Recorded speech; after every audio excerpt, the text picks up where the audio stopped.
Hello, everyone.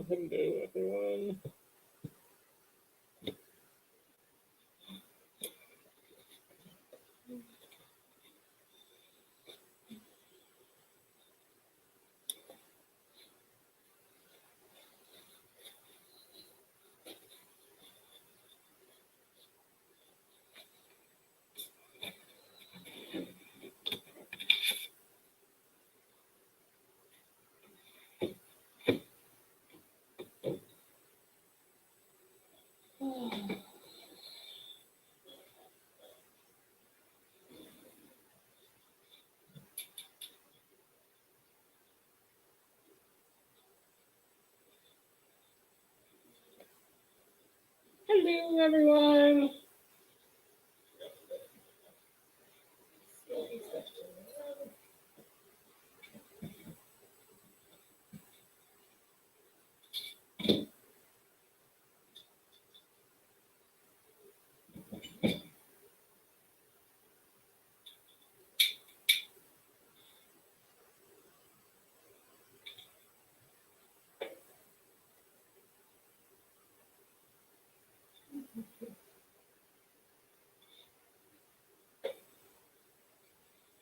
Oh, God. Hello. Sorry, I was just letting it inside to kind of.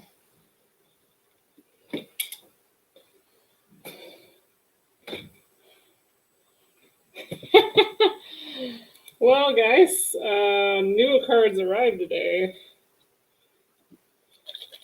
So that's why I was lighting the incense, kind of a smoke signal.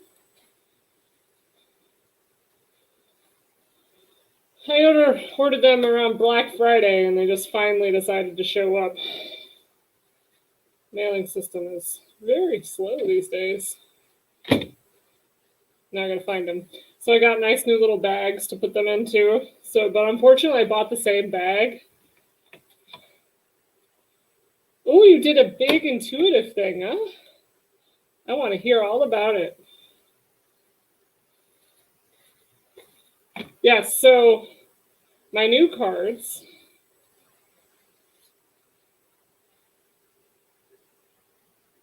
They have like little sayings. There's 39 cards. So this will help like the reading. The Missing California Boys. I heard about that for a second. I'm not familiar with that case though.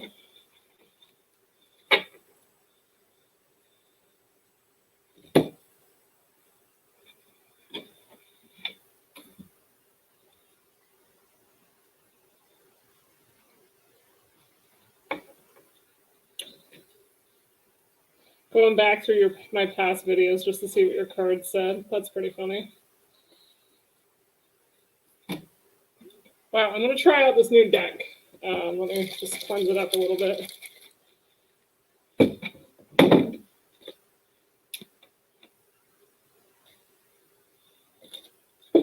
This is totally an impromptu live, so I just was excited that I got my cards that I had ordered around Black Friday, at least some of them. I still am waiting on like 4 more decks.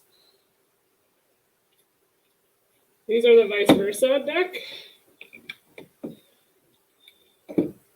So you're going to see it's got pictures on both sides. One's reversed and one's upright.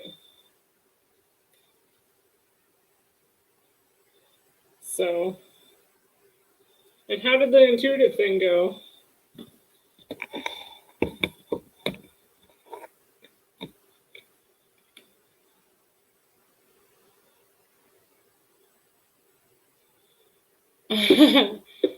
Well, I think it was just the only reason I came on. In fact, I can't stay on too long. I have to do a reading for someone. So,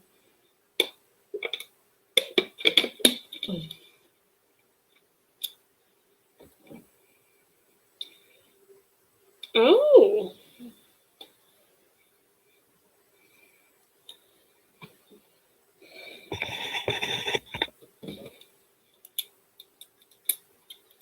sorry, new desk. Meaning my whole like system is like messed. So I just want to get these cards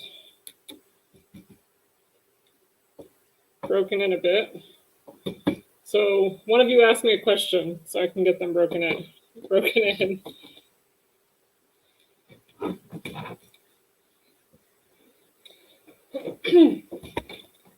Want to see how these work.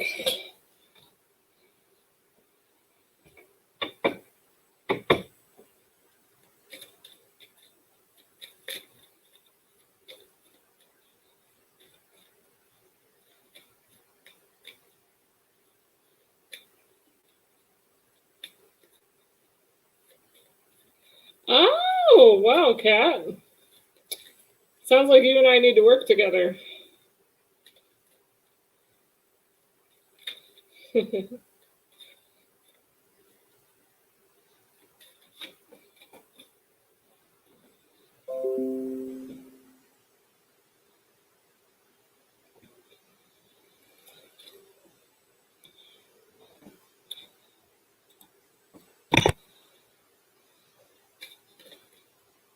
I have a few cases where I know what happened, but now I'm stuck trying to find the evidence.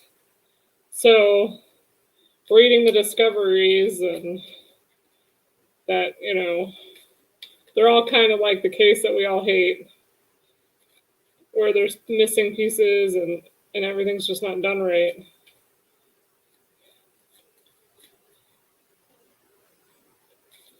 One of my cases that I'm following heavily is the Carly Gousset case. I think I know what happened, but I'm just like, there's not enough evidence to go on because she just walked up from her house, like 2 people saw her and then she's gone.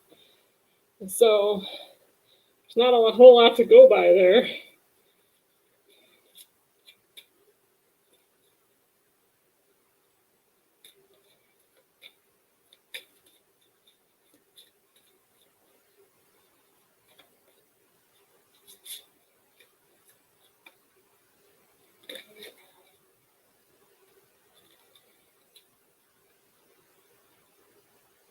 Train tracks are always significant, Kat.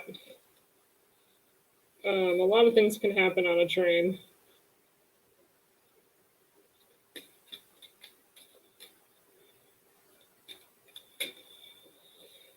No. These cards are very hard to shuffle. All right, let's try. I'm assuming, Beth, that it's going to be the same question, or is it something different now?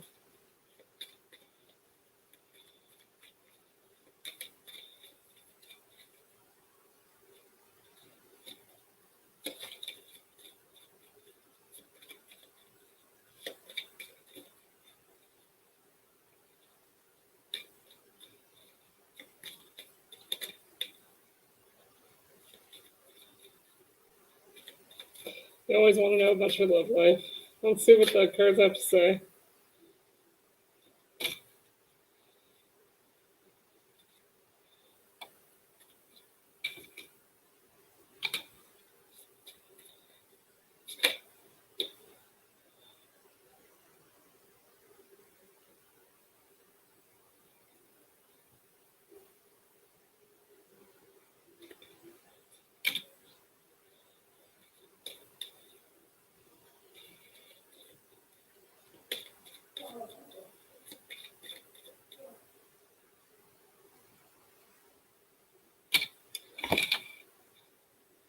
Hi, Marie.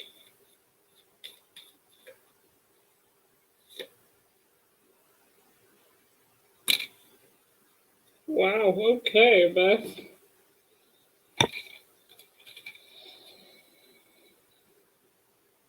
I got some reversals for you, Beth, so here we go. The first card is the 7 of Swords, which is feeling a little bit betrayed and a little bit dishonest. Or theft. I feel like time is being stolen from you.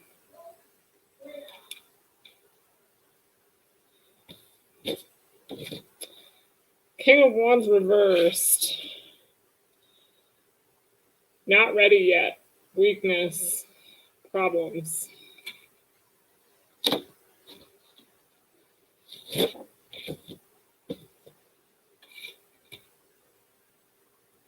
Seven of Cups, which is delayed success. Oh, I'm sorry, that's the Seven of Pentacles. Seven of Cups is commitment issues and too many choices.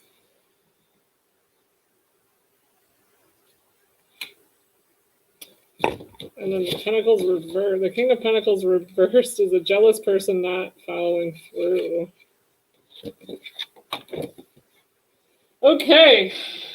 Sounds like it's just not the right time for you, Beth. He's got some commitment issues, too many choices, not feeling like it's the right time.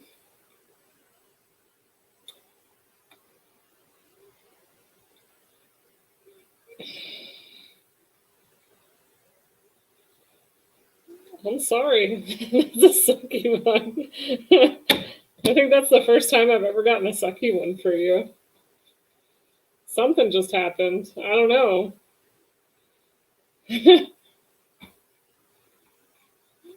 Yeah, pretty much, Cat. Cracker, get off the pot.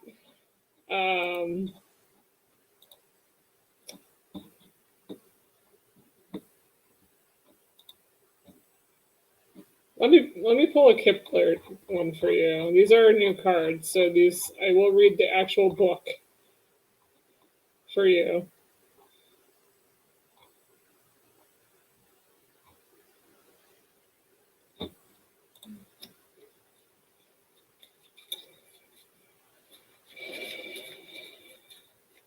You gotta remember, these are new cards, guys. I literally just pulled them up today, so they may not be in tune just yet. So just don't believe everything. I mean, I've cleansed them, but this is my first read ever. And maybe that's what the cards are telling you. Maybe you need to find a way to not it be long distance. The courtship card came up for you.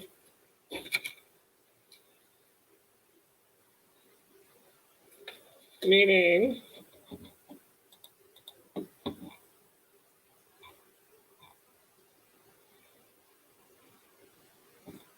visiting was a major activity of the time period for the people, an enormous body of etiquette surrounded by proper visiting and correct courtship. We meet the potential couple in the morning dress seated in restraint and proper French garden. If this card is interpreted literally, it's about the early stages of a relationship. Note that Cupid's bow is unstrung and there's no arrow. Someone's wildly in love yet. This card represents social life, all kinds of personal business meeting arrangements, clubs or groups, and friendly encounters. So basically, now that ties the whole reading together. He's unsure because of the distance.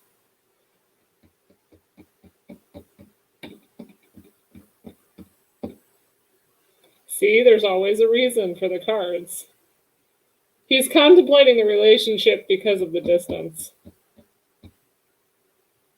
He's not sure because there is a lot of things going on. And that could explain the Seven of Cups. Too many choices. He doesn't know.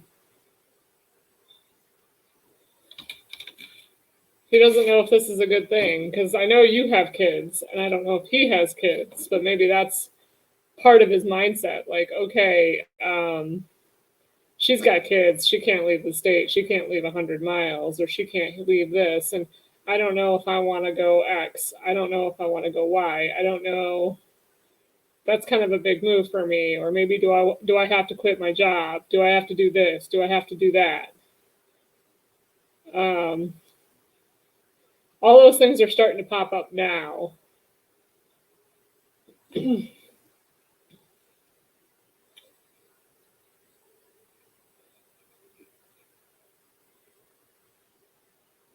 Trust me, I did a long distance relationship thing for a while.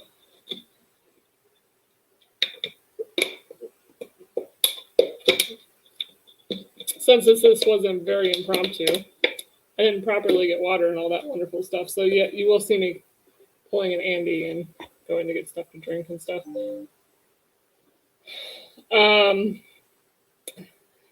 I mean, I can try to clarify with a different deck. Give me a second. But I think the courtship card really kind of was the clarification for me.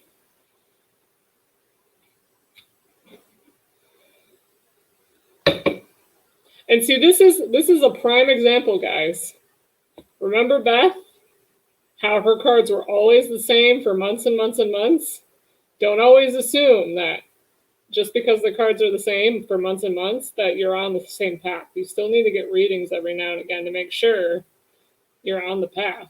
Because timing is fluid. Things change. People have their own mindset. And if they could be on this path and then they could be on this path, you don't know.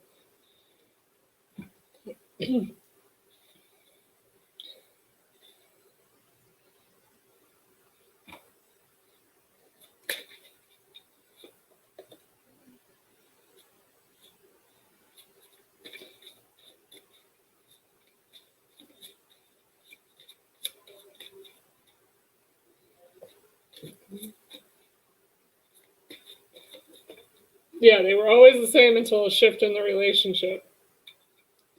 You're absolutely correct. And then as soon as the shift in the relationship, so this is kind of a new deck. I got it a couple weeks, or probably about a month ago. This is the Crystal Visions.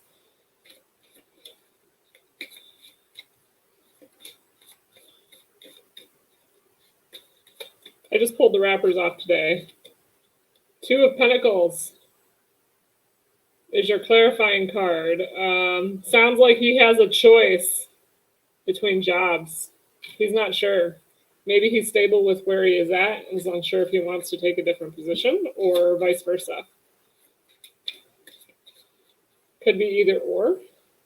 Could be you, could be him.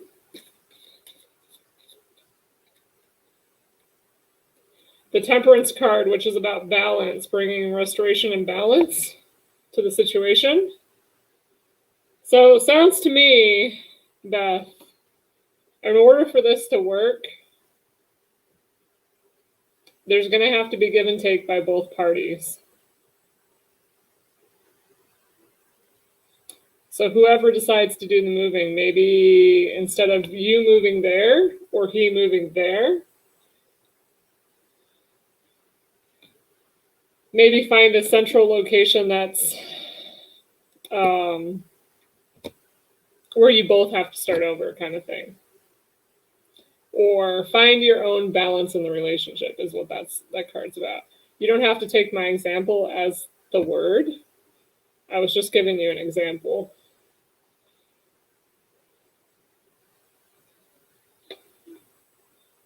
And then the Nine of Cups, which means wishes come true. So if you find the correct balance in this relationship, it will come true. It'll end up okay. But right now, there's a lot of, you don't know what's going on with the relationship. There's a lot of indifference. That's the best way to say it. There's a lot of indifferences. There's a lot of choices that need to be made. And there's a lot of communication that needs to happen in order for this to work.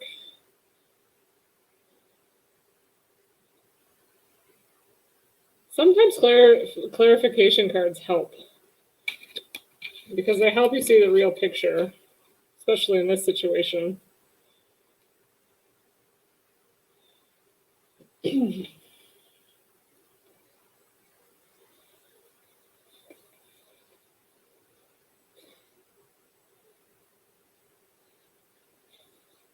Sorry, Beth.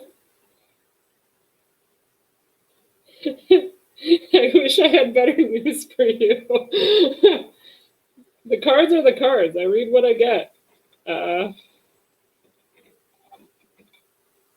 can't say that they're going to be great all the time. No.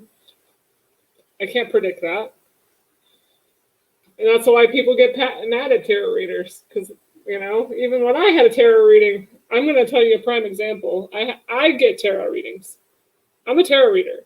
I actually pay people to go tarot read me. And you know what? There was one time, it was back when I was in my relationship, that woman, it was probably about 2 years ago,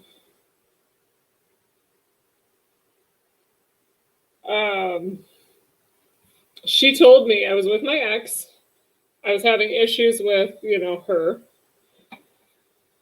the secondary woman, the third party situation. And I went and got a tarot reading, and she actually ticked me off. I walked out, paid for the tarot reading, got mad at her, walked out because I didn't like what she had to say. I said, there's no way. You're wrong. Because she told me that the relationship wasn't going to work out. In the end, he's going to choose her. And, I walked out on her. I did. I got mad at the woman. I was like, oh, heck no. You're wrong. And I'll prove it to you. Well, fast forward 2 years. It was about 6 months ago, I should say. Fast forward to about 6 months ago. Around June-ish, 6-7 months ago. I walked in there, same store I normally go to get my tarot reading and buy other stuff. She was there. I actually had to go give her a hug. Well, it was Corona, so I had to give her a handshake or a buzz, air bump or whatever. And I said, honestly, I have to apologize to you. And she goes, for what? So remember the tarot reading you did about 1.5 years ago, 2 years ago? She's like, yeah. I said, you were right. And she goes, I didn't want to be right. And I said, I know. I said, I'm a fellow tarot reader too. I said, I know you didn't want to be right. But I said, I got mad at you. And I shouldn't have. I should have taken the cards with a grain of salt, and I didn't.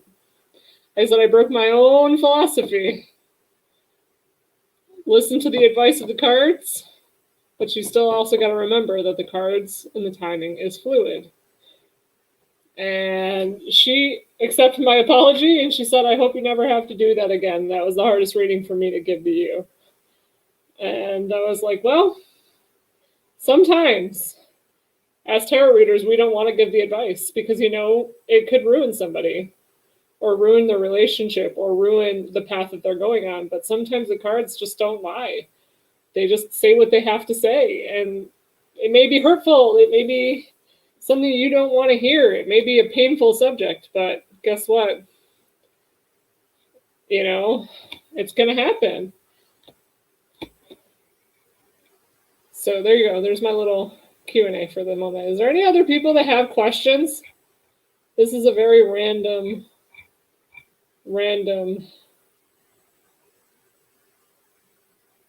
I just want to test out my new cards.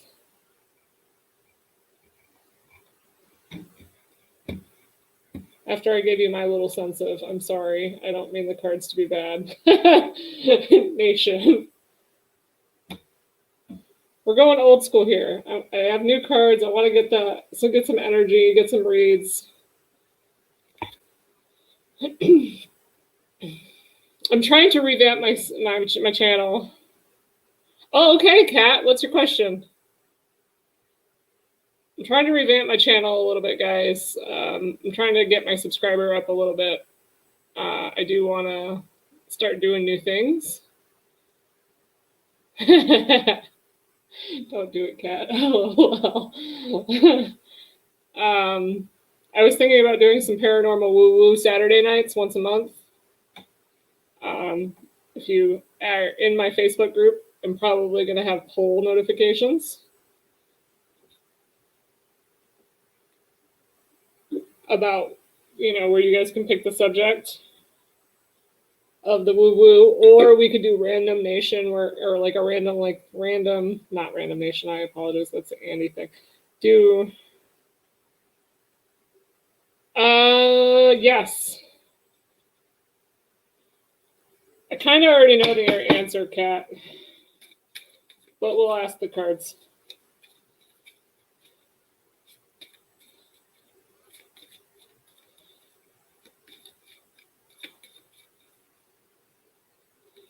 Yes, that I wanna get together and share creepy stories, kind of like campfire setting where we all bring snacks I don't know if that's something that you guys would all be up for.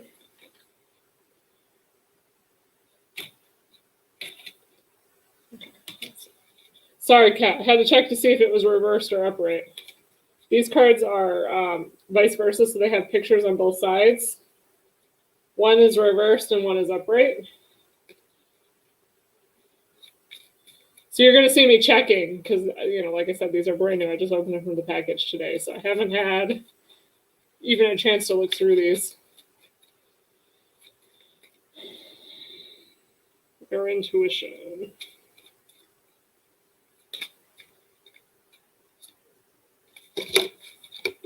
It's not a card for you.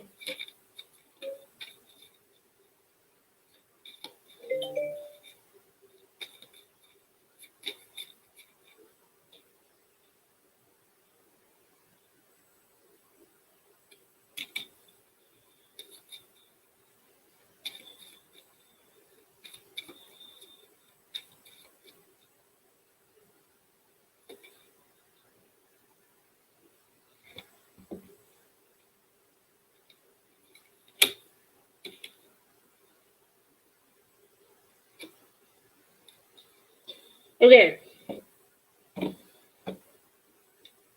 The first card I got is the Ten of Swords, which is kind of feeling like you're stabbed in the back or in the front in this card because it's not reversed. The second card I got is the Hermit, but it's reversed. So it sounded like you're coming out of. So if it's this way and this is upright, you're seeking the truth through the darkness, but you're not there yet. Oh, shoot. Sorry. It's reversed, meaning look how he's pretty much found his path is all in like white, and the darkness is behind him. Where in the front, the darkness is ahead of him. So it sounds to me like you've already found your path. You just need to hone in. You need to develop your skills, which is fine. The phrase is you're still a young pup, so to speak. The second card I got, or the third card I got, is the Hierophant. Wait. Did I say Hierophant? Yeah, Hierophant. Sorry, Hermit was the second card. This is the Hierophant. And it's reversed. So the Hierophant reversed kind of feels like it's a dumpster fire, but let me look.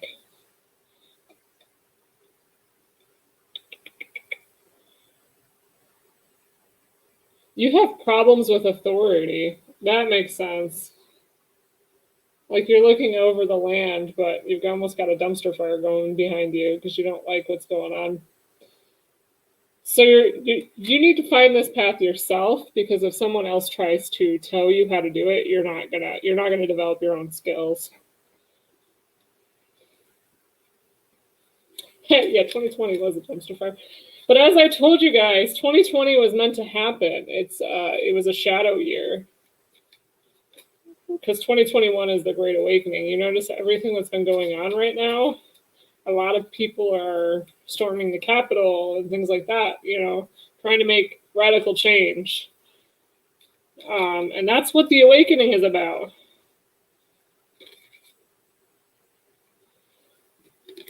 So it sounds to me, Kat, you're going to make some money on this, but it's going to be delayed because this is the Seven of Pentacles. It's delayed money.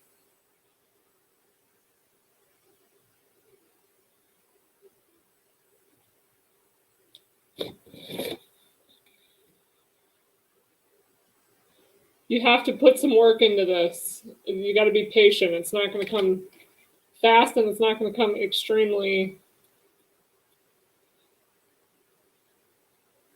You may have to also, if you plan on making money on it, you may have to do other things for a while you're developing your skills.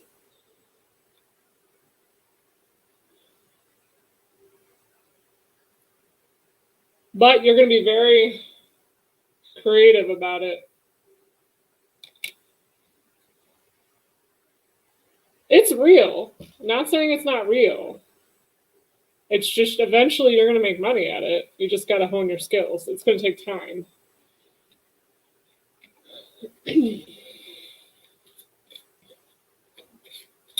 you're going to be you're going to have your own creative style. You're going to, when you actually do.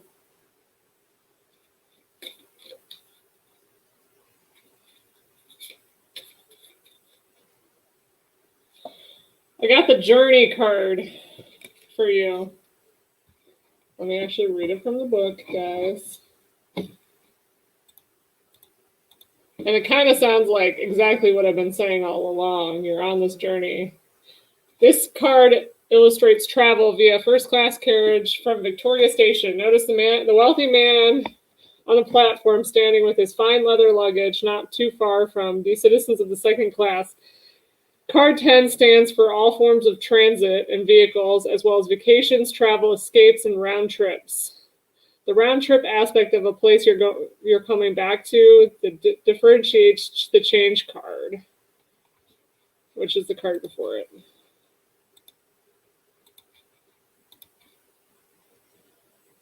Sounds like you might even do some astral projecting. That'd be kind of cool. Be careful if you do that, though. That kind of is what it sounds to me. You're going to develop your gifts, maybe even astral project or see into the future just a bit. Once you hone, open up your third eye. Everyone has a third eye. Not a lot of people open it up. Some gifts come naturally to, and others have to work at it. And it sounds to me like you have a natural talent. You just gotta hone it in. As my uncle would say, you're still a young pup. That's not depend on age, guys, because I mean, obviously, he's in his 50s, and he even calls himself a young pup. So let's see if I can get clarity cards for you, though.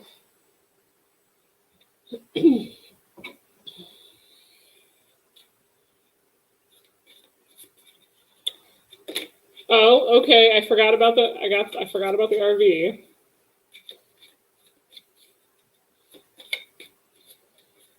So maybe that travel is the right thing. Maybe the travel is how you're gonna hone in on it. I'm also gonna do the crystal visions for you.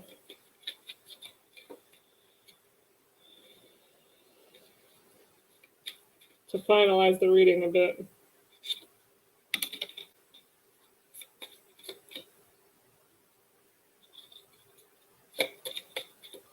The first card I got is the Six of Swords, which is leaving baggage behind.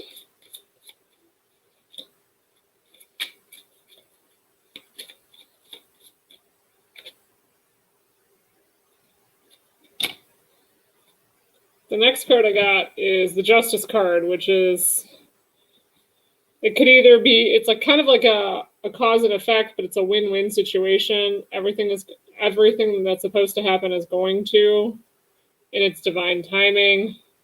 Kind of like the Wheel of Fortune, but just a little bit different. It's kind of like the truth will always set you free with the Justice card. Sorry, new glasses, guys. Kind of hurt in the ear.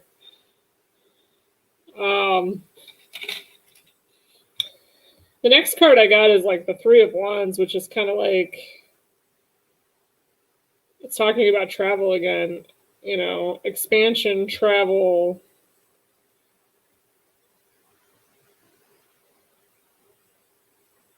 Teamwork, maybe? Doesn't always have to be. It's kind of like coming to the light. Seeing yourself for who you really are.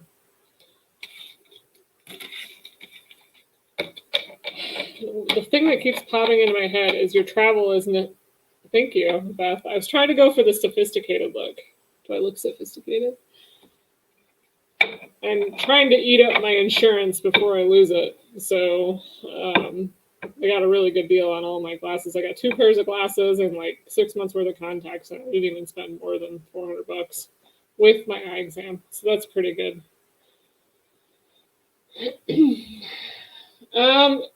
Kat, here's what keeps popping into my head, and take with you will. I feel like your RV travel is going to help you. Maybe help you relax a bit, or let your mind go free, or the travel is necessary to connect yourself to who you're supposed to be. It keeps telling me that, just because I got the travel all 3 times. So something is significant in the travel. Something's going to happen because you traveled. I'm not saying bad. It's not. Don't go down that path. It's not going to be a bad thing. It's a necessary travel. It almost feels like you need a vacation to realize who you are. Hope that helps.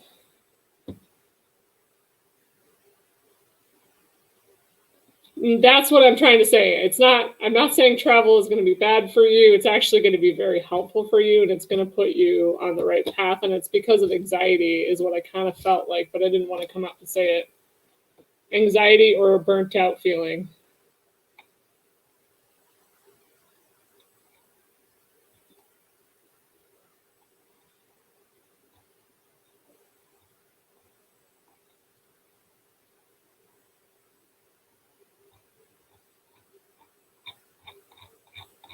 So let me know how it goes. I'm always interested in hearing.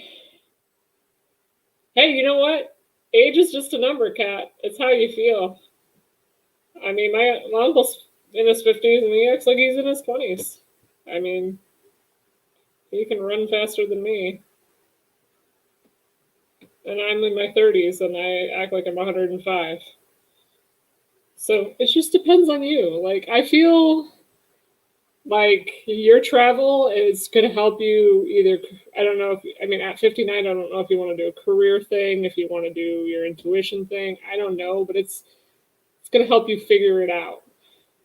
It's all going to bring it back together. It's going to, I think maybe part of it is also your anxiety is also clouding your abilities. We all get in that stuck path. It's good to purge every now and then. Some people I know purge their negative stuff. Purging means getting rid of your negative feeling, your depression, your anxiety, everything.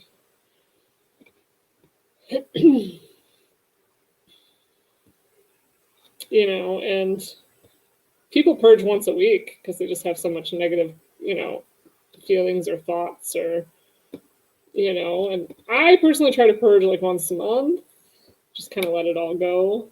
I haven't been lately, and that's probably why I've been through the little crappish that I've been through.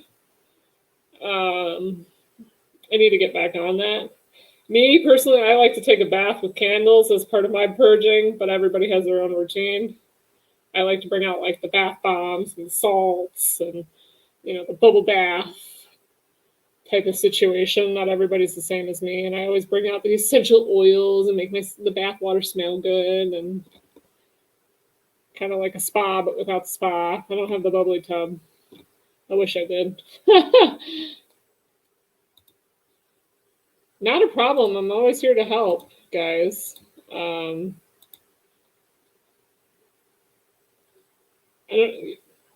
I've been reading tarot since 2007. I've just never become. My family's very religious, so I never really came out and open about it. My very first deck, I still have it, actually. I don't like it, and in fact, I haven't really connected with it in a long time. So that's why I bought other. Mine is shallow too, Kat. I just make it work. This was my very first deck. It is the Sensa Wicca Tarot. And see the images? I know don't connect with this deck as much as I used to. I was a big read the book kind of person with this deck. Notice the book is still here. I keep it around as a reminder, more than anything, that I've come a long way in the tarot reading. I mean, I have my cheat sheet. I do. I have a cheat sheet because I can't remember 78 cards back and front all the time. And sometimes I get stuck, but 95% of the time I don't use my cheat sheet. When I pull that one card I haven't pulled in a while, and I can't remember it, that's when I use my cheat sheet because I'm like, oh yeah. And I just use the keywords. I don't even read the whole cheat sheet. I'll just, oh, okay, that card means this keyword. Okay. And then I'll go from there.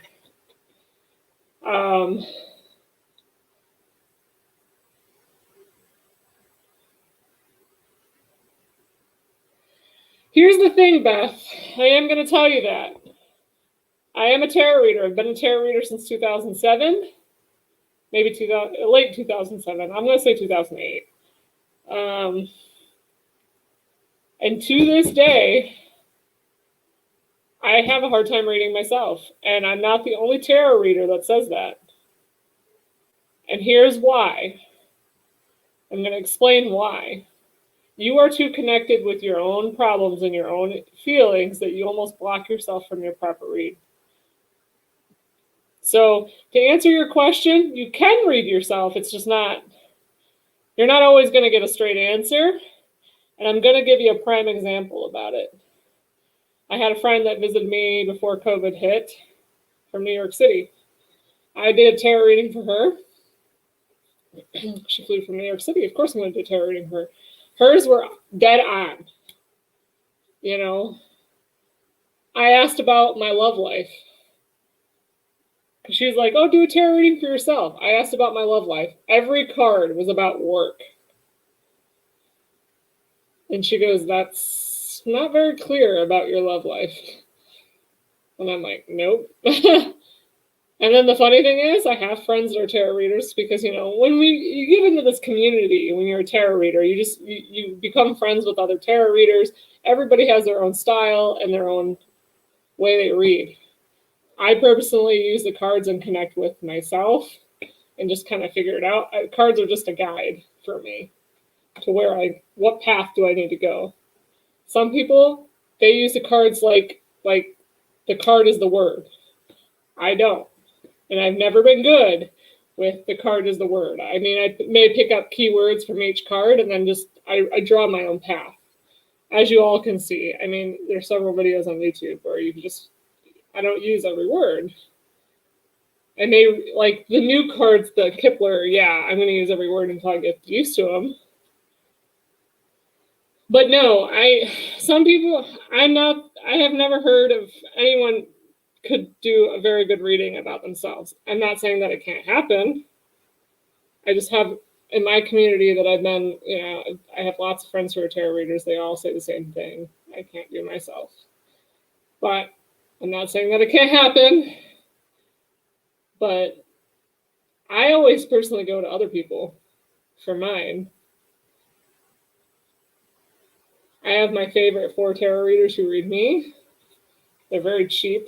And that's why, another thing, like, people ask me to do personal readings. I don't do this for money. Like, I've never have.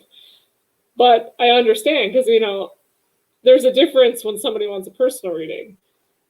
You actually have to take time out of your day to make it happen. Where YouTube, I could just come in and go as I please when I have time during the day or during the week or during whatever. Where it's different if somebody wants a reading now, you have to stop, think, and do, But it's not a money thing for me. Like, I've done tarot readings since 2007. I've probably collected $100 since 2007. Maybe. And I've done hundreds of readings. Hundreds. For my friends, my family, anybody who asks me. It's never been a money thing for me. it's only been a money thing. Like I said, if I have to like stop what I'm doing right then and there, and I can't, use my own time scale. Because then, yeah, I gotta drop everything and give a read. But I see a lot of tarot readers who charge an exorbitant amount just to read your tarot, and I'm sorry. I've been reading tarot and I've been having my tarot read since 2007. I've never personally paid more than X price for a tarot read, and I think anytime someone charges over that, it makes me wonder, are they really in it for the right reasons? So I don't do it for the money. In fact, I find other, money for me is actually doing something. This is just fun. I like seeing what everybody's in the future. You know what I mean? It's like I've done my uncle's accounting for years, for example. Never asked for a dime. And I kept telling him, pay it forward, pay it forward. Well, it turns out I was trying to buy my house and I was X dollars short. And I've been doing like his accounting for like 5-6 years. I've been doing his taxes. I've been, quarterly reviewing, yearly reviewing his stuff. He's never had to pay a tax person. I would always drop on a hat and do whatever. And you know what? When I needed that X amount of dollars, he wrote me a check. And he said, you know what? You've saved me thousands of dollars over the years just doing what you're doing. And that's the thing. I only like to get by. I only like to pay my bills. I'm not looking to get rich off of anything or anyone, but I just want to pay my bills. That's it. Like, I'm just a human being. Everybody asks me, like, normal girls dream about their weddings. You know what I dreamed about? I want to own a house. I want to own a decent car. I want a decent career, and I want to be happy. Boom. Whether I have kids or get married, that's not on my agenda. It's not. Would I like to have kids? Possibly. Would I like to be married? Of course. But I don't tell the universe I need to be married. Because, people like that say that, they'll marry anyone just so they won't be alone. And I refuse. I refuse to settle just so somebody's sleeping next to me. No. Anybody else have any questions? I need to get some more water, guys. I'm out and my voice gets dry and hoarse. So while y'all are hanging out, you can see my nice new wall. I've got nice new things hanging on my wall. I'm actually trying to do stuff with my time off and being unemployed. So give me 1 second, guys.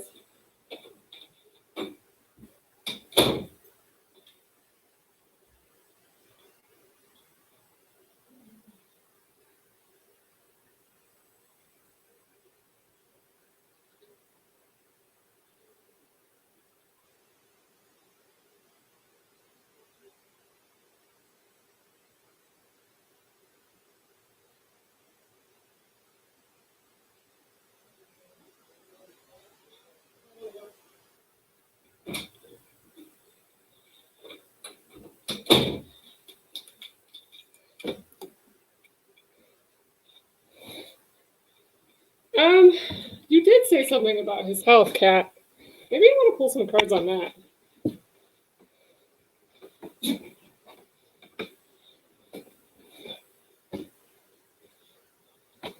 I came well prepared, guys. Coke and water.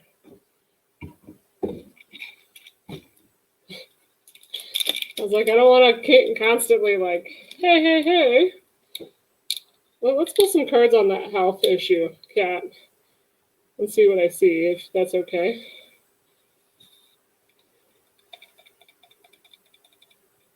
I like my crystal light. Don't judge me. I don't like drinking straight water all the time. I like a little flavor.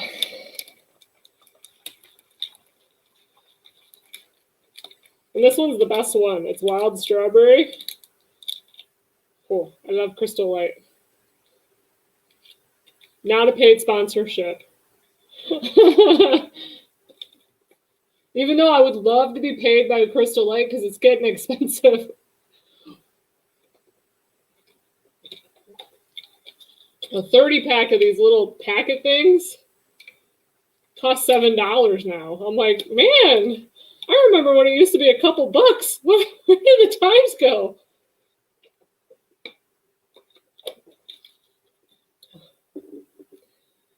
All right. Is his name David, Cat? Or I'm sorry, is that his name, Cat?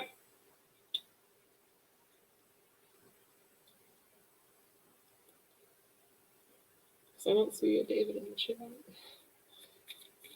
All right, let's see what's going on with his health.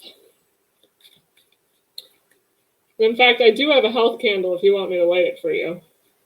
Health and happiness. And I'll also light a health incense too for you if you want me to. Okay.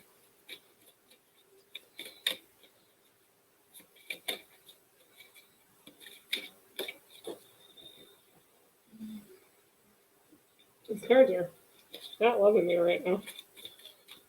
These are a little bit smaller than I'm used to, so they keep falling out of my hands when I shuffle. I didn't read the size. I'm one of those online shoppers, and I'm like, oh yeah, that looks cool. Yes, blue. My health and happiness candles are blue. I usually, if I don't buy them already made by someone else, I do have a wonderful candle maker in town that I love. What I usually do is get those 7-day candles. You know, they usually have saints on them. I take the saints off and I warm the candle up in boiling water to help melt the wax a little bit. And then I add my own herbs and oils. I make my own oils. I make my own herbs. Well, no, I don't make herbs, but I make my own oils and I'll add herbs to it. And then I'll put it in the freezer, let it chill.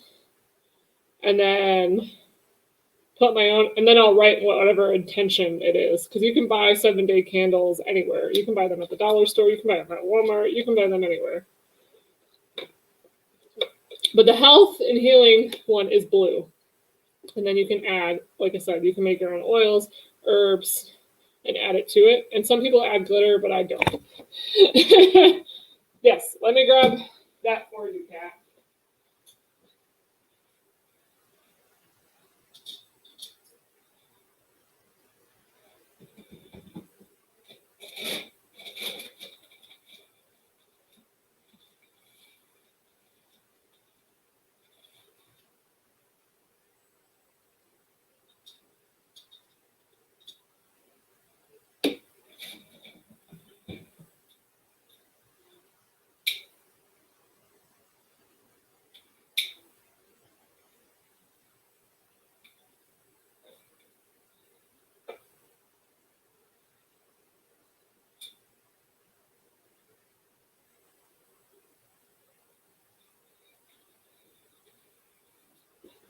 This one is,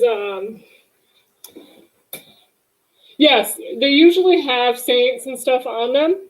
And in fact, usually the saints, if you are Christian or Catholic, you can leave them on there. I just don't because I like to write what I put in it to remember because I'm one of those people. I forget. This actually was made by one of my friends. She's a candle maker. But again, it's a 7-day candle. She added her own stuff to it. And it's blue. She added sandalwood, eucalyptus, orange, lavender. I want to mess up these two names. Bergamot and chandaludia.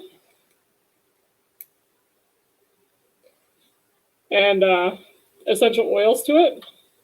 And herbs. So, oops.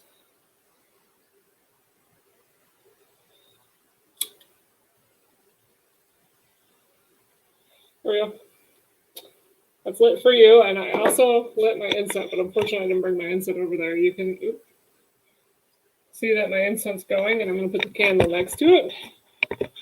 But I wanted to say I lit a health and happiness candle for you and your husband and whoever else needs it.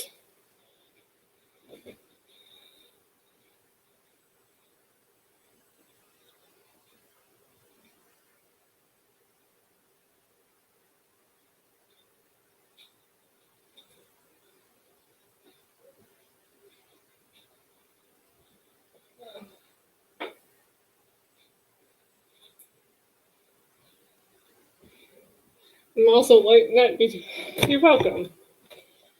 I hope that he feels better. Candles are awesome. They help with a lot of things. Green is so. Speaking of candles, so blue is for health and happiness. Yellow has different meanings too. It could either mean coin or joy. Green is usually money. Red is usually love. Brown is like a blessing of the home. White is usually purification. And lavender or purple is usually about psychic connection or spiritual connection. And there's other colors too. In fact, I'm probably going to copy and paste them because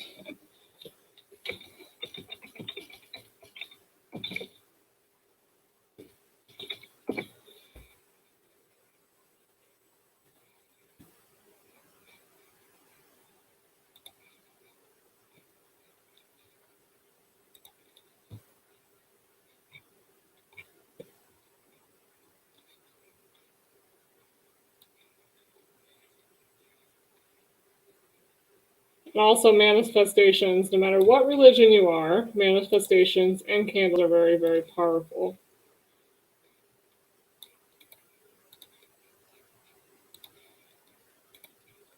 I'm going to put this in the chat for you guys.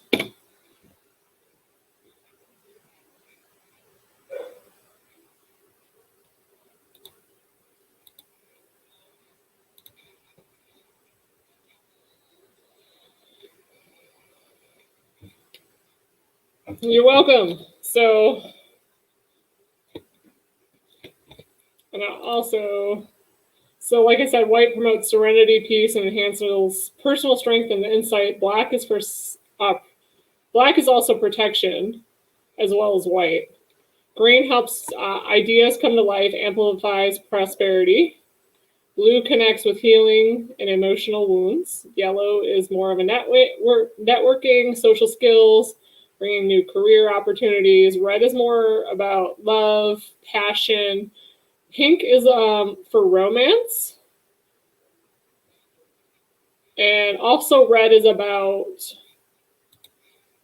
like loving the earth too. So it's also like, because roses are red. So you can burn those when you so we're gonna go back to Kat's husband health now that I've schooled you on candles and colors. And like I said, I just buy the 7-day candles. They're cheap. They work. You don't have to be expensive on anything.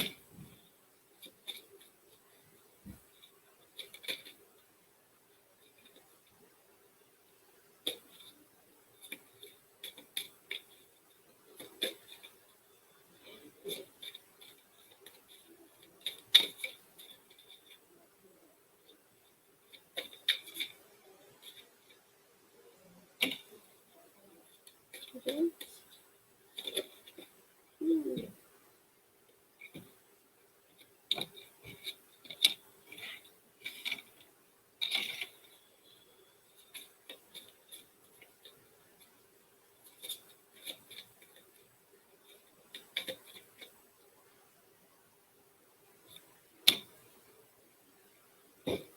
I feel like the first card that I pulled for you is just not right. But it came out twice, so I'm going to go with it, even though I just feel like it's not a right thing.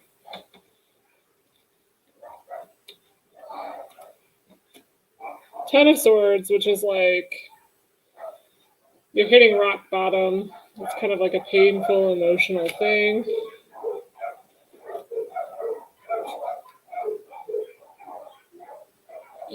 Doggies Central. I'm sorry. I am babysitting lots and lots of dogs, and that's what you're going to hear outside. They're all barking at my neighbor's dogs.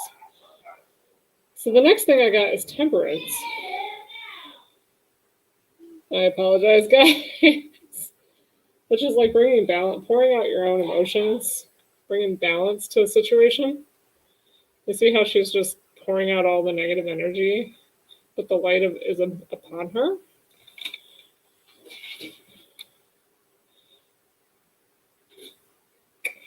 The Hierophant, but it's reversed. So, 7 dogs. I have 7 dogs right now. You have problems with authority, but you're being very creative about it.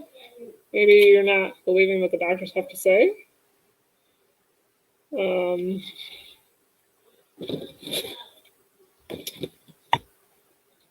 then the 10 of Pentacles, which is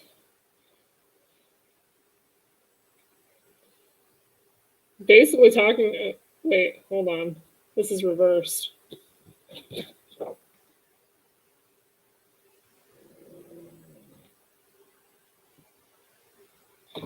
Ooh, I don't like this one. Family conflict. Loneliness. Well, let me get some clarity on that one.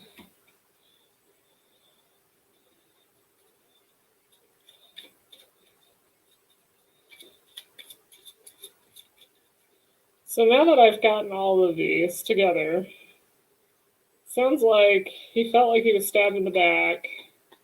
He's just pouring out his emotions. He's got family conflict, though, and he's also got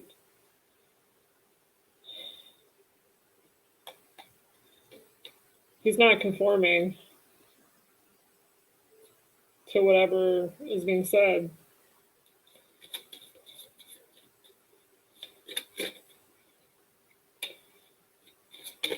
He's almost not believing his own illnesses. But he's truly in love with you. And maybe because of the illness. The 8 of Pentacles, which is like working on your craft, working on a hobby, working on a skill.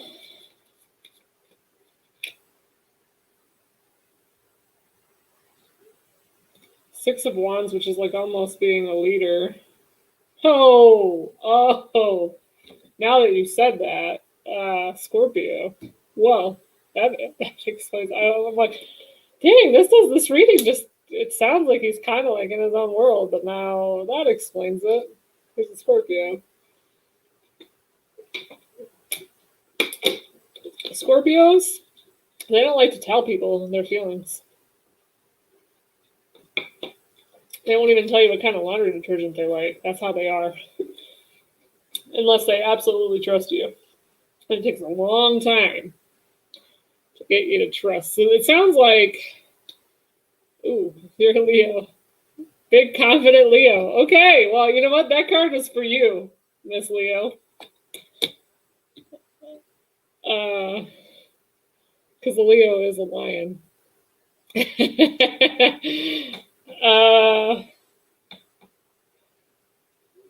What is my overall energy on this?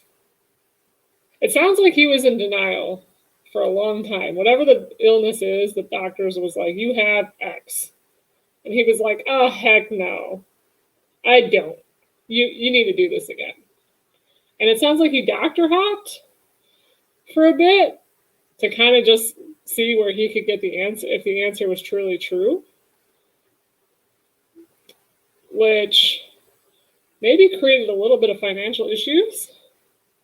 Maybe. That's not a strong one. Or maybe it took a lot of money with co-pays and stuff for the doctor hopping. But they all came up with the same answer, which created a little bit of conflict with everybody, it sounds like. Took him a while to accept it because he is what he just said. You know, he's a Scorpio. Now he's focusing on his health or his work. But like the Six of Wands is like good news, success, you're king of the hill. You know, you're on top of it. So it's gonna be a fight, but he's gonna be okay. It took him a long time to believe. Oh. said I didn't believe that it was money related, but I knew it was kind of like lots of doctor hopping. So specialist makes sense. Okay. He's going to be okay. Look at this card. He's on a hill. He's a leader, and he's got a lion in front of him. So the lion is you, because you're a Leo. So it sounds like you two, you got a crap load of healing to go, but you're going to be victorious. And you might actually do something that you find enjoyable, because now you're stuck at home because of COVID, or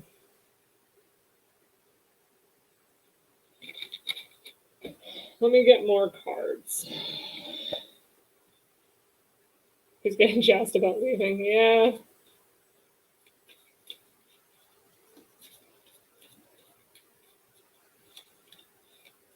But am I right? He didn't believe what they were trying to tell him, so he had lots of specialists to take a look at it? Because that's kind of the vibe I'm getting.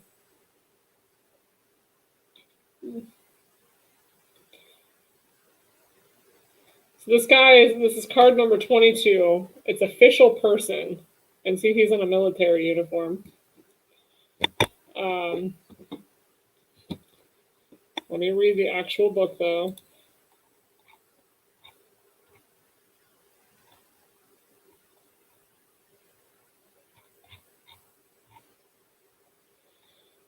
This is somewhat of a challenging card. We meet the official person in the marble foyer of the Officers Club, where he greets us with a fine bearing and notched saber. The many medals from his imperial campaign shine against the bright red coat, literally. He's any person in uniform, as such a military man, police officer, or fireman. As a description of another person card, he stands for a gruff, forceful, and even humorless person. The official person loves ceremony, prompt, hierarchy, regiments, and order. Give a task to an official person, he will make it so. And thus, next to the non-person card, it is also meaning it's happening whether you like it or not. You may be in a situation where you're not in control. Someone else is giving you orders. When this card isn't an actual military officer, he can be an official, such as a policeman or a judge. He might be unapproachable and intimidating if he isn't a friend or a relative of the current. But the card also sometimes acts as an exclamation point, describing our neighboring card as official. When this card appears, you may be confronted with strict rules of daily life. Maybe you experience situations where power and authority are required, or you're involved in a relationship that is characterized by restraint and formality, perhaps an ambitious person in your job. The official person says that you should be more determined and focused on the following of your goals.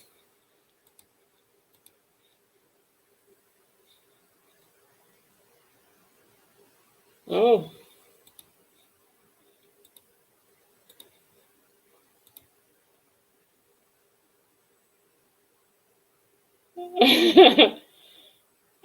It kind of sounded like exactly like you just described. Like that card was meant for you and meant for him.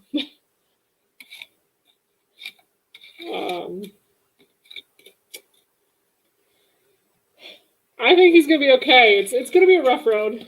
I'm not gonna lie. It may take a regiment.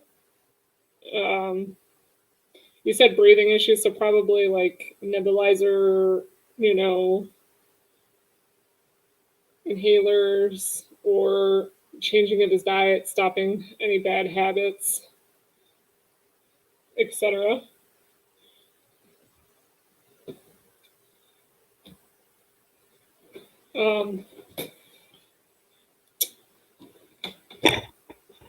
He'll be okay. Your husband will be okay. I can just sense it. It's definitely a rough road. COVID has a lot of ups and downs.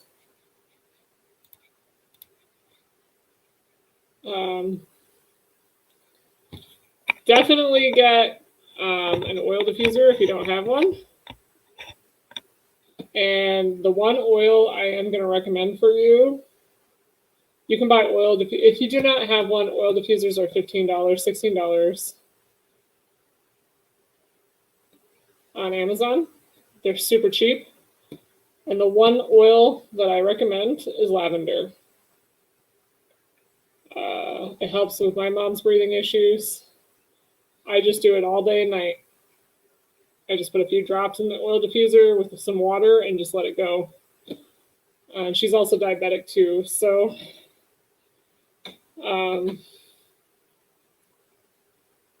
lavender is okay for dogs. I have 7 dogs, so right now. So yes, lavender is one of that's why I suggested lavender. Eucalyptus is not. That would also be the second suggestion, but if you have dogs, don't burn it. Lavender is okay. It will calm your dogs out and mellow them out, though. Just to let you know, because it is a very calming agent. So if they're hyper, you may notice that they're a little bit more like, I'm going to sleep a little more, but it's not harmful in any way, shape, or form.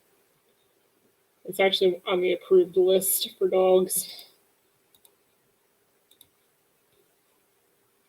And if you don't believe me, I will Google it for you.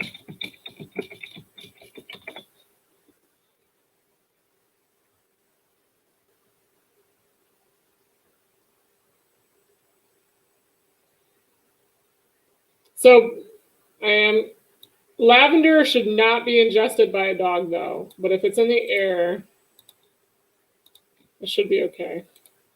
So, and I'm going to post that. There we go.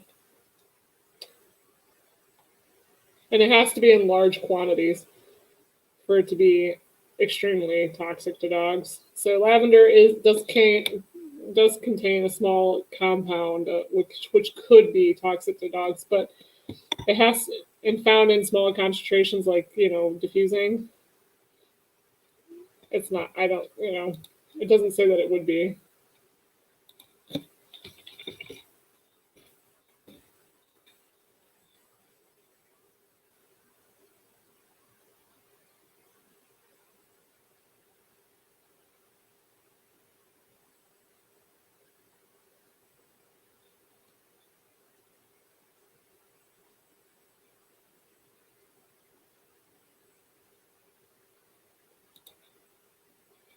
I'm actually going to pull this from a vet website for you.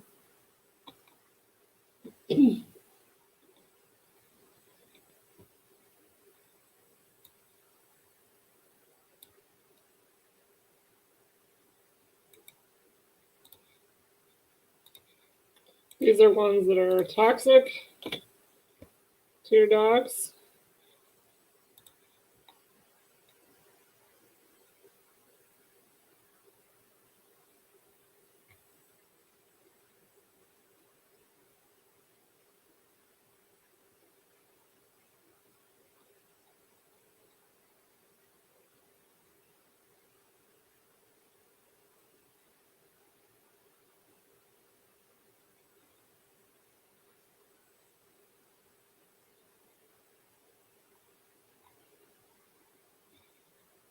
Well, it doesn't give me the answer. Damn it.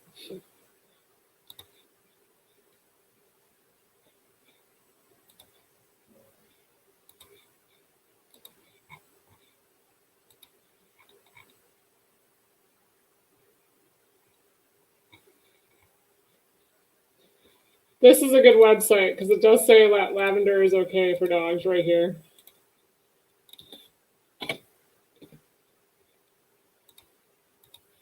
What essential oils are safe for dogs? Chamomile, frankincense, ginger, lavender.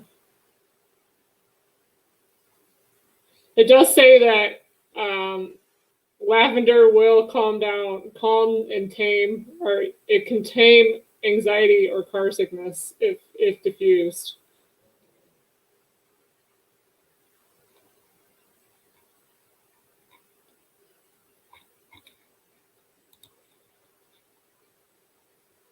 So your Jack Russells may not be so rustly when you do diffuse lavender.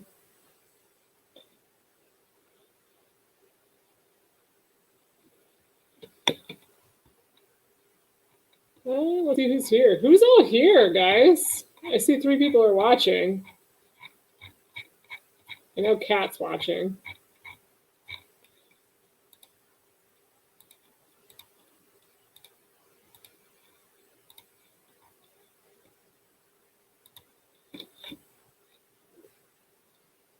And Beth's watching, of course. I think Beth is going to be one of my, like, I will watch your videos forever. I want to know about my love life.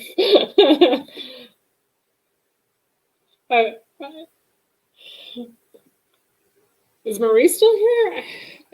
I had 4 at one point, and then 1 dropped off, so I don't know. You are a lifer. You know what, Beth? I think I'm going to make a t-shirt that says Beth is a lifer.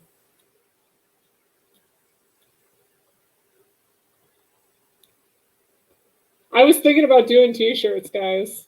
What do you think about that? Kind of like the Sister Wives merch, but different.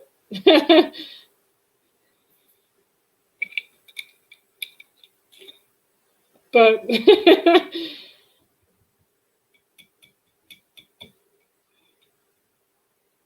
I am not in. So it only is. It's somebody else watching that's not me because I'm in StreamYard. I'm not in YouTube. So stream. So it is somebody else watching. I thought about doing a t-shirt that said #blessed. And then on the back goes, you can predict your own future. Maybe, yeah, I think maybe Marie is still here. She's just not saying anything. And then I thought about doing a t-shirt of like a deck of cards. It doesn't have to be tarot cards, just a deck of cards just kind of like sprawled out like this. Going, let's see what's in store for you today. And that's as far as I got. I've only got 2 t-shirt ideas. Or hoodie ideas. I know you created all the Sister Wives merch. You and Joe the Cat.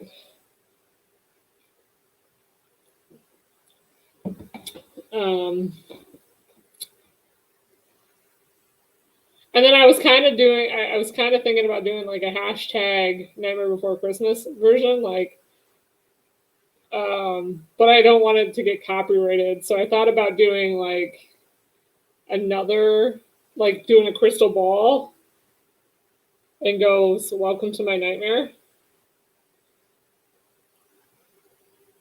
Oh, sorry, I didn't know that. At that time I was following AD and he said both of you had something to do.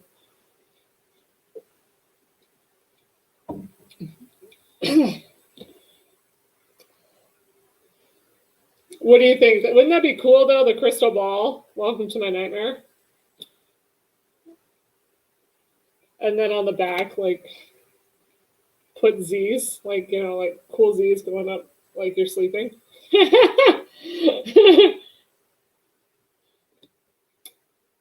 I don't know. I'm just trying to be fun. Giving some fun ideas that of t-shirts I may or may not make. I have talked to people about possibly making t-shirts, but they suggested that I get a little bit more subscribers before making a Patreon and t-shirts and all that wonderful stuff. And subscribers on YouTube are, unless you're talking about a case that's clickbait, it's hard, you know, and I refuse to go down the one case I could probably get a lot of subscribers for because of all the trolls and the hate, you know. I just refuse. I have noticed, though, anytime I talk about Hotel Cecil, that video just, you know, I get the most views, I get the most. So that's why I'm thinking once a month I'll do like a paranormal thing. That's all strictly, let's tell our woo-woo stories, let's tell. But I want it to be interactive. Like, I don't want to be the one that's speaking the whole time. So I need to figure out a way. I may do a Facebook Live on that one. I just YouTube is very finicky and having other guests up because there's always a delay. And it's hard.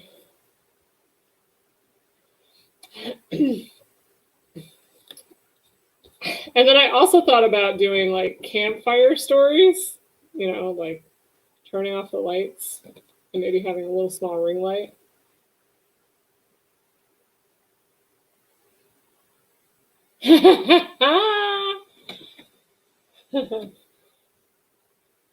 Live, laugh, love. That is one of my favorite sayings. Live life to the fullest, laugh a lot, and love, or live life like there is no tomorrow. Laugh like there is, like you can never, or laugh like you can never control yourself, and love to the fullest. I was actually thinking about getting that as a tattoo, and then I chickened out.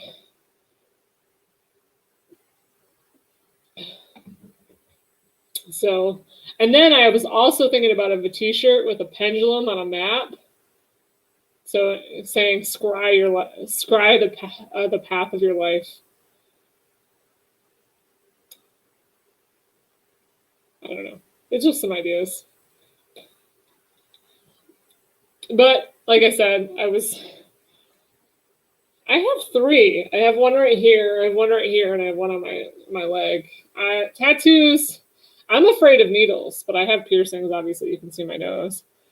It was really hard for me to get a tattoo. It took a lot of courage, but once I got one, like it was easy. I got over that fear, and I'm like, oh, this isn't so bad. And my favorite tattoo is actually on this shoulder.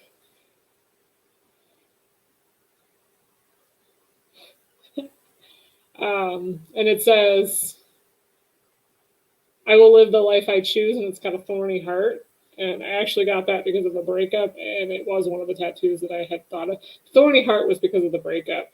The I will live the life I choose had something, it was something I was thinking about for a while, and I just did do it.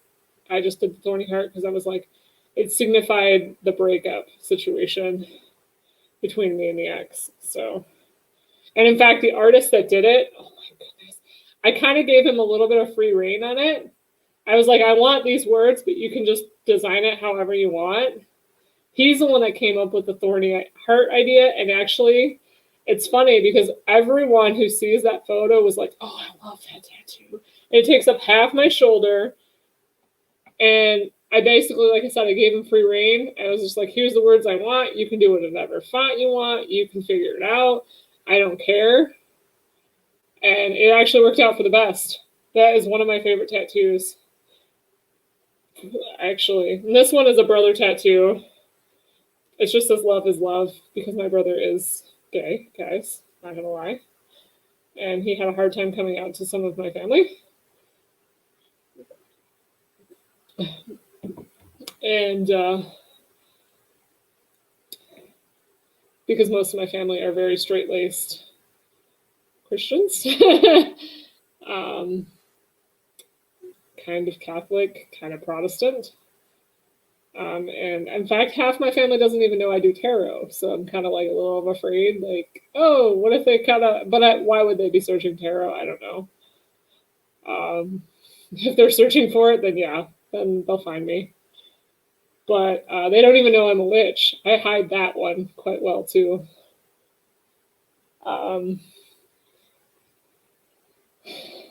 It's hard because they're like, let's go to church on Sunday. And I'm like, sure. It's like Sunday's really not a day of worship for me, but whatever. I worship every day. So yeah, it's pretty funny.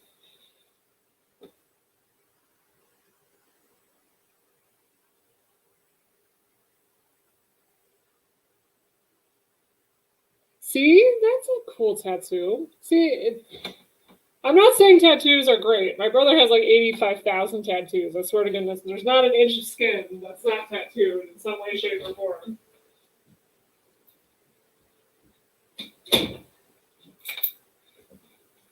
Come here, Tazzy. Mr. Whiny. Sorry, if you heard whining outside the door, it's this guy. His name is Cass. He likes to whine. He is a Yorkie. He's my buddy. And it's funny because everybody wants this dog between my two boys. This is my first boy. My other boy is a Pekingese poodle. He's not in here though.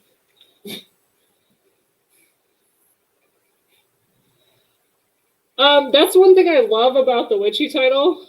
You can still love God and Jesus and be a witch. You know. Ha, Lance. Sir Lancelot is my brother.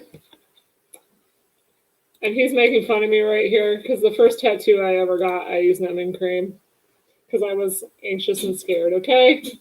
That's not funny, Lance.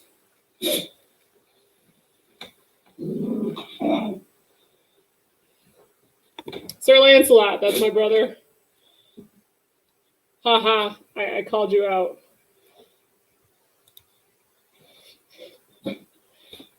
That's the one I have the matching tattoo with. Hey! Curious?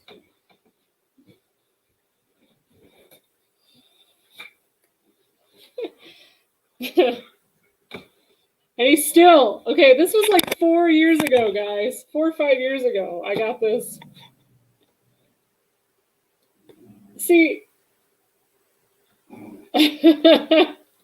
exactly. So my first tattoo was the Infinity Nightmare Before Christmas sign. It's on my ankle, and I wanted to get it. And unfortunately, I have very bad anxiety when it comes to needles. So I felt like if I didn't use the numbing cream, I wouldn't have got the tattoo.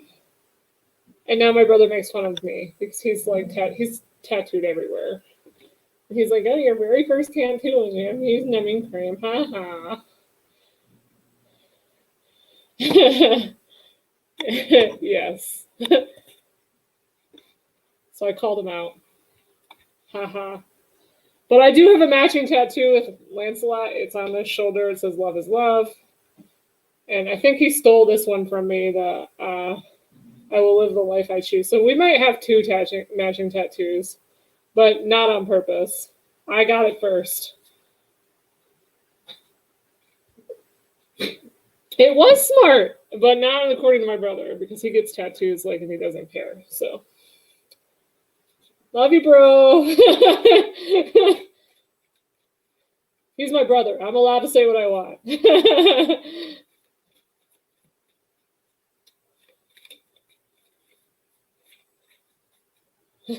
I definitely needed a drink, but unfortunately, he wouldn't. The artist wouldn't do it if I had alcohol in my system. So I was numbing. It's gonna get loud. I apologize.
Sorry, guys. Yes, Lance is the Cecil brother. Haha. Yeah, Lance is the Cecil brother. I will not let you forget, because honestly, Lance, you're the reason why that crap happened to me, because you wanted to go to that floor. You started recording, And then that crap happened, okay? We are not going to talk about it. Sorry.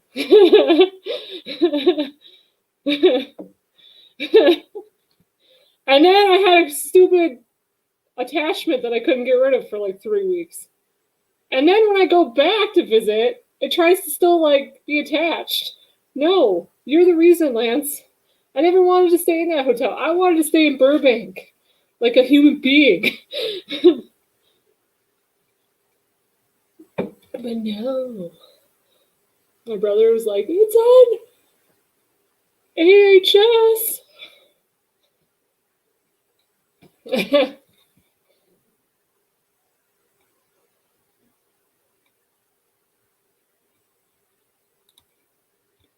There.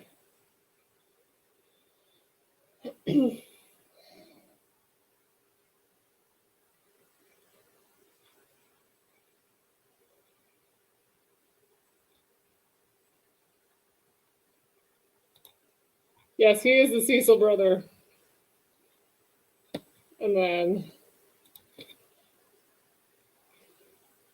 yeah, I got it first though, Lance. My tattoo was first. He's just a copycat, okay?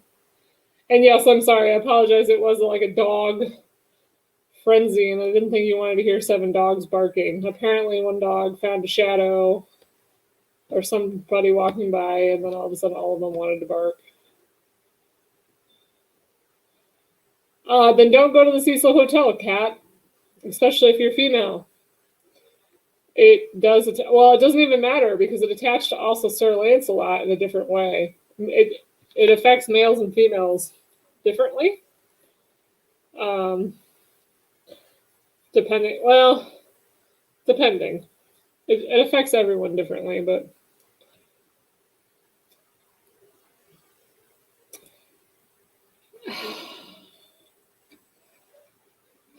Crap happen equals attachment. Yeah.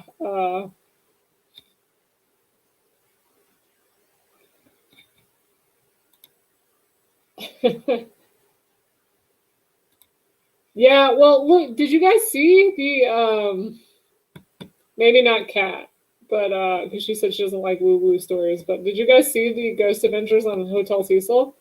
That was creepy. Where they found a picture of that whole body apparition right after the black spots on the floor. And it looked like a dude in sunglasses, bald head, and a goatee. That was creepy. And he's like, there's no way anybody could be in here because we were locked in and all the residents were gone. Because I think they paid for a hotel room.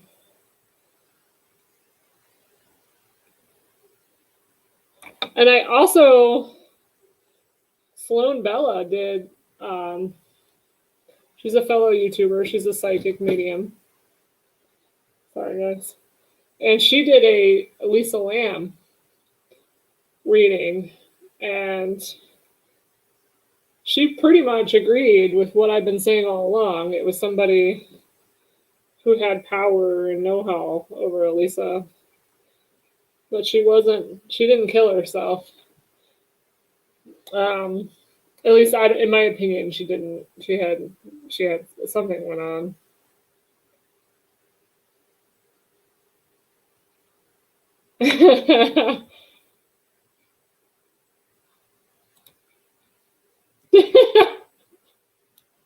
It was I don't even think it was $250. And yes, we did have free breakfast. That was cool.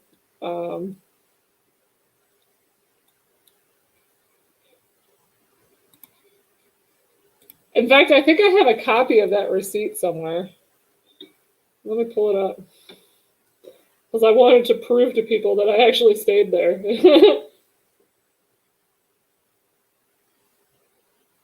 That it wasn't just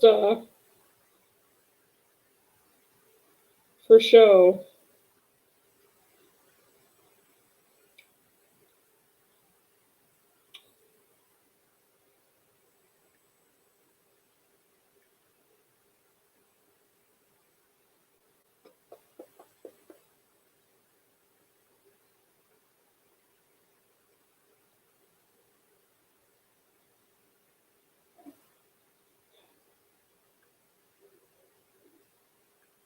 I'm looking for it.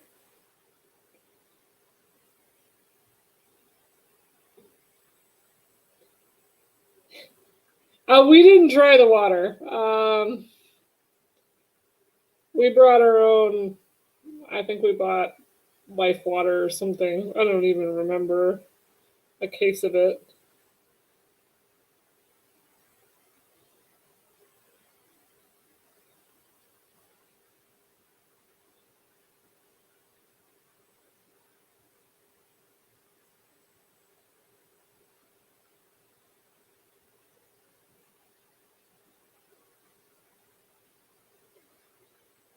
Trying to find it. I know I sent it to Lance. Just gotta remember. Dang it. Where is it? I know we did take a shower there. We just didn't drink the water. Unfortunately, we do have a creepy story about the shower though. Our drain got clogged. Like was it the first day, Lance?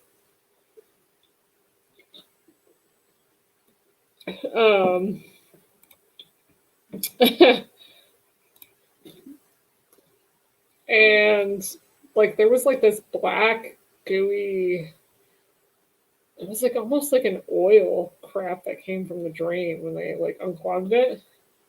And they had to like bring a cleaning, like come and clean it up. I have no idea what it was clogged with, Beth. But Lance was like, "This is Elisa Lamb." Little did I know back then, because I didn't research the Hotel Cecil very much, besides the Night Stalker and that Austrian guy and a few other crazy deaths that just happened to pop up.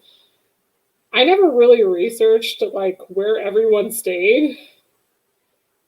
Little did I know, we stayed in 434, which was the 4th floor, and Elisa Lamb stayed in 416. And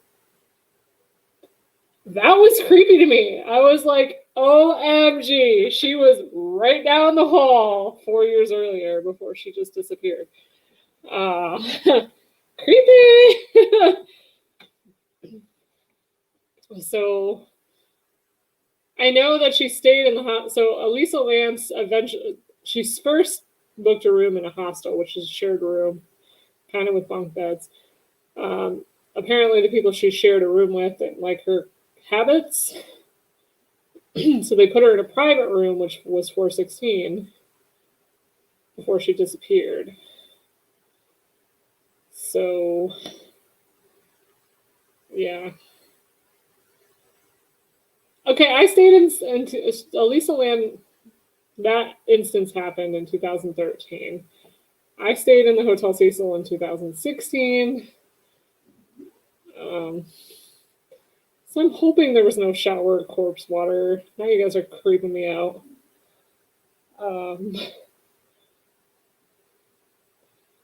It's all your fault, Lance. You made me stay there.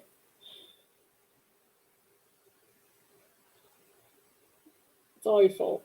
It was gross. But in his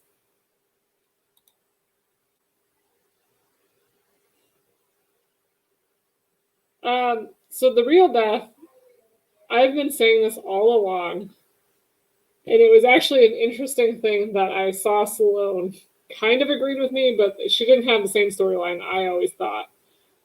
I always was saying someone of power had something to do with her disappearance. I thought it was a hotel manager, personally, just because of the video seemed to piece together. But then Salone Bella said it, and I respect Salone Bella. She is a wonderful individual. And when she said it, but in a little bit different context, I was like, you know what? I'm on the right path. You know? She said there was more than one person involved. but it was a person of power. And it sounded like, so it was a younger male that had to do with it, and she agreed. But I thought it was the hotel manager, and it may not be.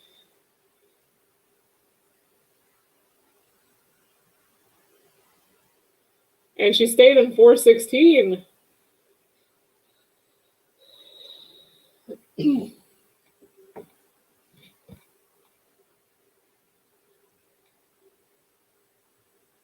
Which was down the hall from where we stayed.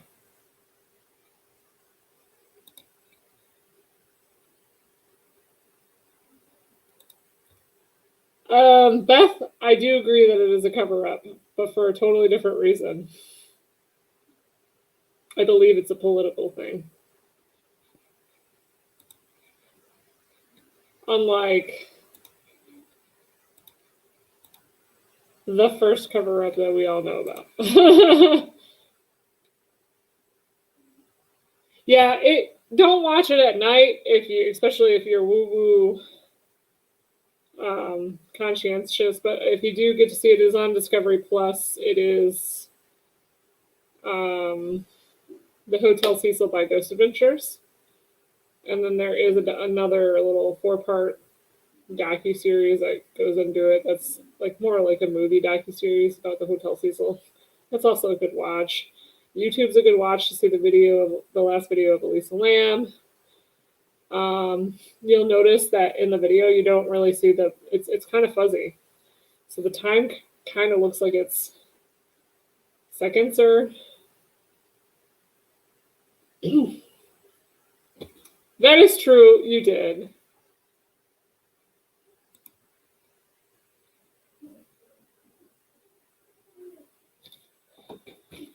Oh my goodness. I have 7 dogs and this whining stuff kills me, guys. Taz, you want to be shipped off to Uncle Lance? They can tell you how spoiled you are.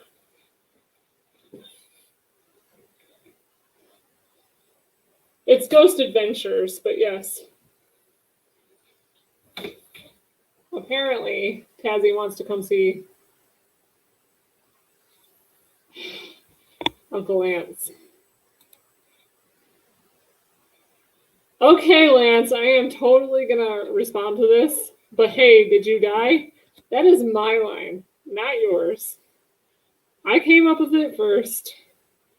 And only because you freaked out so much about me driving, okay? And I'm sending Taz off to you in a box.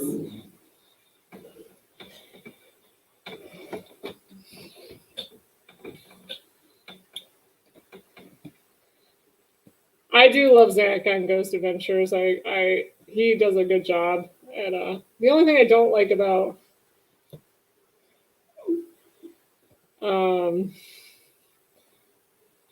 Ghost Hunters is you have to wait for the reveal. And then sometimes you don't remember when they heard something. And I like when Ghost Adventures will just tell you, hey, I heard X, because they've already edited the video. So it's kind of like in the moment.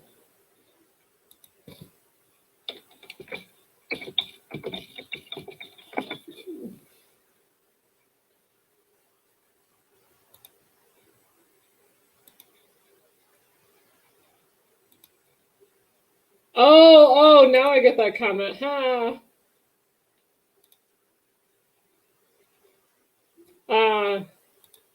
Lance asked if it was a ritual thing. Yes and no, Lance. Yes and no. I replied no because I thought he was talking about something else. But now that I reread the comment, I understand what he's asking.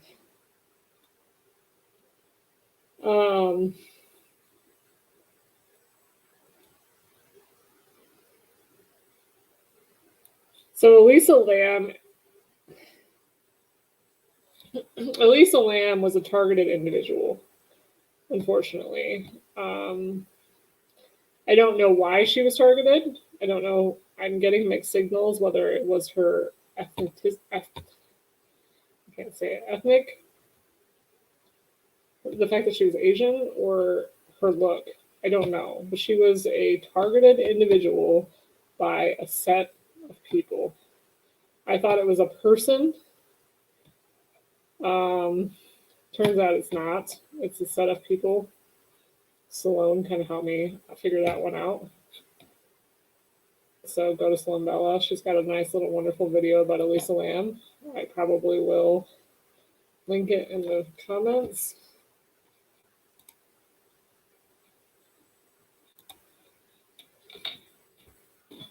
She's the reason why she changed my mind just a little bit because her and I are almost on the same path with the Sloan Bella thing.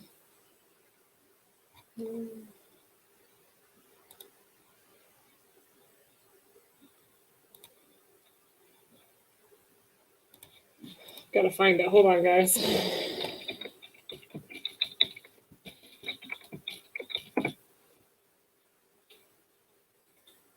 Hi, everyone. I'm Sloan from SloanBella.com, and I'm back with another channel celebrity.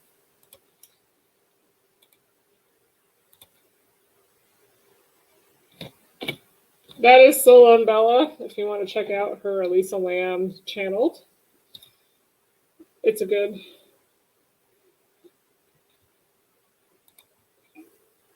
I did get free breakfast, but I didn't die officially, but I might as well have. Okay.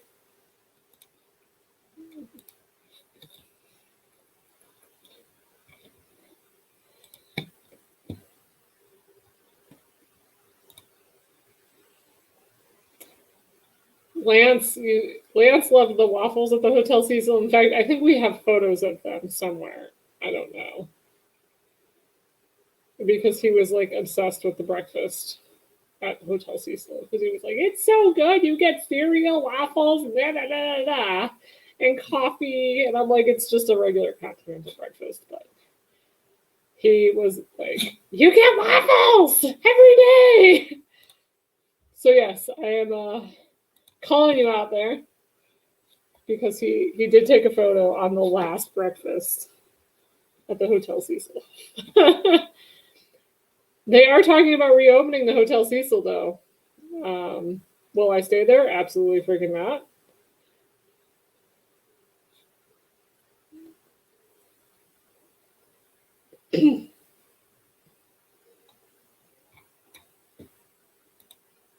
I'm tempted to do my own little paranormal, but every time I get into the paranormal, something always comes back with me. And unfortunately, it takes forever to get rid of it. And I just don't want to. I'll leave that for Mexi. He's much better than I am about that stuff. I'm going to your photo album, Lance, to see the waffles.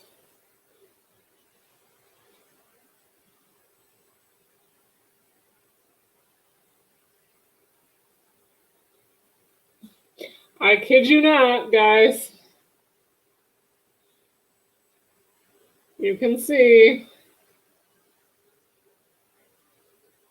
Try not to get a glare.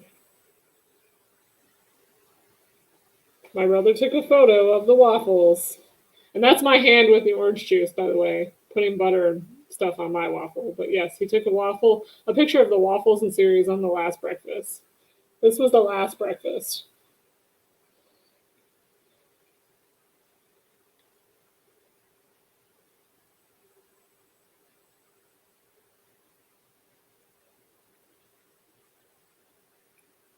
Does that look familiar, everyone?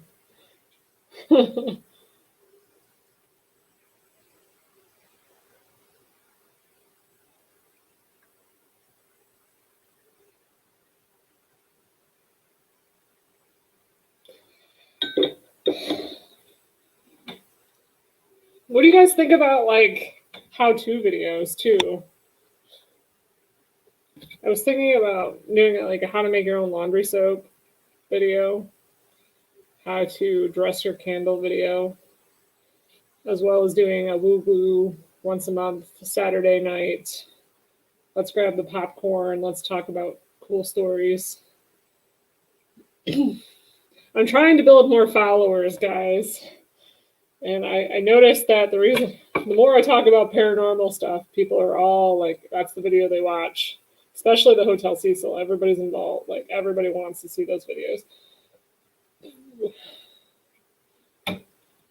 And I put Cecil in the title, and it's like, boom.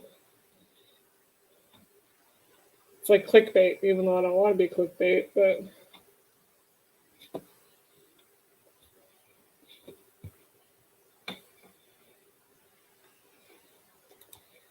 They did have a popcorn maker, and the popcorn maker... The popcorn maker was actually in the last place where the Black Dahlia was seen. The bar. It was an old bar back in the day. And here's his point.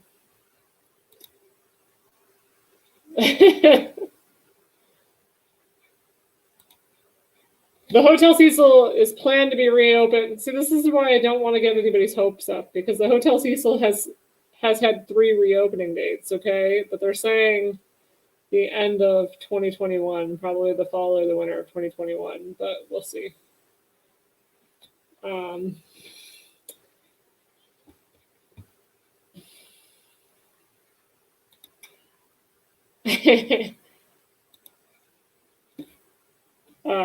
That's why I'm not like getting my hopes up. I'm like, I'll believe it when I see it.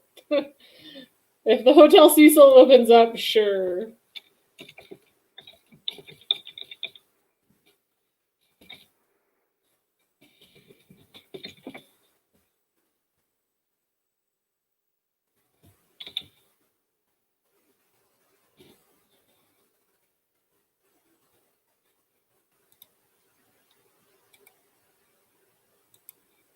And that's a could, Lance. I'm gonna, there you go, Lance, because you're gonna ask for proof. This is where it says that it could open at late 2021. The key word here, guys, is could. They've been only saying it for 4 years that they're gonna reopen.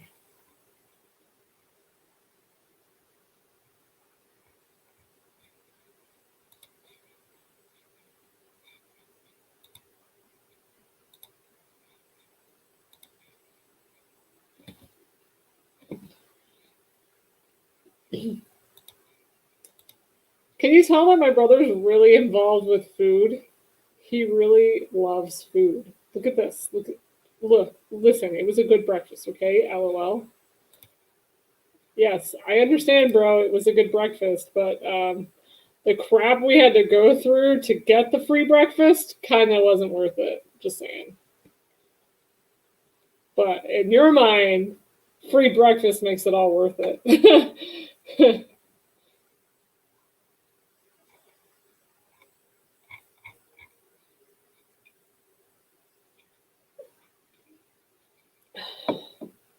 Who's all here still?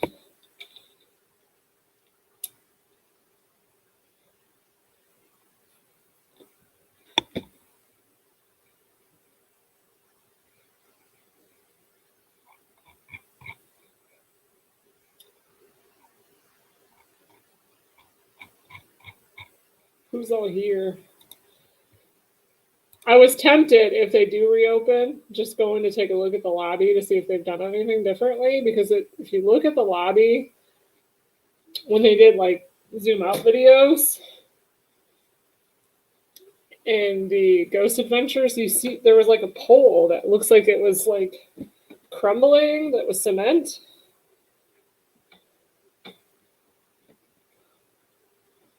But did you see that pole that I was talking about? Like, it looked like the cement had been crumbling in the lobby. And they just never really fixed it. Or they, like, demoed it a little bit and never really fixed it either. Yay, Cat's here. And Lance is here. Beth, are you still here? And how about Rose and Marie?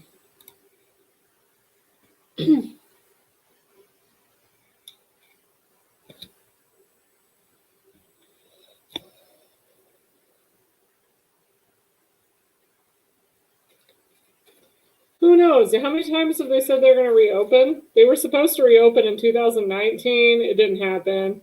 Then they were possibly talking about 2020 until, I don't know, COVID hit, and it didn't happen. Now they're talking 2021. I feel like it's just, they want to keep people's hopes up. Like, we're going to open, but you don't know when, and you don't know where. And eventually we're just going to open and not tell y'all. And I think the only reason why they're contemplating reopening is because, have you seen their financials lately, Lance? We're not making a lot of money with just the single tenants that they have. I don't think it's enough to even keep the building maintained and pay the 2 employees that they have. And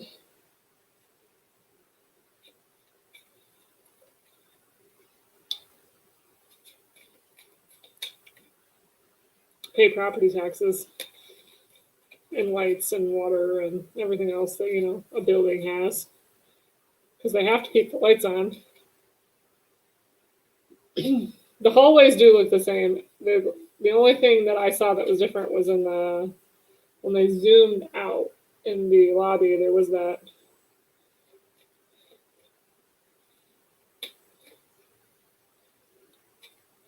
All right, Kat, talk to you later.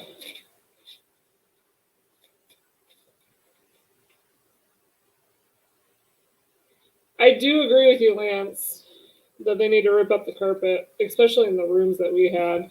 So Lance is suggesting that they should just rip out the carpet and maybe paint, open it as is. And I have to agree, just because the hotel room that we were in, the carpet was really old and like kind of stained, and you know, just bleh. Hopefully you feel better, Kat.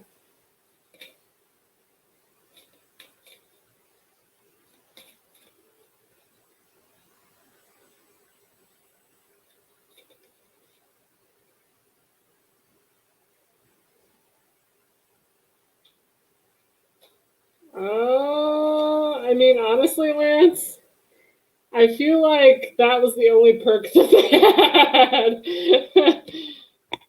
had. Considering you were 4 blocks away from Skid Row, free breakfast was kind of a necessity. Lance just asked, I wonder if they're going to serve free breakfast if we stay there, if anybody stays there when they reopen. And that's literally the only perk that they have was free breakfast, so why not? I mean, every time you stepped out, all you did was smell horrible smells. And you have to watch where you walk, and there's homeless people everywhere.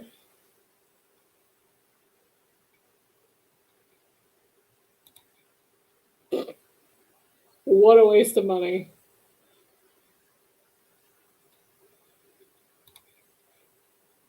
You know what Lance would do? This is what Lance would do. Lance would rent a room, set up video equipment in the room that records all night long, and then come in there, stay at another hotel, go in the morning just to get the free breakfast, and check the video equipment. Am I right or am I right, Lance?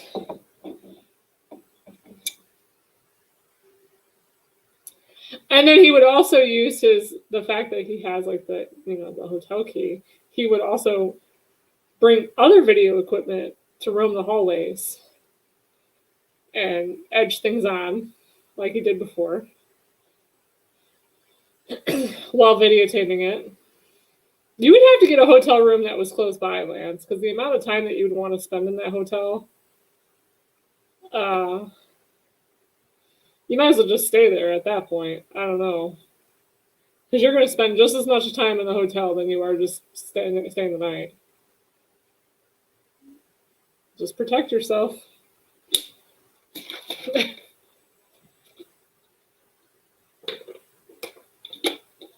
A lot.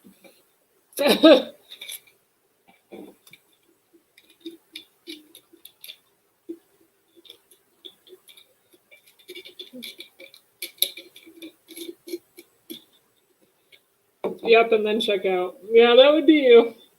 You would, and if you had a chance to get in the basement, yeah, I cannot go back there, Lance. You've seen how sick it makes me when I go down there.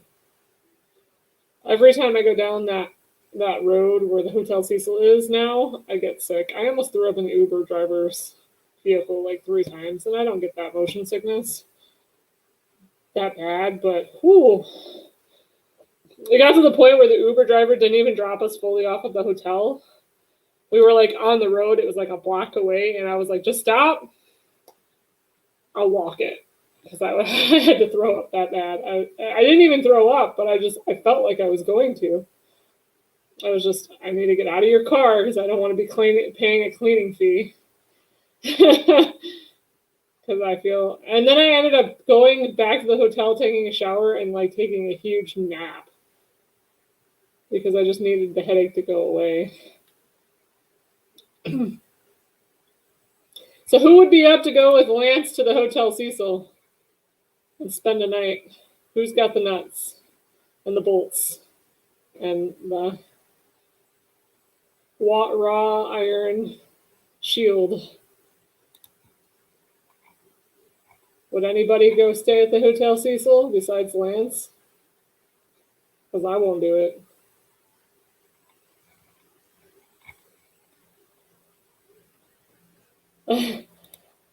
Would you stay though? You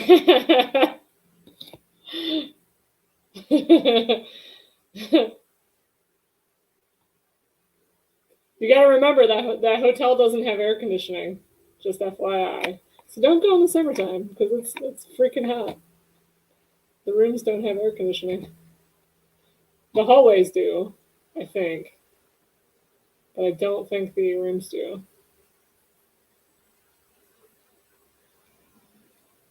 See? There you go, Lance. You got somebody who will go with you?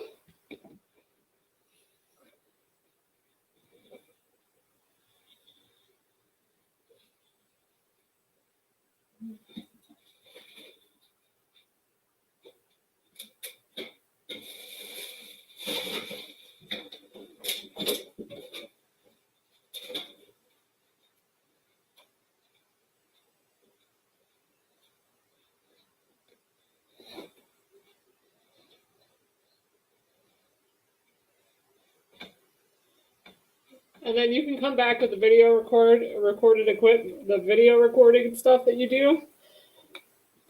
And we'll have a discussion on the channel. Sounds like a fun time. When they reopen, it'll be a exclusive here.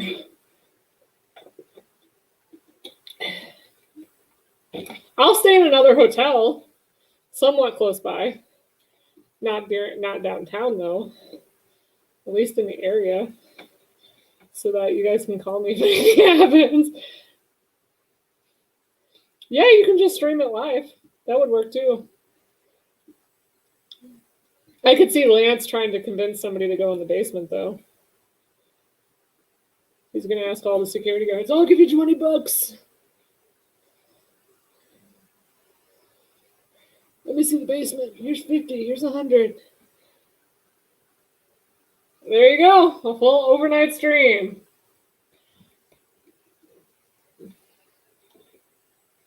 Aha, Lance, you got somebody that wants to go in the basement with you.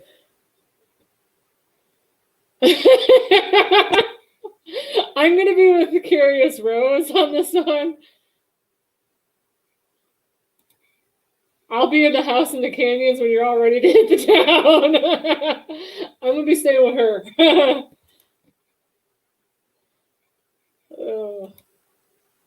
I'd go in the basement.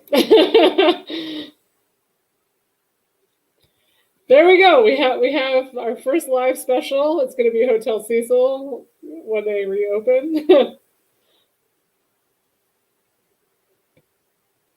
No, real Beth, the worst part is the fact that it's probably not organized. I do like your pick. It's pretty cool. Probably the worst part of the basement is there's probably construction materials and a bunch of crap in the basement. And I will tell you of a funny, it is a ghost adventure. Ghost Adventures went to a hotel in one of the old abandoned gold towns. And they did a film in the basement that had construction materials because somebody had bought the town and was going to try to revamp it, and they were working on the hotel first. And they had a bunch of construction materials in the basement. And Aaron, of course, they send Aaron, poor Aaron. They send Aaron alone everywhere. Poor Ghost Adventures. Poor Aaron. Aaron was in the basement all alone, and he heard a noise. And when they had done the relook of the video, what had happened was a board, like a board would typically fall like this. The board fell like this, and a brick flew through the air in the room that he was in. And I was like, "No, I'm good." I was like, "I will never go in a hotel basement that's haunted. No, I'm good." I can't remember the name of that episode, though. It was a while ago, back when they had the original 3-man team. I want to say it was like... yeah, bring a mask, bring a helmet, bring steel-toed boots. Check. And put essential oils in your mask to hide the smell, because it probably stinks down there, especially if they never did anything with the suicide mattresses.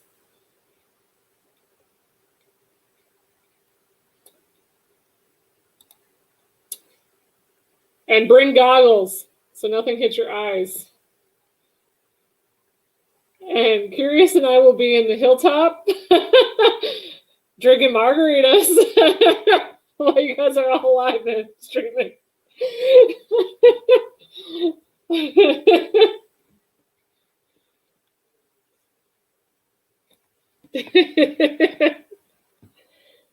Oh. Yep, don't forget your essential oils. Find one that you can stand to smell for a very long period of time. And I actually want a video of you promising the hotel manager or the security guard $50 to go down to the basement.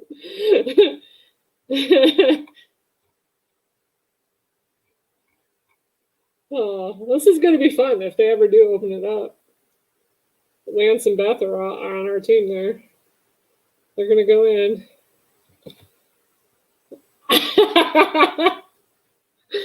Oh.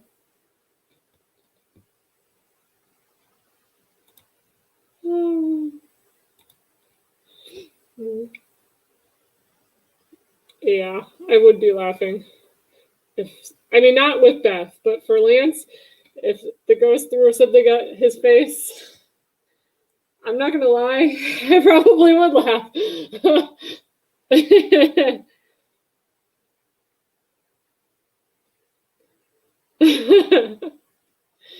Wear a football helmet, yeah.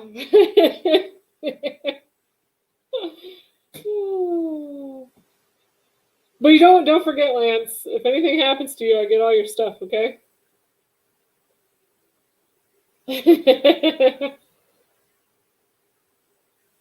Make sure you dress up in like workers' clothes, like, you're a construction worker or you're doing electrical when you say you forget something. I forgot my toolbox down there.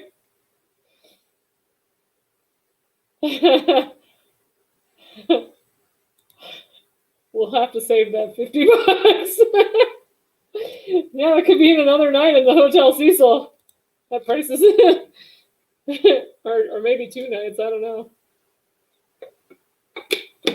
Lance is a highballer. He's willing to pay $100 just to go in that basement.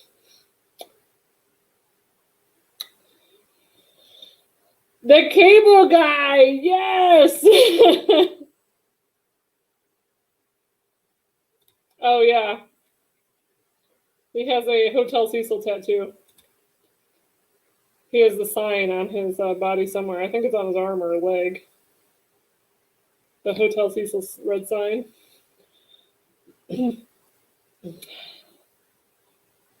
Yeah, that's my brother for you. Y'all will love my brother. Y'all, I sound southern now. What the heck?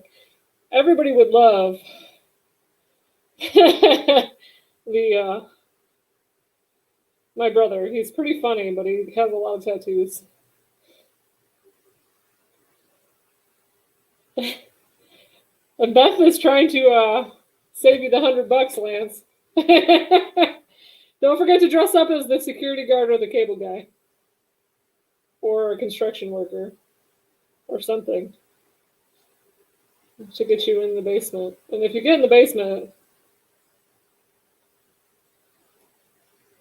oh yeah, we did. You know what? I woke up at 8 a.m. and I was tired all day after that chat. Curious.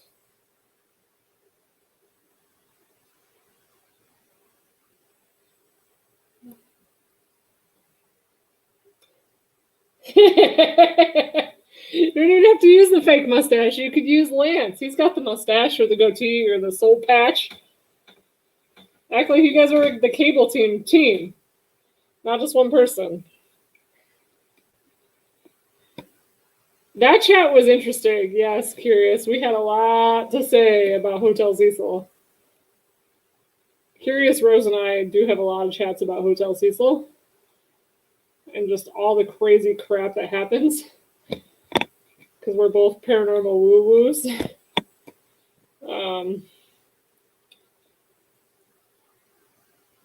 Yeah, I'm still kind of recovering from it too. We also talked about the famous, infamous case that we're not all going to mention.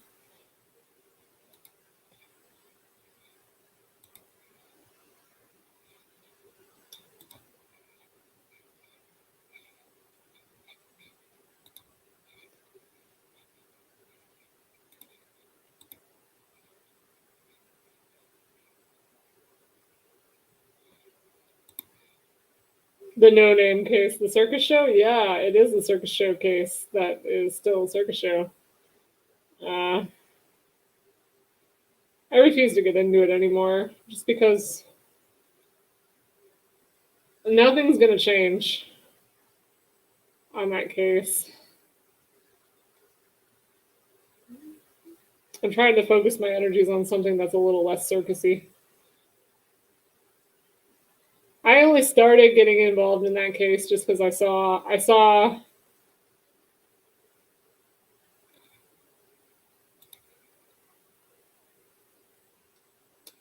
there is a Netflix documentary coming out about the Hotel Cecil guys on Netflix. I think it's next month. Yep, he told you when, next month. So check your Netflix.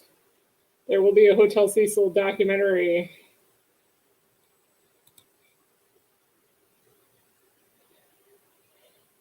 It is getting crazier, Beth, and unfortunately, there's too many people involved in YouTube that want to talk about the situation.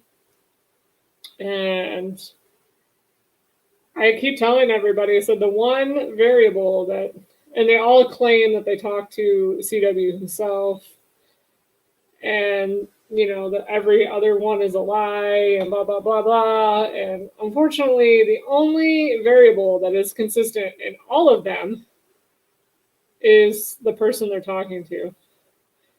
So, and we all know he's a pathological liar. I mean, look how many confessions he's had now. What, 3? So I'm just sitting here like laughing because I'm like, yeah, he's feeding information to every one of you to throw you off your path. Like, hello, haven't you figured that out yet? He's going to say whatever he wants to say to make him seem like the nice guy to this one person. He's going to say whatever he wants to say to this person to make him seem like he's a nice guy, and vice versa, because that's just who he is. And that's all I want to say on that case, because it's the no-name case that we're not going to talk about. I noticed lately, the Netflix on Cecil is going to be great. I've noticed a lot more about Cecil is coming out, and I'm wondering why. I'm wondering if that has something to do with that story that they're opening in 2021. Because now, let's just go down the path for a second. Now, everybody's curious about the Hotel Cecil. And if you looked at the financials for the last 3 years about the Hotel Cecil, they were barely making any money. But now the Hotel Cecil is gaining momentum as you got Richard Ramirez, you have the Austria guy, and all these people are starting to become famous, and so is the Elisa Lam case because of all these documentaries, Netflix, Discovery Plus, Ghost Adventures, and there's another one that happened. So I'm wondering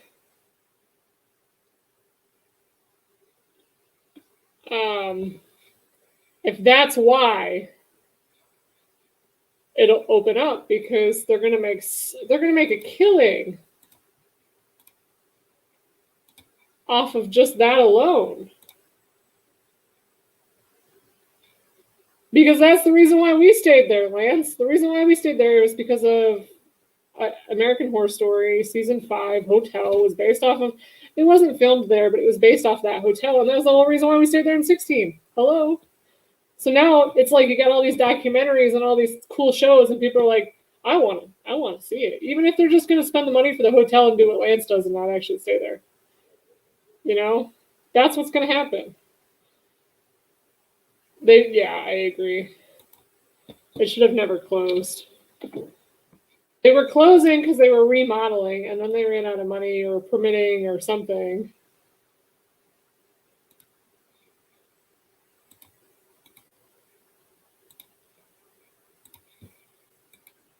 This is the Netflix documentary.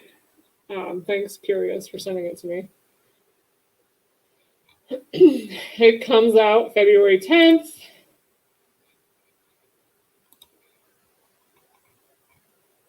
And that is from Network. There is no copyright involved on this one. This is straight from Netflix.com. I'm not sharing any other information than Netflix is.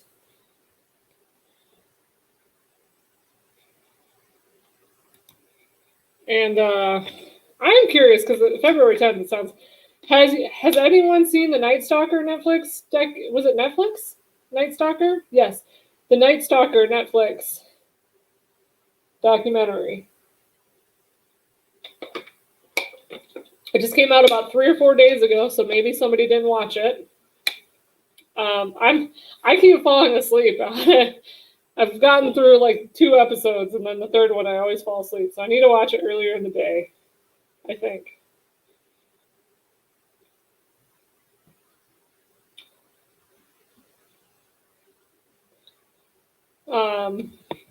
I heard that they were going to do the same type of thing, not the Netflix that's coming out on February 10th, but I heard that they were going to do like a Richard Ramirez thing for the Austrian guy and Elisa Lam.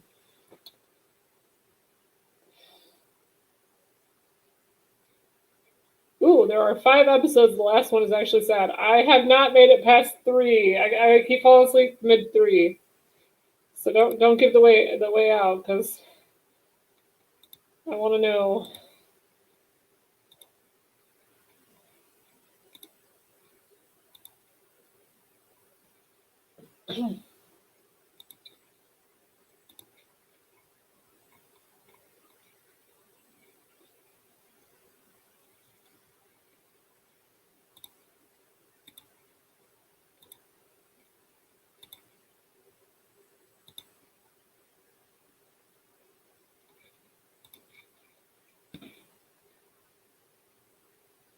Did someone die?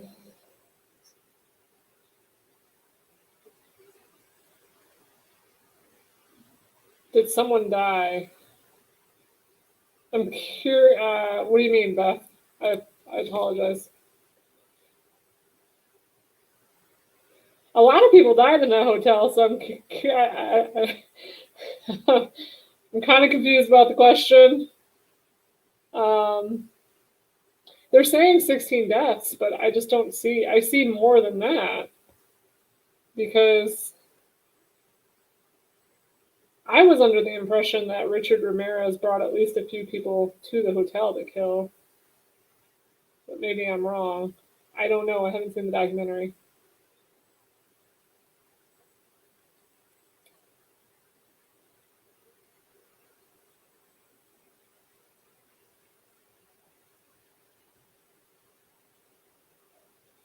Oh, yeah. Did someone die? Okay, yeah, got it. Did someone die? Yeah, it was murder. I don't know how I got this information, and it may have been a feeling that I had when I was in the Hotel Cecil, but I felt like every time we walked by the room that Richard Ramirez stayed in, I felt like people died there. It was on the 14th floor. I felt like, and the flashbacks I kept getting was he would choke people with the phone.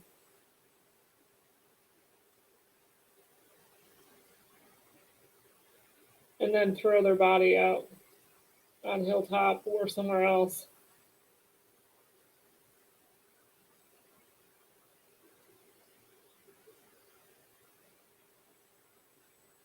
I don't know. And I don't see. Lancelot is asking. He killed people in the room, didn't he? And that is, I have to.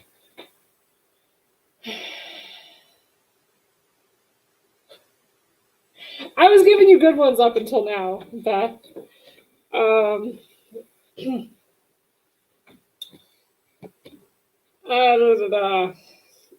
I do believe he killed people in the room. In that documentary, I didn't make it past X episodes, so I don't know. I'm not seeing any evidence that's saying that he did, in fact.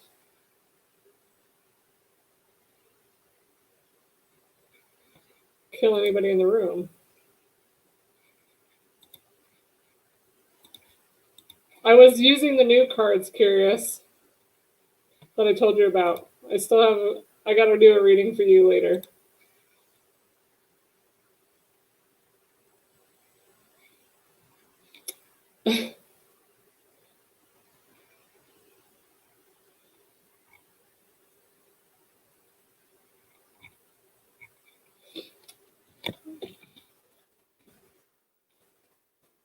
Yeah, that was the feeling I kept getting, Lance. I kept feeling like somebody died. More than one woman died in that room with the cord. But I don't know. I'm like, why wouldn't they talk about it in the Richard Ramirez?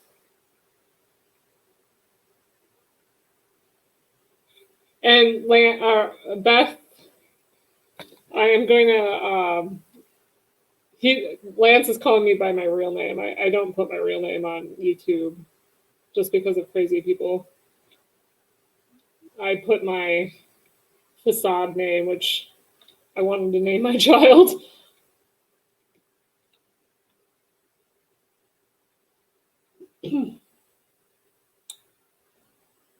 So now you know my real name, everybody.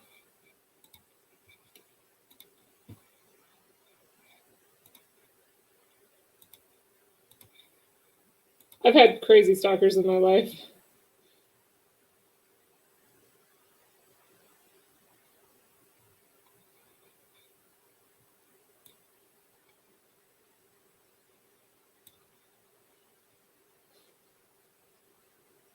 Yeah. Oh, yeah, we are. Yeah. What am I doing? Okay, I am going to look up and see if there's anybody that officially was killed by Richard. And because I keep getting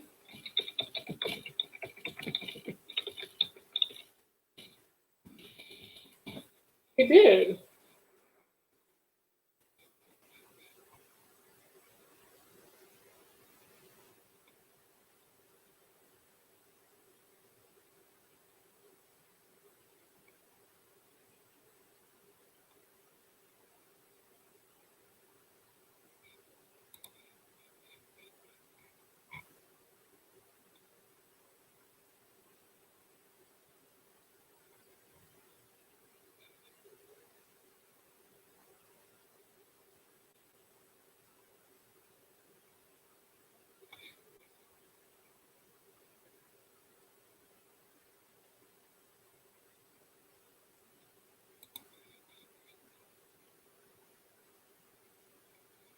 It's okay, Lance.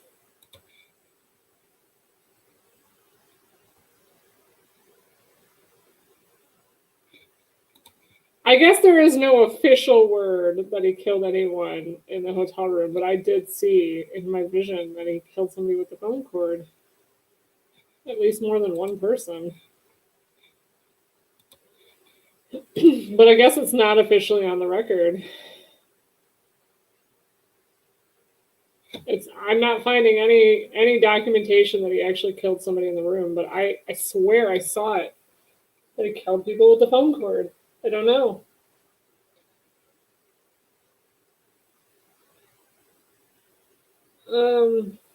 Yeah, I don't know.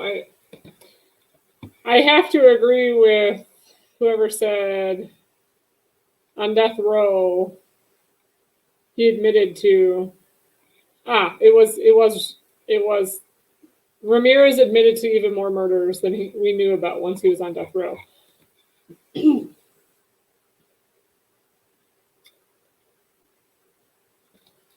I have a feeling that he did bring home, not bring home, because Hotel Cecil isn't a home.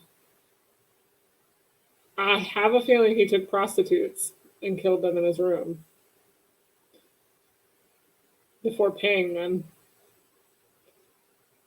That was what I kept feeling, but I don't know. We will never know. He's dead anyway, so.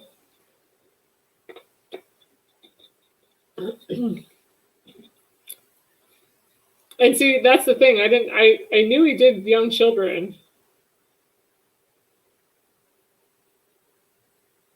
I want to say he killed before then.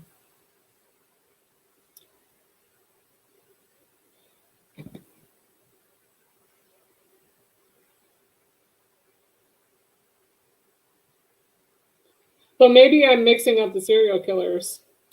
Maybe it was the Austrian guy that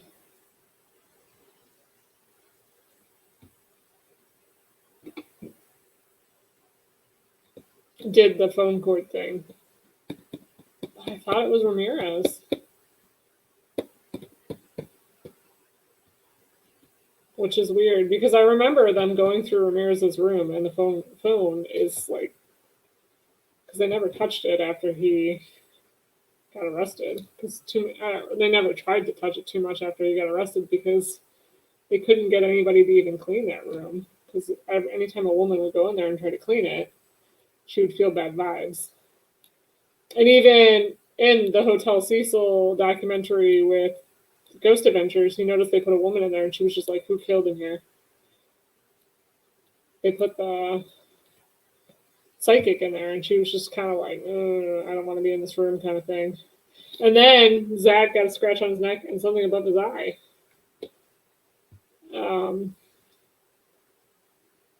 Very violent young man. That guy is very, very, very violent. Ugh. He just gives me the chills.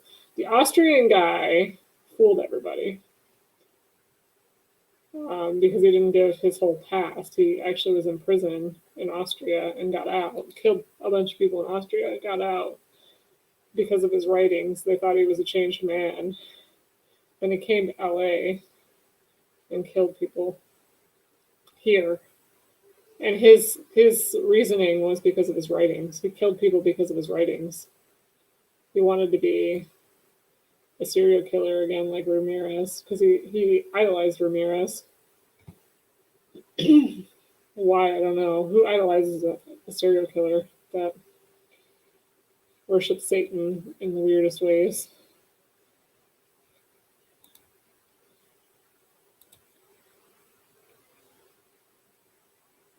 So yeah, I don't know, like crazy people, crazy people.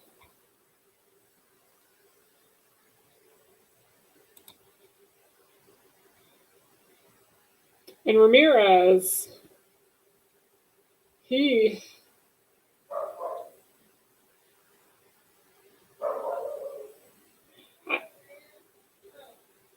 that's true. Serial killers idolize serial killers. I did hear that. Curious about the 89-year-old woman that he killed. And that was sad to me. I was like, she barely could probably get up from her chair and you just killed her? Like, she wasn't the only older woman that he killed, though.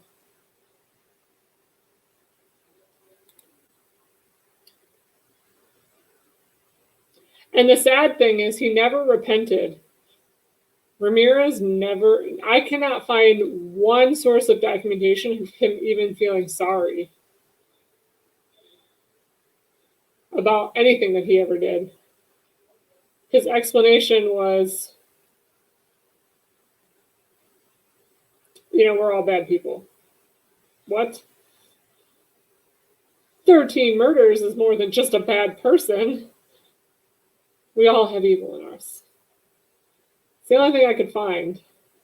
And then it was sad because his court trials, did you see, like, even just the clips? And, like, he didn't even care. He was like, this is all a joke.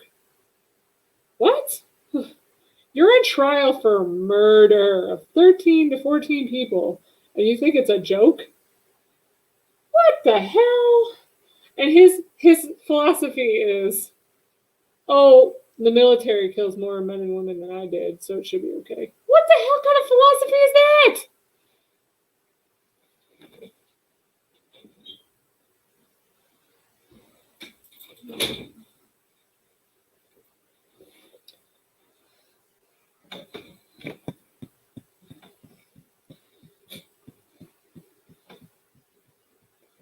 Yeah, and that's the sad part. It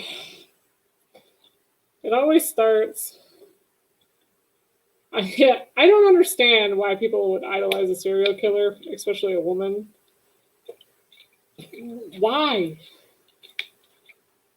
I mean, I probably would write to a serial killer only to find out information of why the freak did you do this, if it didn't make sense. I wouldn't have wrote to Ramirez. There would be only a few people I would write to now. And that would be literally all the letter is, why? What the hell? Why?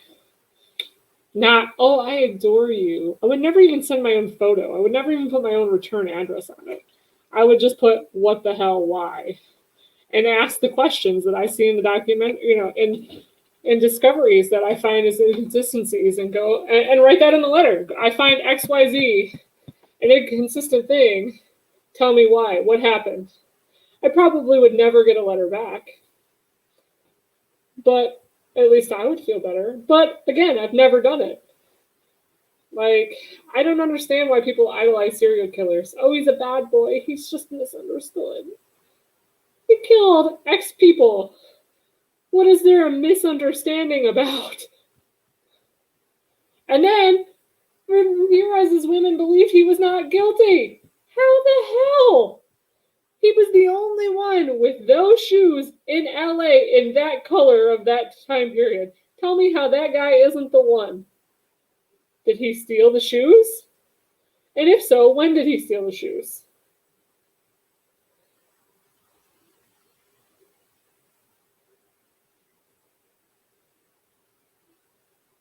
Yeah, I kind of wondered where he got the money for the custom-made suits, unless it was the women throwing themselves at him that were rich. And maybe that's why they were throwing themselves at him, because they were rich and lonely, and they saw him as just a cute individual. Yes, it was size 12. Avia, size 12, black yoga sneakers.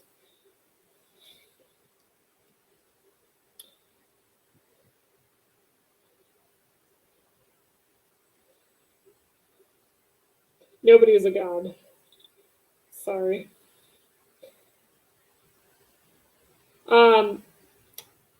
They did have in the previous police reports that it was a size 10 because it was never properly measured. They used the cops who put it in the first police reports in the earlier years in the 80s. They said size 10 because what happened is they never took a tape measure to it. They just based the size based off of their own foot. The people who was investigating it feet. And it wasn't until later on that they kept seeing the same shoe footprint that they actually took a tape measure when they got an actual decent footprint. Full.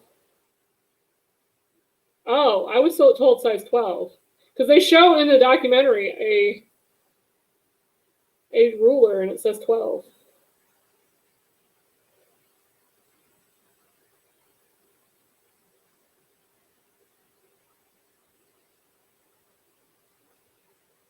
Anyway, I don't know. There was something about the shoe, I remember, because they did talk about it in the documentaries when they were talking about the two people who were investigating it, the two types of police officers that were investigating it. And I do remember that the first reports had the wrong shoe size because they didn't actually take a tape measure to it. And then later on they did. And it shows out it was a different size. Oh, okay. I got it now. The size 12 was an equivalent to an Avia size 10. Got it. That makes sense now. But I do remember the shoe became a key point in the finding of him because of that specific shoe. There was only one. Avia was a new brand. There was only one that ever went to LA, and they weren't able to trace it because back then debit cards weren't a thing. You could pay in cash for a shoe or steal.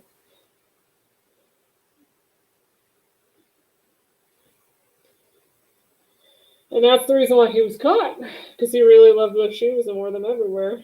And they were the only one in that color of that shoe brand that was in LA, because it was a brand new shoe company. And that was coming from, I think, Europe or another country that was over here.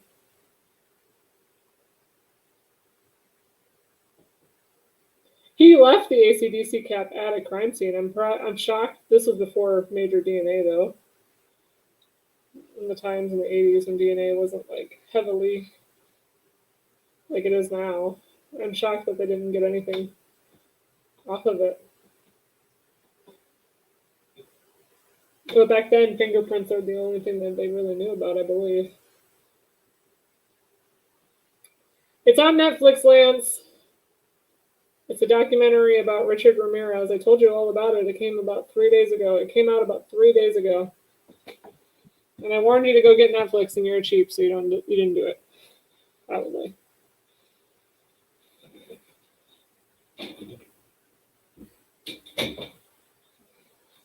I can say that. I'm his sister.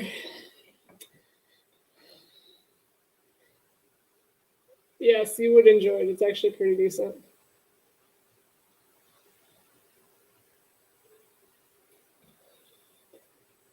I can't share my Netflix with any more people because I'm already having problems with too many people watching at once. So I always get kicked off every now and again. So that's why I always watch my crap late at night, because everyone I share it with is on the East Coast and they're usually in bed. But if I try to watch it during the day or right now, can't. Yeah, I think it's only 4 or 5 episodes, Lance. Yeah, when you're bum days, and then you send me like 85 videos about you being a bum. Well, I've been a bum for over a month now. So So I'm tired of being a bum. I want to go back to work. But I'm having a tough time finding something that I'm going to enjoy. And I'm not to the point where I'm completely desperate yet. Sir Lancelot, his attitude did mess everybody up, even me.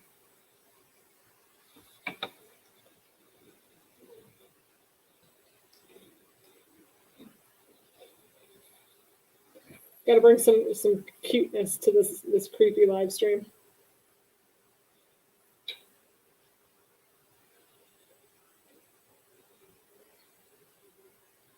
This guy's gotten me through a lot of tough nights when I watch all this scary crap.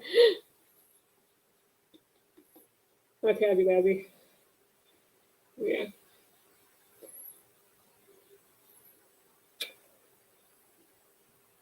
As he looks at all of you like, okay, Mom just woke me up. I was sleeping.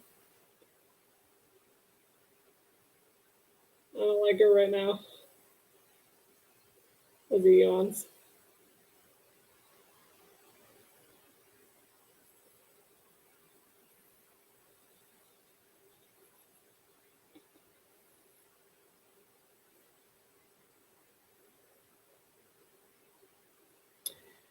A narcissist was not the only thing that he was.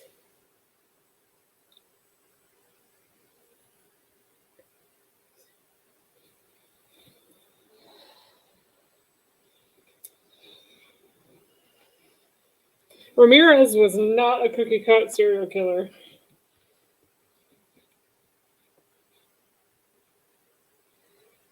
I thought about it, Lance, but there's nothing here that's hiring at this point. I would be good at that, though. My brother just asked me if I thought about working, kind of what I'm doing now, but in the I want to say he kind of was bipolar. That's what he showed me. Because of his manic episodes. But I will help, the RN will help me figure that out.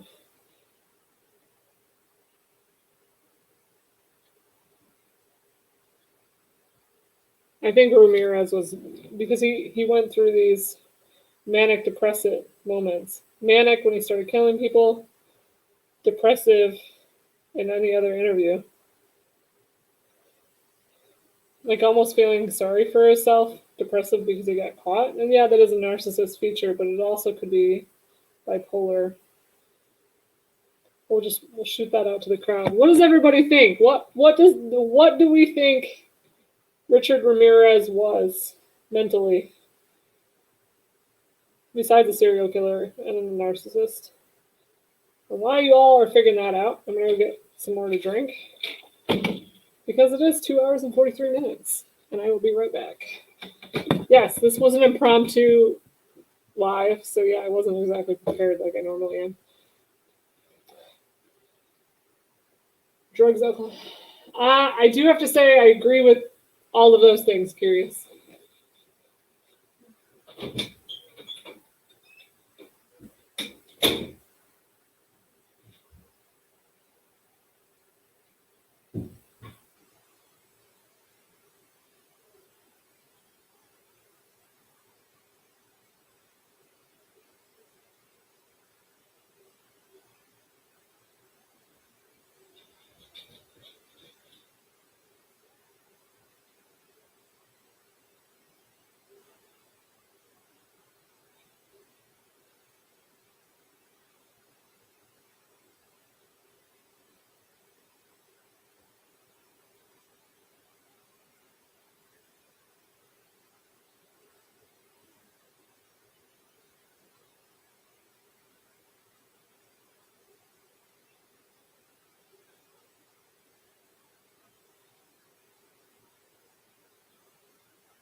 Daisy.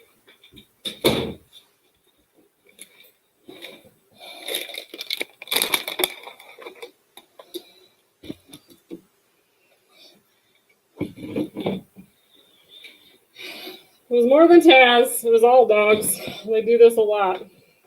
They hear something and they bark. Sorry, guys. Took me a minute.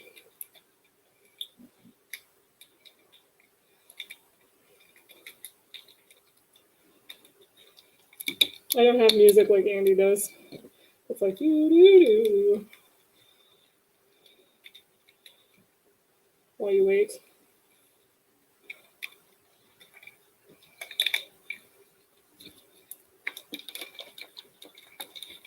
It's on Netflix, real Beth. It's 5 episodes.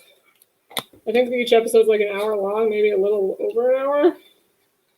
And it goes quick because it's mostly original footage that they pieced together pretty well, and they did some interviews with the police officers that worked on the case.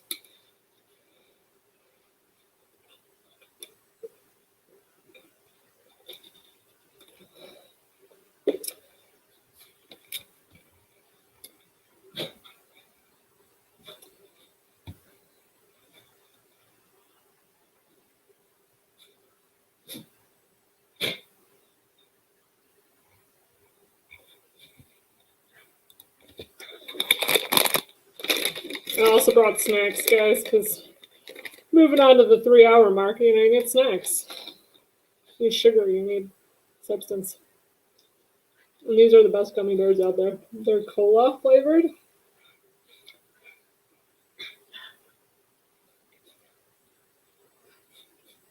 And I bought the entire store out yesterday. Yes, he died of blood cancer because of his drug abuse. And they want to say it was probably either meth or heroin that caused it. That's what I heard. I love gummy bears. Gummy bears is one of my favorite snacks. Haribo, Happy Cola.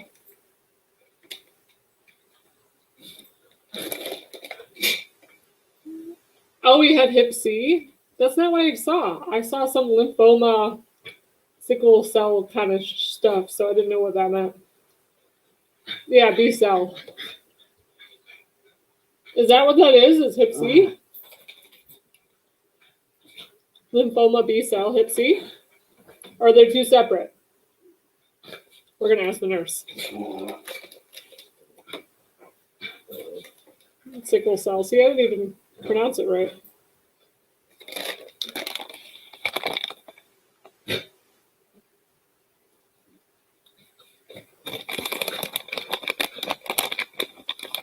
He was white. It was B cell. I called it sickle cell. I don't know why. It was lymphoma, B cell, cancer. Okay, so I was right. It is two separate things. He had Hep C? I didn't read that.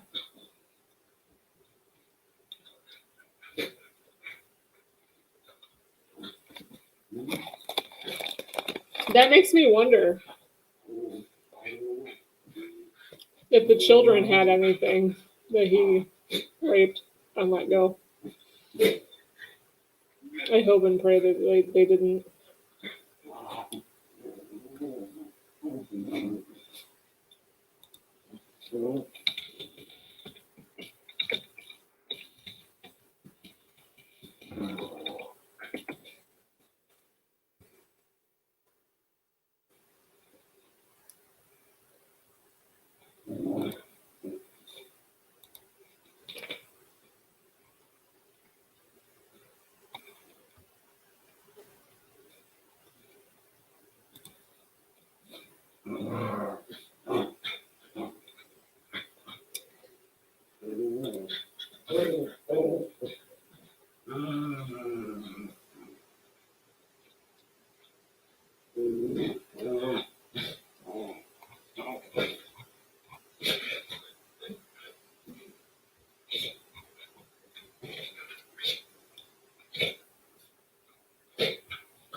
I do. Yep, you're right.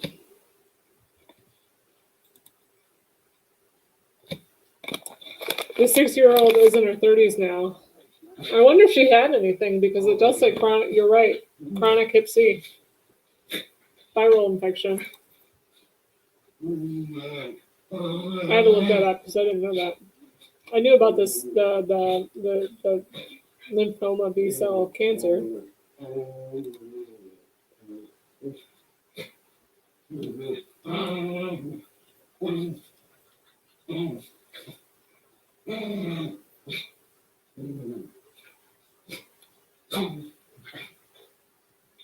He was on death row for 23 years. 23 years. What the fuck?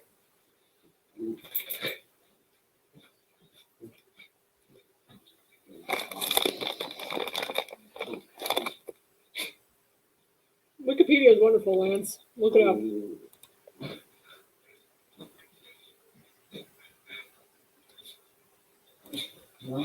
23 years, guys. 23 years. Yeah, he was an IV drug user.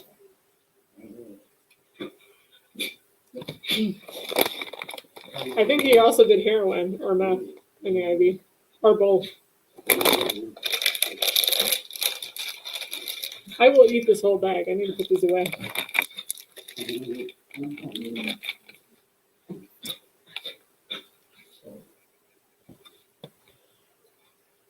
See what the things you learn, Lance, if you watch the Netflix series that I've been telling you for 3 days. He loved the Cecil because it was cheap. It was in the drug side of town. And nobody cared to ask him any questions. That's why he loved the Cecil.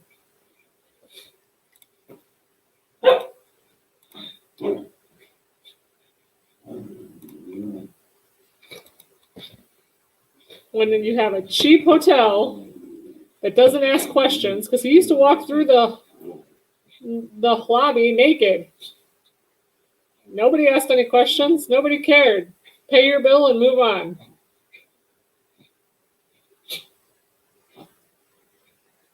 I wonder how he got the money for all that. Was that from the looting? Because I didn't read anything that he actually looted anything of real value. Other than vehicles and a few stolen properties per house that he did.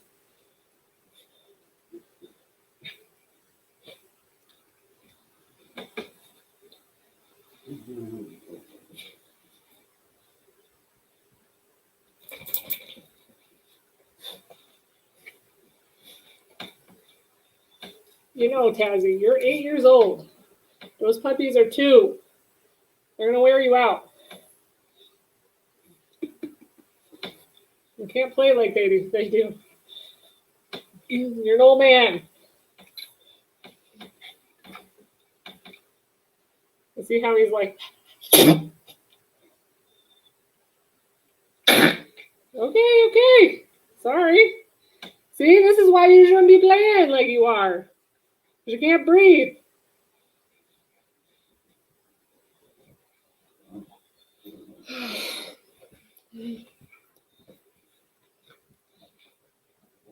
And he goes back to playing. Dang dog. Doesn't listen.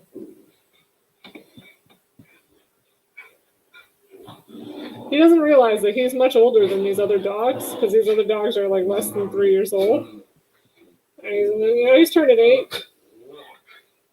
He just doesn't have the energy like they do. And he's all like, after playing after 20 minutes.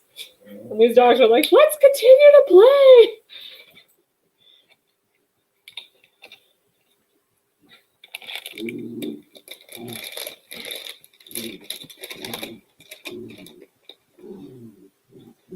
He also followed the newspapers too. Curious. He's a very cute puppy, but the problem is he doesn't realize his own weaknesses.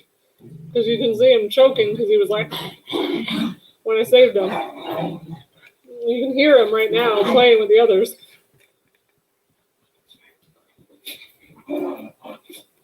I have 1, 2, 3, 4, 5 dogs in my bedroom right now out of the 8. I'm sorry, 7 that I have. And Jake is only like 2, and he's a little dash hound. They're all small dogs, by the way. They're not big dogs. Jake's a little dash hound. It's not even 2 years old. Has lots of energy. Or maybe he is 2. He's got lots of energy, though. And my poor little dog over here, who's a Yorkie, who's 8, is like, I can't keep up with you, buddy.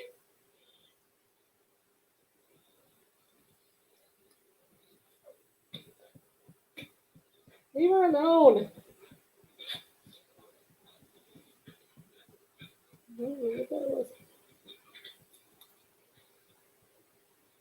Leave her alone. Stop trying to pin each other down. That's what they're doing. They're just trying to pin each other down. What the heck, dogs? Lay down and sleep. Especially you, Taz. You're all hot and tired out.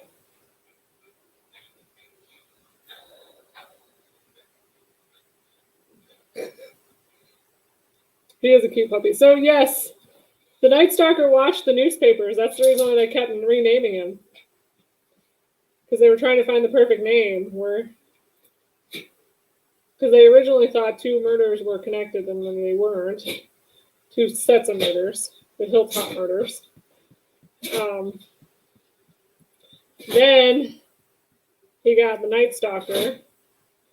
And he was actually following the newspapers. But did you see that he actually filled out a questionnaire from somebody who wrote him about how his only wish and his only regret was not carrying a gun everywhere? When those people, that flash mob, pretty much cornered him. He was upset because he got caught. That's literally what happened in that case. Why he got caught? Obviously, he's dumb. If he wouldn't have stole that car, he wouldn't have gotten caught. Because that's the only reason why he got caught is because they were able to lift a fingerprint off the car. That mob didn't like him.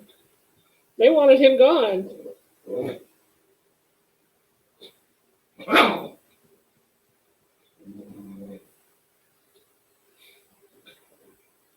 They had baseball bats and pipes with them. I think some of them had guns. Not like he could have escaped it anyway, even if he had a gun. But I think there was just too many people for him. They would have all... Eventually, somebody would have been hurt, though, if he had a gun. Or he being Ramirez.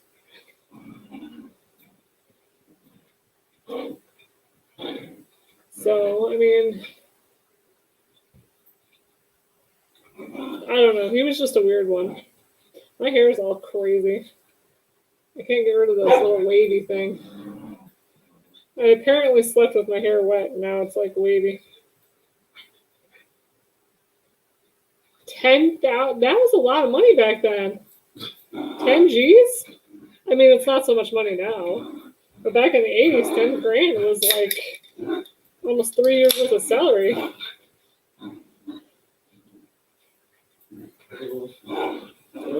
Really? Nobody wanted to sell out information for 10 grand? Even on Skid Row? Well, they do all have a code down there.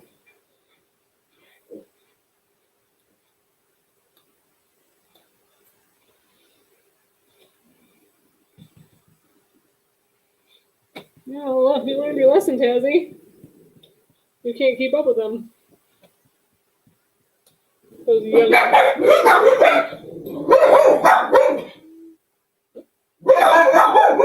Nobody can come to my house without me knowing. Apparently my mom's getting up. And all the dogs.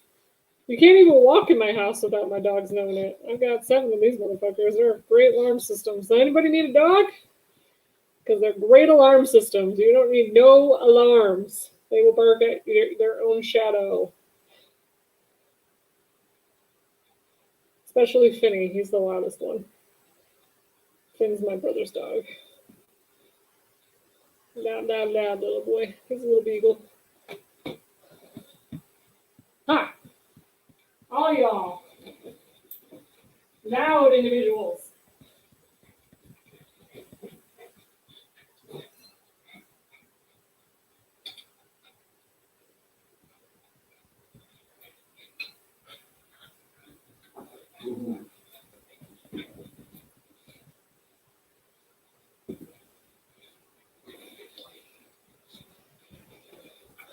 Oh, he idolized the Hillside Strangler. I thought they thought he was the Hillside Strangler, but maybe not.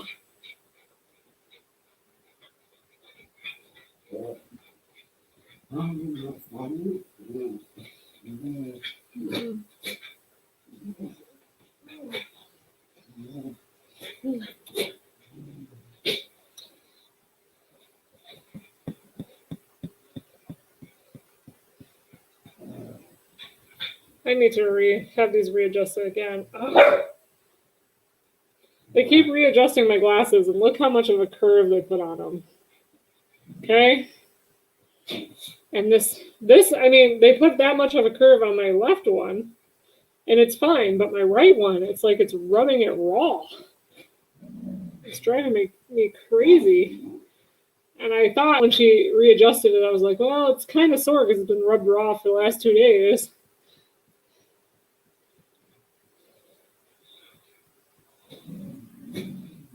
But I think he just killed for because it got him off. Because you notice that even in his later interviews when he was on death row, even his cellmates talked about how like it was almost kind of a version of foreplay for him, the killing. Yeah.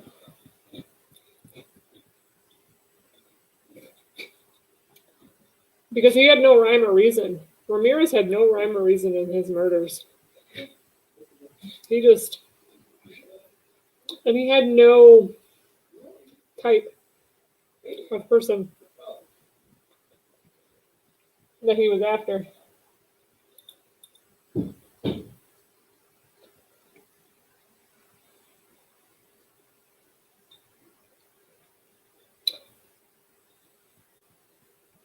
Other than just because he wanted to.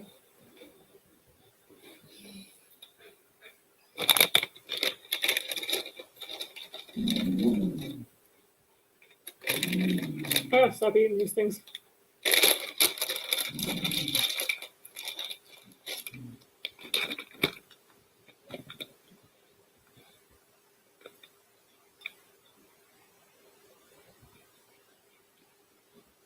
Tazzy! Get over here.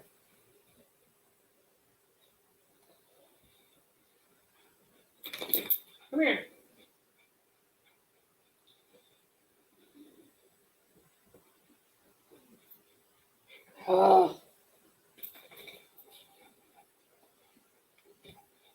See? This is what he gets into. He tires himself out. But he doesn't know when to stop.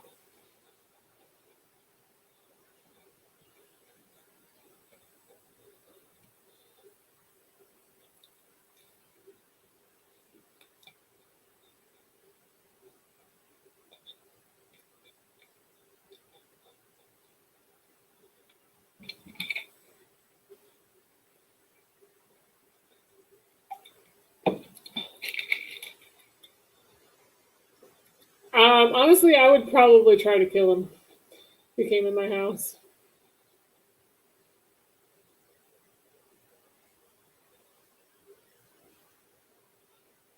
Yeah, because remember that one victim got out and tried to rush him out of the house? Even though he was shot in the head, his blood was all over his house. He got shot in the head, but it only it only grazed because it wasn't strong enough to go through where he shot him.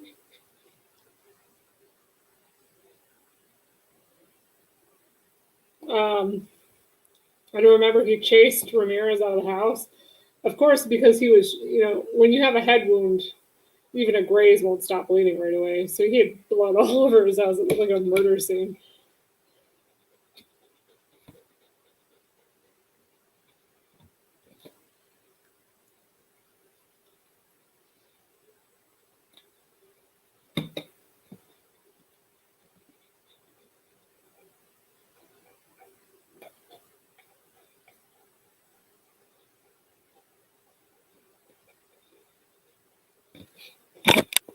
Sorry, guys. Look at him.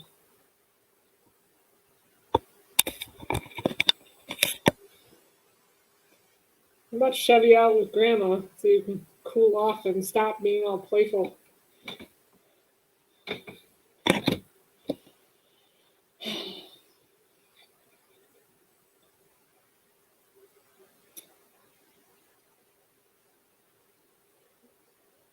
You can tell he's getting tired and overheated because look at him panting. He's just like,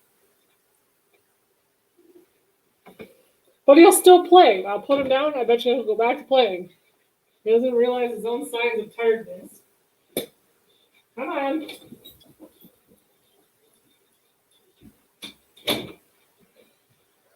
Apparently they all went out.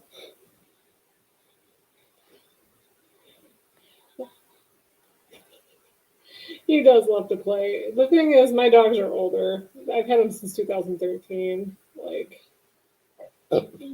my brother's dogs are young. Not even 3-4 years old. And when they're that age, all they want to do is play. They have no sense of tiredness. And when my dog's up there he's about 7. He's almost 8. I mean, he'll be 8 in October. But, when you get up to that age in a dog, he's just not used to, he likes his naps, He's just not used to roughhousing like the little 3-year-olds. I do thank goodness for all my pets. They're amazing. I've had my Tazzy saved my life, So he deserves everything that he gets. I do spoil him quite a bit, though. My brother Lance will tell you that. If he's even here.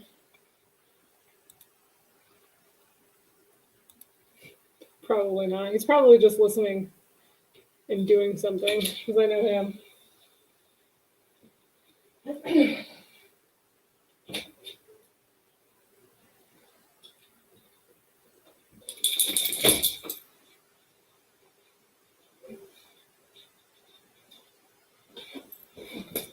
This is my other boy.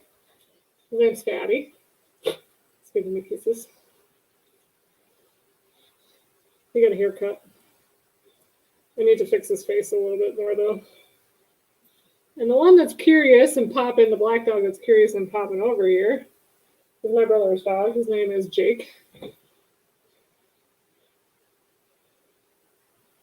What? Everybody wants Fatty. Any visitor who comes to my house wants to take Fatty home in a suitcase.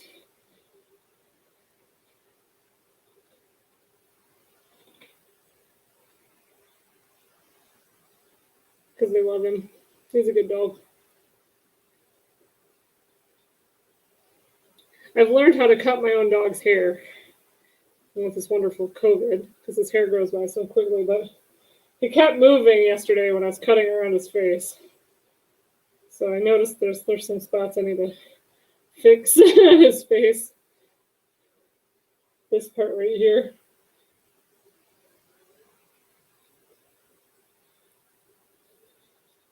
And I need to get better around his feet, because he kept, look at his feet. His feet are the longest. Because every time I picked up his feet, he kept, I don't want my feet done. So I gave up yesterday. I was just, you know what? You've had enough trauma for a day.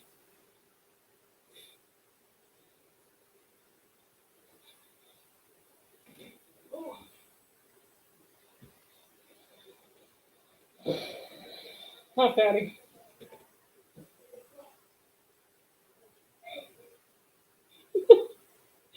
I don't know if you guys can hear my mom in the back.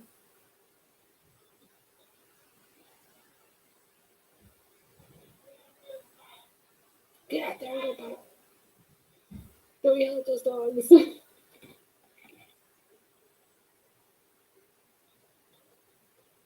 The only thing about having 7 dogs is they don't all have the same potty schedules. So it's like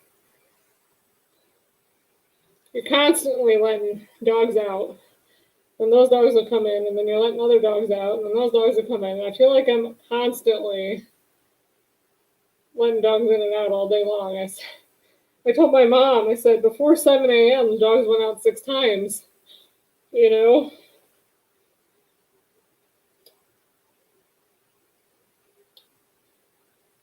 So, gotta get these readjusted again.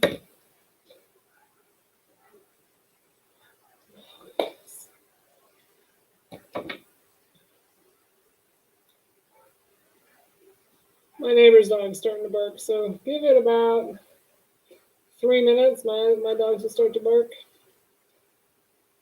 And it's a constant battle between the doggos outside. Between my 2 neighbors, they both have dogs. They all like to bark at each other like they're big bad butts. And they're gonna eat each other, but they're actually all friendly dogs, but they just have this is my place, this is my territory, I'm gonna eat you. Holy crap, I've been on live for 3 hours and 15 minutes. Wow! Random videos 101.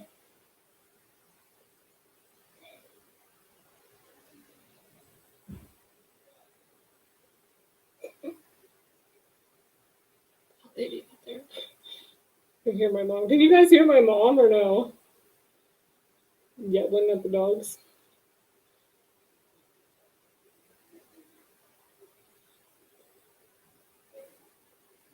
I think I'm starting to like lose interest here.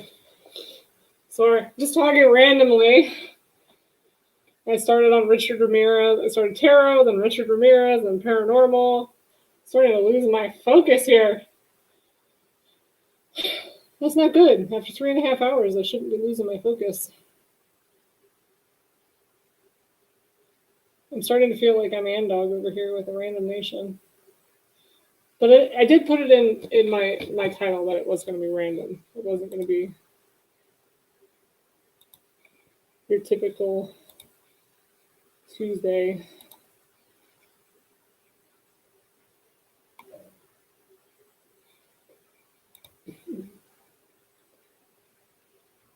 I do love randomness too. I don't like anything that's organized sometimes. Sometimes you just need the random YouTube live.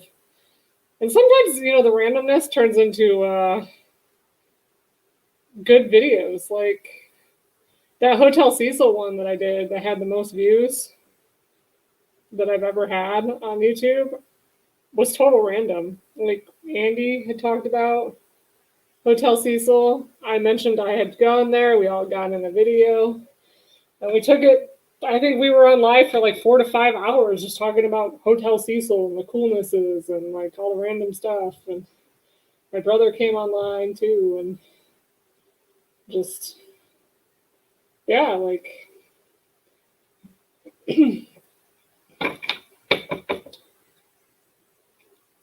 randomness. I think you missed it, Curious. These are my new cards that came in.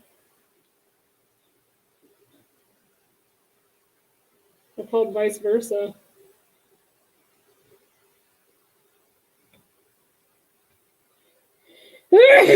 Sorry, guys. Don't get the corona. Yeah, all 6 feet back, right? Just checking. Don't want to get the corona. No, not the new cards. I think you don't like these new cards, Beth. Should I do my old cards for you, Beth?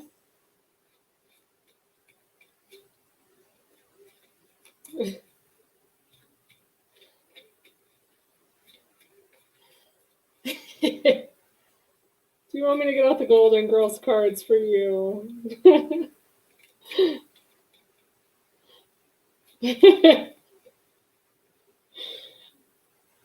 I got Yeah, these are all these decks that I'm using are the newish ones. Okay, let's pull the old ones. You know what? Let's do the love cards for you. I'll be nice. Anything that will give me good info. These are always your friend, Beth.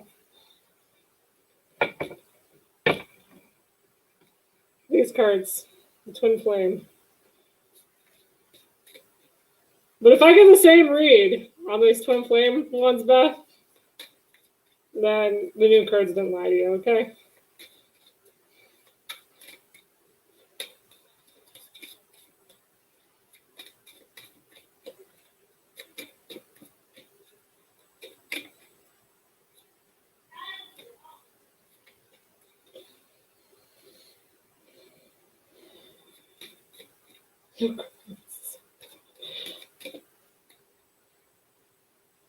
Temperance, Restoration, Fire and Ice. You did get the Temperance on the last read.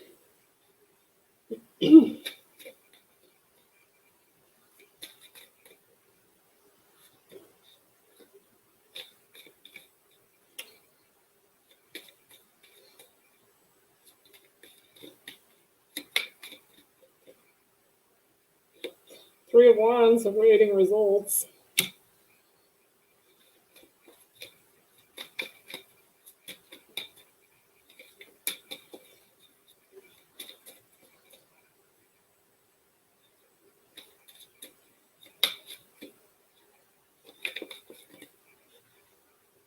Four of Cups, missed opportunity. Sorry, Beth, it's sounding kind of like the same read here.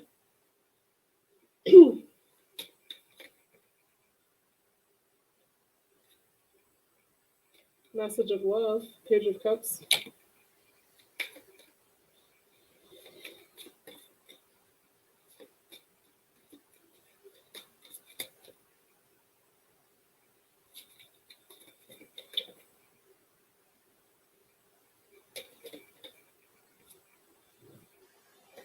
And a spark.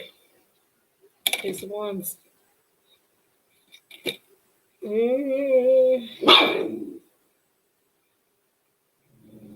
Kind of sounded like the same read. Four of Pentacles, scarcity mindset.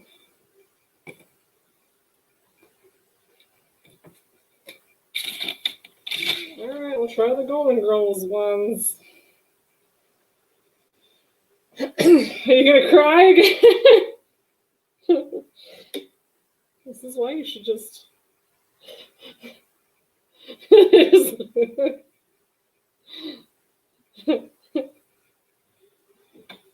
They just look bad. I'll even spray these for you.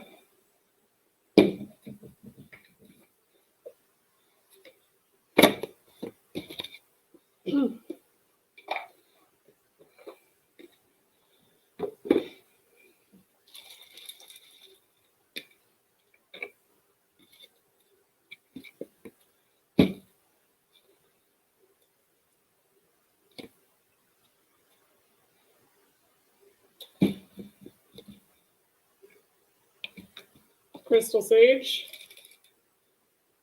Crystal Fuse Essentials. This is Sacred Space. The other cards probably got the COVID. Well, technically, the new cards wouldn't have had the COVID. Who is Furby? Lay off.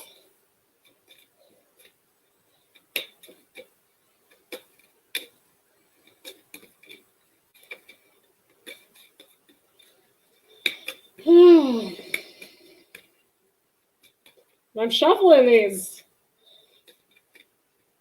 Please give me a good read. Seven of Swords. Feeling like somebody has thieved you, bullied you, mistreated you. I think the Seven of Swords, that's the second Seven of Swords, I believe, but you'll have to check. remember getting the swords for you. The chariot.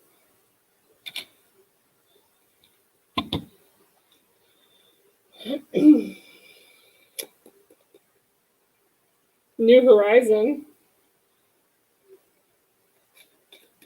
A change.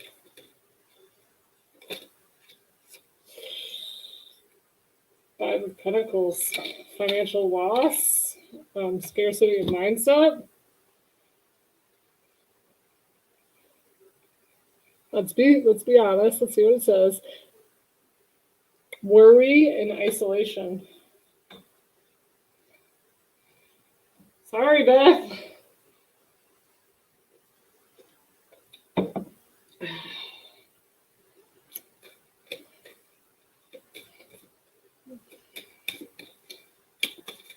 See? 8 of Wands. Steadily, quickly, something's going to happen.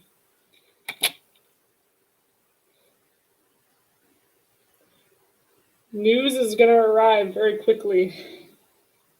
And she has her hand is hurt.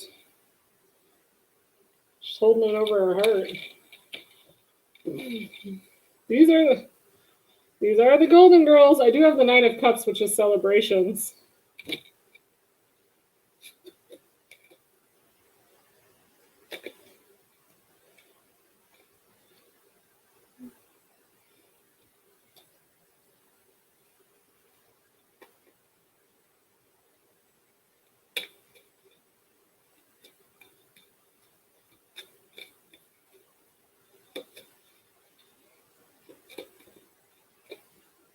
The Hanged Man. I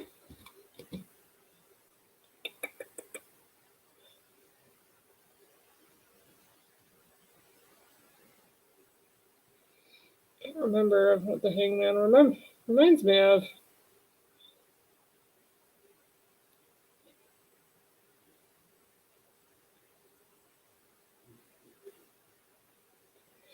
It says wisdom, self-sacrifice to get a change of perspective.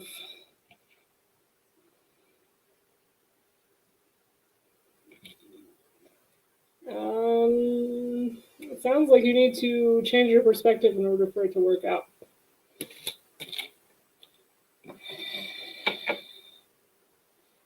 No, the Hangman means wisdom, self-sacrifice, get a different perspective.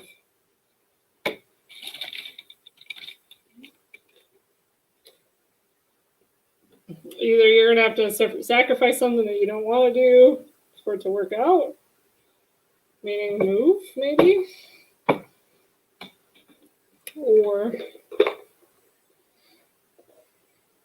Ouch, ouch, ouch, ouch, ouch.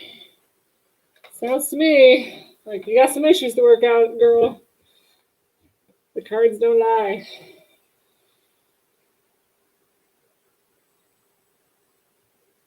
You don't like the faces I'm making. Sorry. It's not bad. It's just it's not what I think you should do what I said earlier, and you both need to move someplace. If you do want it to work out, you both need to move someplace that neither one of you have lived before. Sorry. Come on, Debbie. Stop whining.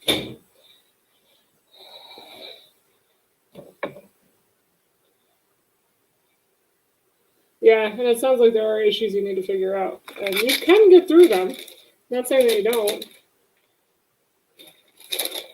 It's just you got some issues. You need to work it out. New cards, old cards, Golden Girls cards, they're all saying the same. Beth, you're the one that manifested this. You said you didn't like it when the cards keep reading the same. Well, the cards are telling you there's troubled waters ahead.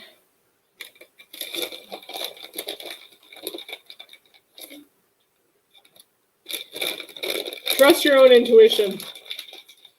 That's all I'm going to say to you. Do you think it's worth?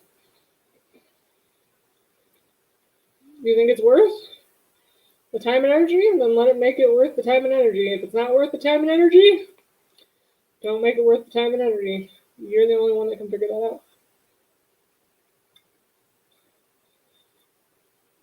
I think that long distance is the hardest one. And it sounds like both of you are pretty, what I see, both of you are pretty set in your ways. And the long distance is very hard to figure out. Paz, get up here. Come on. What do you got?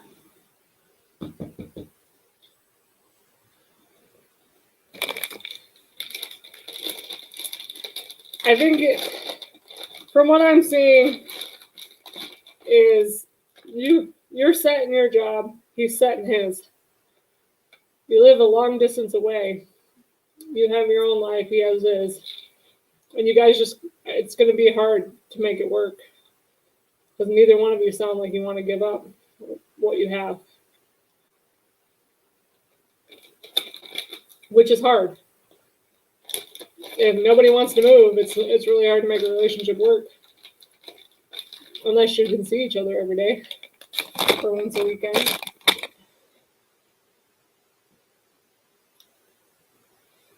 It's a conversation you need to have.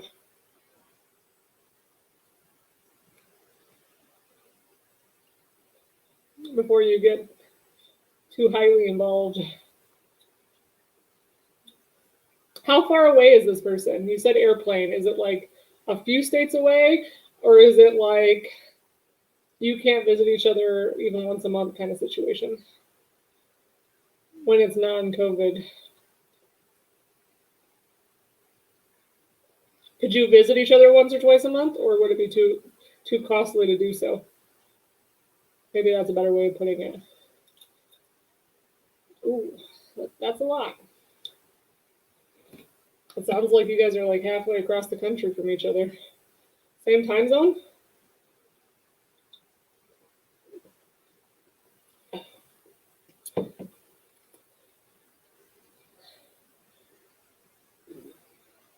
I would assume that if based on the hour drive, the amount of hours to drive.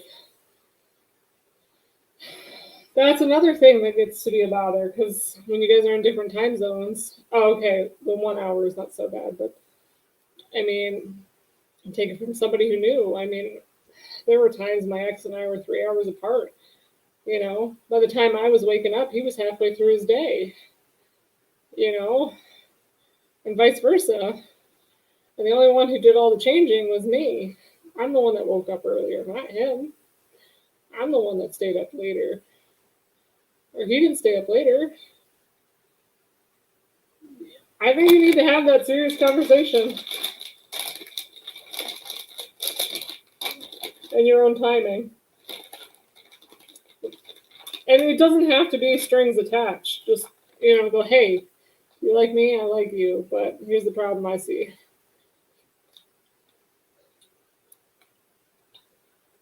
If this works out, who's moving? Who's doing what? Are we going to move to a location that's mutually beneficial for both?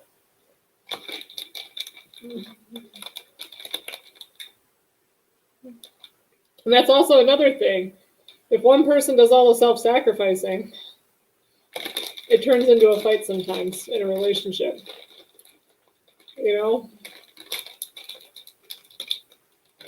Because I'm going to use Sex and the City, for example. I don't know if any of you have watched Sex and the City. If not, just eat some gummies and listen. Charlotte and her husband Harry, when they were dating, he was Jewish, she was Christian. They loved each other. They've been dating for months, almost a couple years. And she asked him, when are you setting the date? Like, where do you see this going? And he goes, they had been dating for a while. And he goes, I can't marry you because you're not Jewish. Because I promised my mom I would only marry a Jewish woman. And she goes, but your mom's gone. And he goes, I still can't. because I promised her. Okay. And she couldn't understand. She was like, what does it matter? You know, you made a promise to her how many years ago? What does it matter? Things change. And he goes, well, it's a big deal to me, blah, blah, blah. Well, she decided, fine, if it's a big deal to you, I will convert to Judaism. And she did. And their first fight after she converted, because she made this huge, like, there was a special holiday for the Jewish faith. She made this huge meal, spent all of her day making this meal, getting recipes from the synagogue, from people around her, going shopping, buying everything, and then making it. And she put a lot of work into this meal. I don't remember what it was called. It was a Jewish holiday or a Jewish event. I think it was Shabbos dinner, but don't quote me on that one. I am not Jewish, so if I said it wrong, I apologize. She went through all this trouble to make this dinner special because it was their first event together as the Jewish faith. He comes home. There's a Mets game on. He goes, that's what it is. There's a Mets game on. He turns on the Mets game while she's preparing the table and getting the little candles out and doing all the things that they need to do. Anyway, she's like, please turn off the Mets game. Like, I worked really hard on this dinner. Like, I want it to be special. It's our first blah together. And so what's he do? Instead of turning off the TV, he puts it on mute. And she's doing the little prayer thing, lighting the candles and doing all the things. And he's going to the TV, and she opens up her eyes to light the candle or do whatever. And she goes, what is that? What are you looking at? And she looks over and she goes, you can't even turn off the Mets game for me? And he goes, but it's the championships. And she goes, so that's what it's going to be? The championships are over our relationship? She goes, I converted to Judaism for you. And he goes, is this how it's going to be in our relationship? Every time something doesn't go your way, I converted for you, I converted for you, I converted for you. He goes, I don't see our relationship happening if you keep saying it. And he storms off. And he leaves her, he dumps her.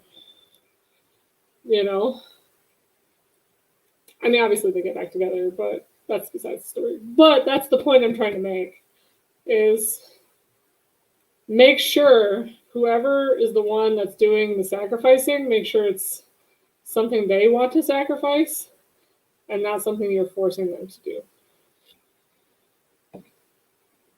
Because it will turn into that Shabbos dinner or that dinner party right then and there.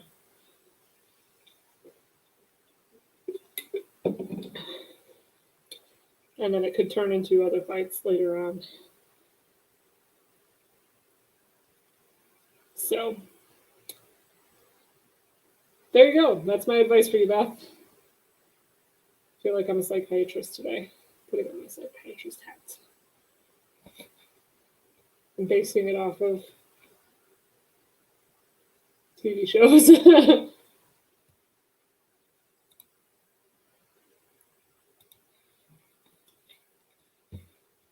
That's a good thing. Who's all here? I know you're here, Beth. I just haven't heard from anyone else lately. It is good advice. Is there anybody else that has questions? I really want to use my deck here, my new deck. I'm really good at giving advice. I'm really bad at taking it. So this is why I'm not a psychiatrist. And I'm also very bad at relationships. I don't even take my own advice. My brother can testify to that. I took my ex back one too many times. one, two reasons. And everybody kept asking me, why are you doing that? And I thought he would change, he would change, he would change. Yeah, right.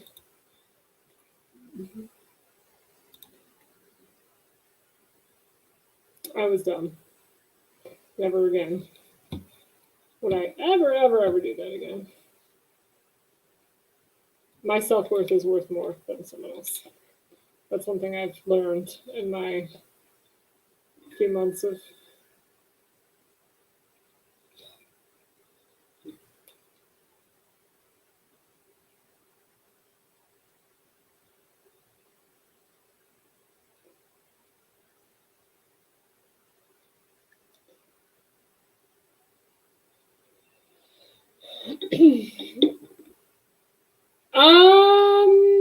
that's a really good question.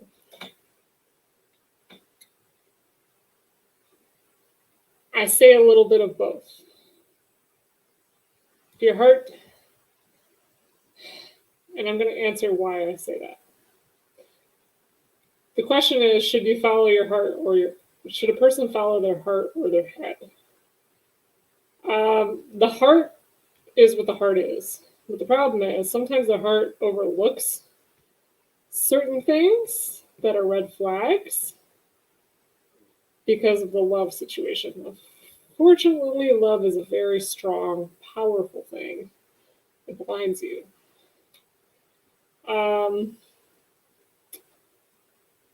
My best advice is follow your heart, but I've always done that, and it's led me in really bad areas. So I think you should follow your heart and your head and your intuition. Whatever your intuition is telling you, do not ignore it, because it's there for a reason. And so that's where I always would mix it up. I would follow my heart and not my intuition or my head.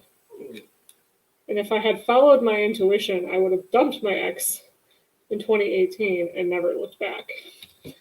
So you all know my story, and if you haven't, I will reiterate it. Tazzy, what are you lying about? Oh, that's what you wanted to do, but you can't get on the bed.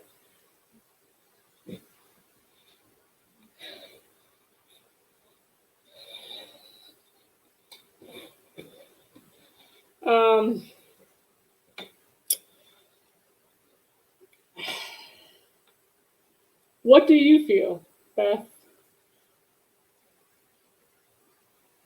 That's my question to you.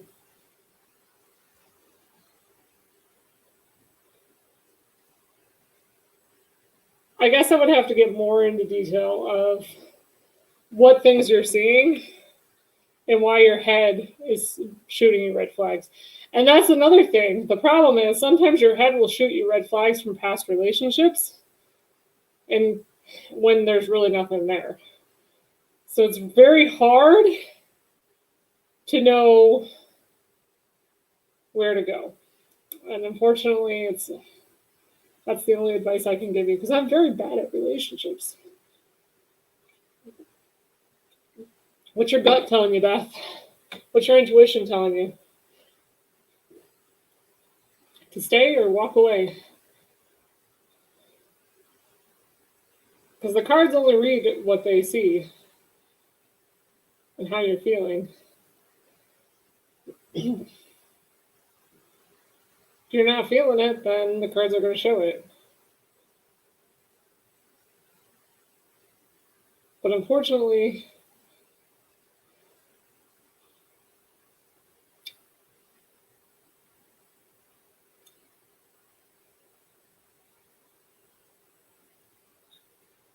aha, there's where the heart of the truth is. Okay, well, let's do all. Oh, goodness.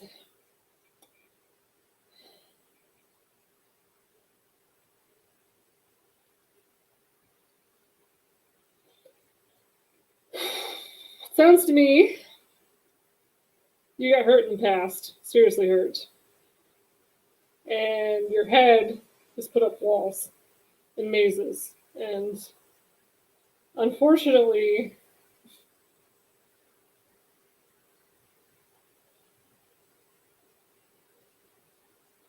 your head's going to put you there because of your past experiences. I have to say, follow your heart on this one, Beth.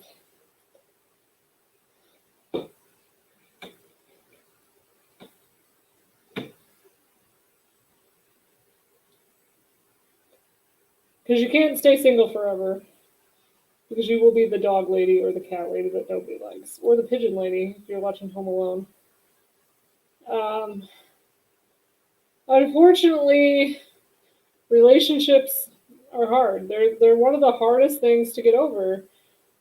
And unfortunately, if I had all the answers, do you think I'd still be single after all these years? No. I don't have all the answers, but I want to say something's telling me you need to follow your heart and not your head. But you also need to be reasonable with your head.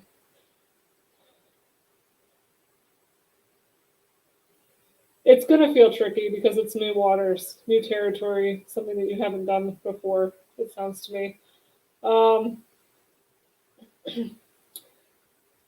Your heart is pushing you forward while your head is pulling you back. Think of it like that.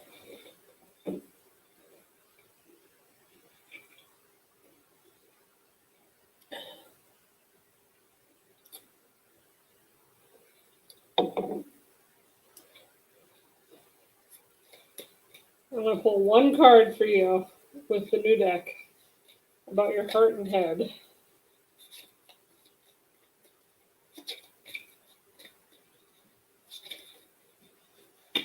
Okay, 2 cards flew out.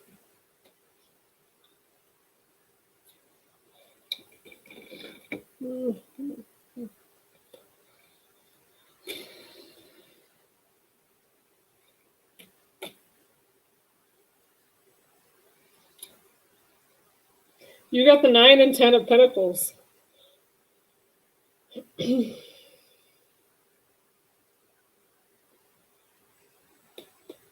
9 of Pentacles is financial growth, but self-sacrifice.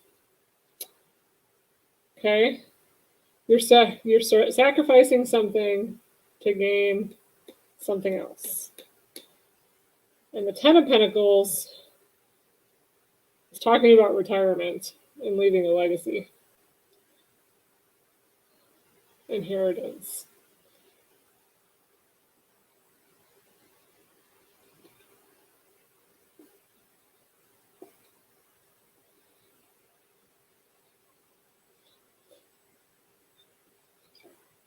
That's the bottom of the deck for you. Two choices. But you have all Pentacles. Pentacles is the physical being, the earthly stuff, something that you can physically touch. It talks about nothing about love, really. So it sounds like you're tired of being hurt in love, so you've focused on your job, which is fine. And you've made a legacy for yourself in your job, which is fine. But now you're still a little bit unhappy. Because there's only so much further you can take your career. How did I know? I don't even speak to you on the reg, and I knew that. So my best advice in that situation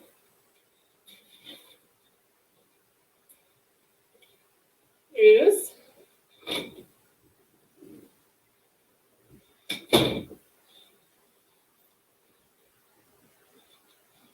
this is Daisy, everybody. She's Miss Princess.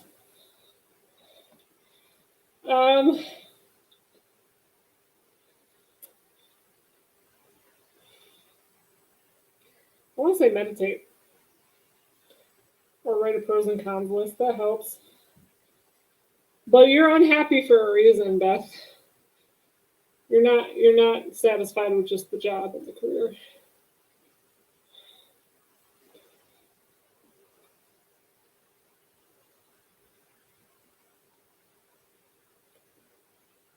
You thought you would be happy, but you're not.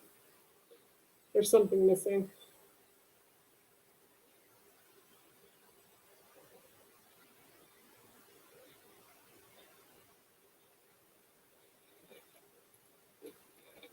I have 5 dogs in my king size bed.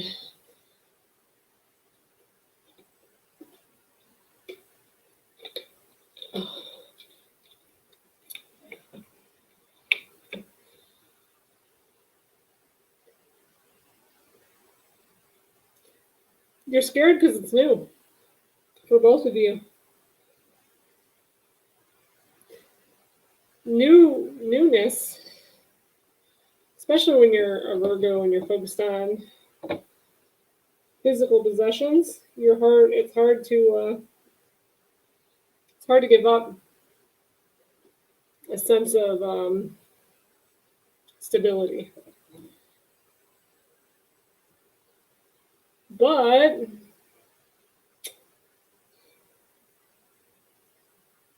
if it's meant to be, it'll be. Have that conversation and see where it goes. And I have a song for you. If it's meant to be, it'll be. I don't know who sings it. I want to say it's Florida Georgia Line. And I know it's a line from their song.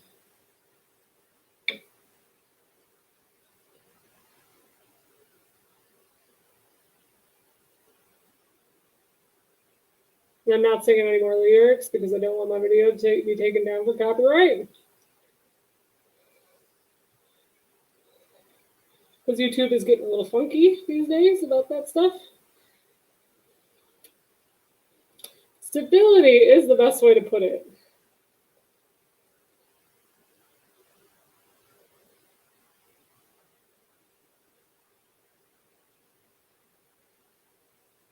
You're used to being stable.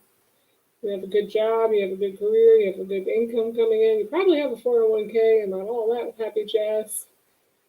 Good insurance. You got kids, so you don't really want to rock the boat. But that's something y'all need to discuss in your nice, wonderful meeting. Probably do it over dinner, a good dinner, because it's going to be a long one.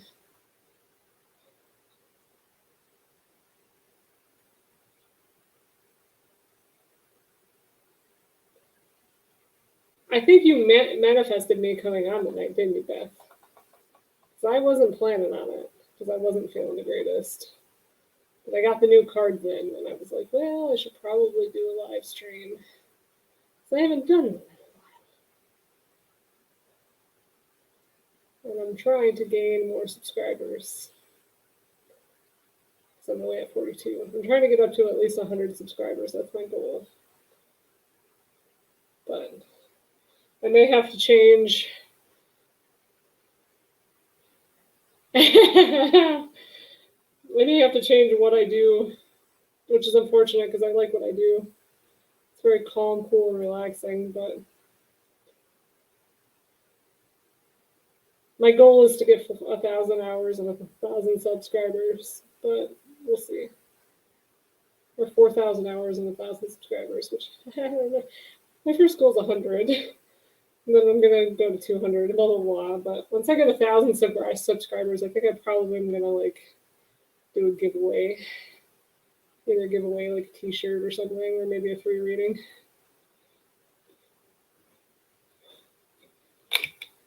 A free long reading.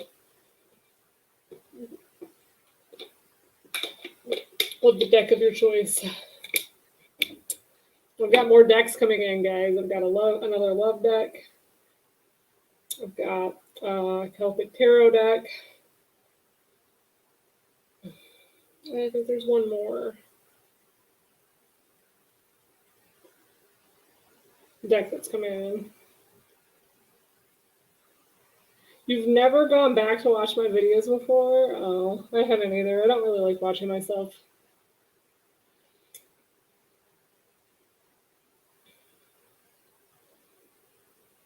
To be honest, I don't like watching my old videos. In fact, I kind of changed my channel around. If you guys haven't noticed, like I put up the Hotel Cecil as like the intro video to the channel because I'm like trying to like clickbait a little. Like, oh, this woman's cool, and then they'll all like see the rest of the videos. I did put the YouTube up there, or the Facebook up there for people to click on, as well as other things. That was something I worked on a couple of days ago. I did make a Patreon. I am not willing to use it until we get more subscribers because y'all have me added to Facebook.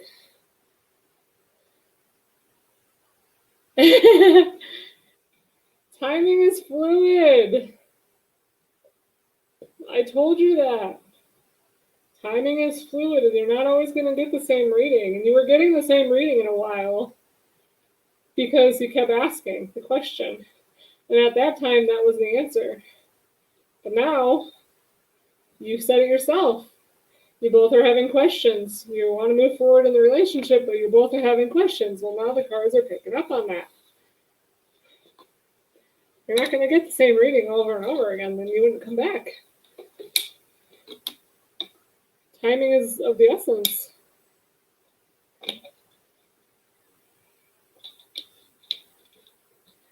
Are you going to be okay? Yes. Are you going to be in a relationship? Depends on how that talk goes. Are you going to be happy? Possibly.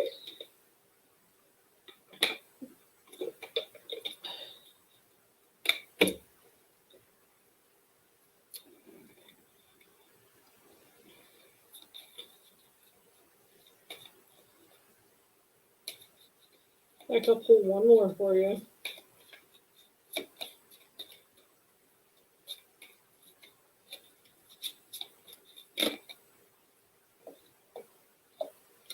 Number 12, the privileged lady.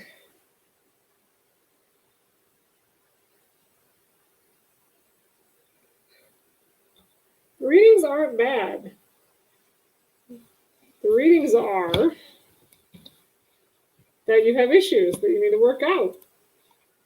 That's typical. All relationships have issues.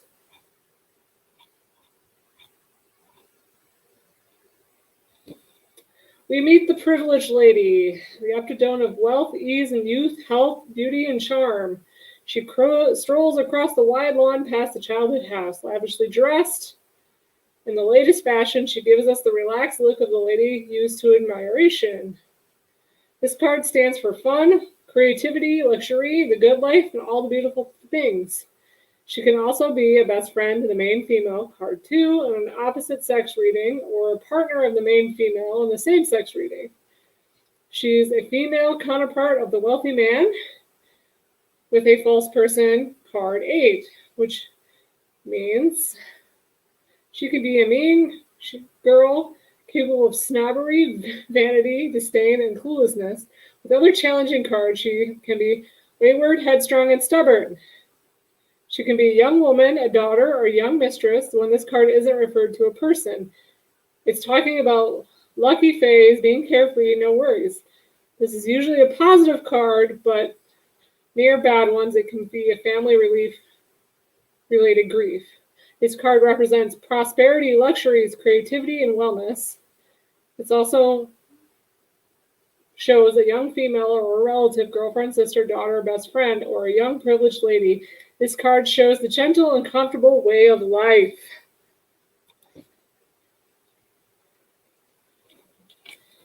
That's your Kiblinger card that I pulled for you. They're darker because you're going through some troubled times. Cards are cards. But it sounds like you're going to be just fine. Whatever choice you choose, you will be okay, Beth. The cards only went dark because you started to see issues in your own relationship. Now that you know where you stand, now here's where the questions come up. Here's where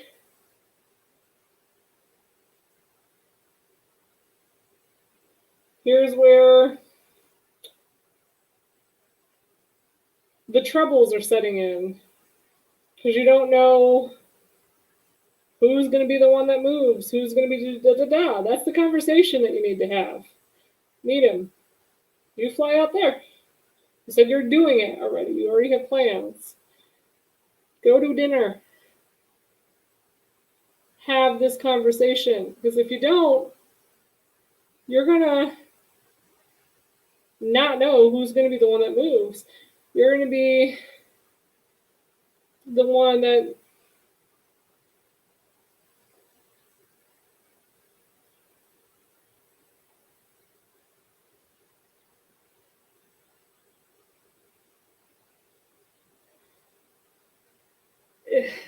Beth, you can have this person if you choose to. You just need to have the conversation and go from there. That's what the cards are telling you. All the cards are telling you is you need to have the conversation. Otherwise, things will get bad. And if you don't have the conversation, things are going to get bad because of the miscommunication of both parties. Remember, the cards had a good ending if you followed the path.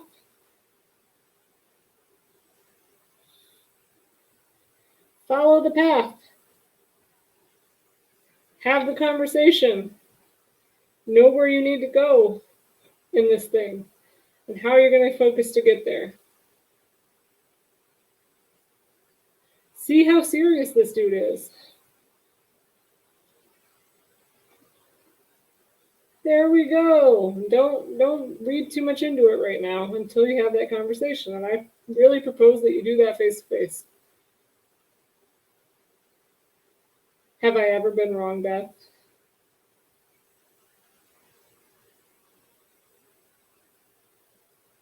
Have I pretty much predicted your whole life so far at this point? You know where you stand. You know it's a good thing. The problem is you have dark past, and you're seeing your dark past is giving you troubled waters before you even start the path. And that's the problem the cards keeps picking up on. Well, no. The cards are picking up on the trouble that you see for yourself. You just admitted that you have this connection to your past. It's not love, but it's a fear.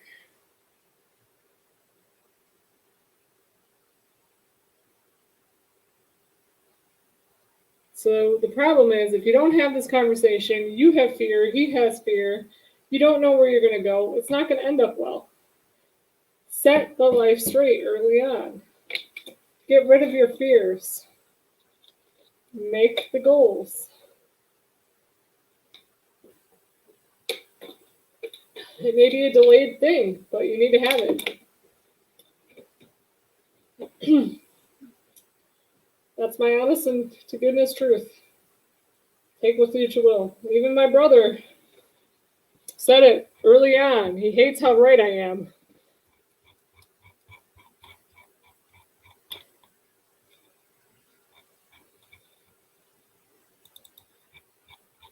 And I can't scroll up that much in chat though. But yes, my brother actually told me a couple times that he would never get another reading from me again. Sir Lancelot was in the chat earlier. You know how many times he said that to me, Beth? And every time he comes crawling back and asking for a reading.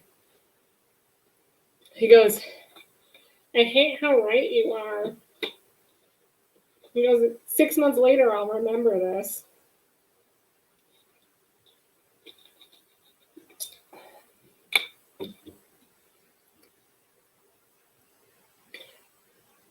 And then, boom, it happens.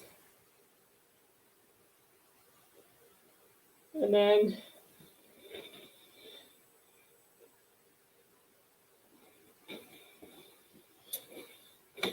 I get a phone call going, you're right, I hate you. I'm never getting another reading from you again. And you know what I bought him for Christmas?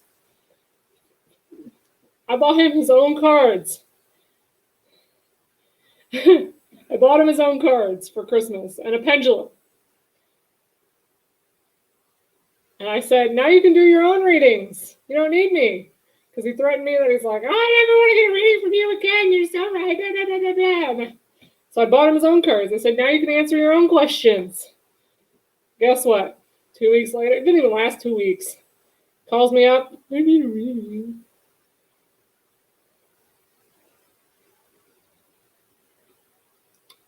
Yes.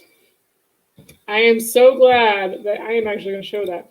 I am so glad that you said this, because this is the very important thing that I keep trying to stress with everybody. It's always good to have an outside opinion who's not emotionally involved. Your friends are great friends, don't get me wrong, but they're always going to be on your side. They're going to take your side no matter what.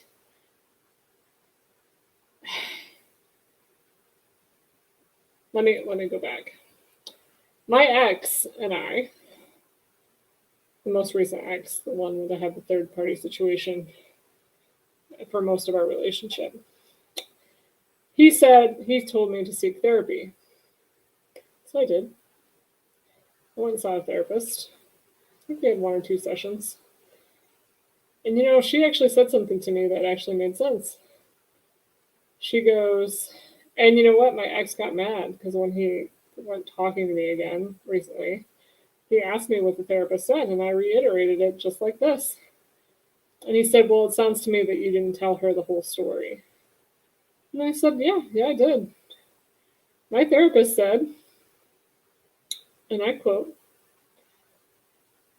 it sounds to me that the relationship that you were in had a lot of rocky starts. And she goes, first of all, you guys had a long distance relationship. She said from the get-go.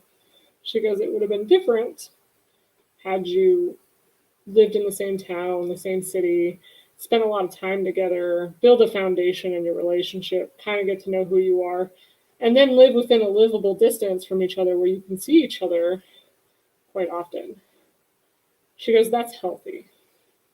That's a healthy foundation for a relationship. And she goes, unfortunately, I had a long distance relationship, but she said, yes, we built our foundation before it became long distance. Okay? And we do live within a livable distance where we can see each other at least twice a month, once to twice a month, very easily, no matter how busy our schedules are. She goes, that maintains a healthy relationship. She goes, when you get beyond the month mark of seeing each other, then it gets fishy. It gets fishy. It gets to be harder to maintain a healthy relationship. She goes, you and your ex didn't build a solid foundation before you became long distance.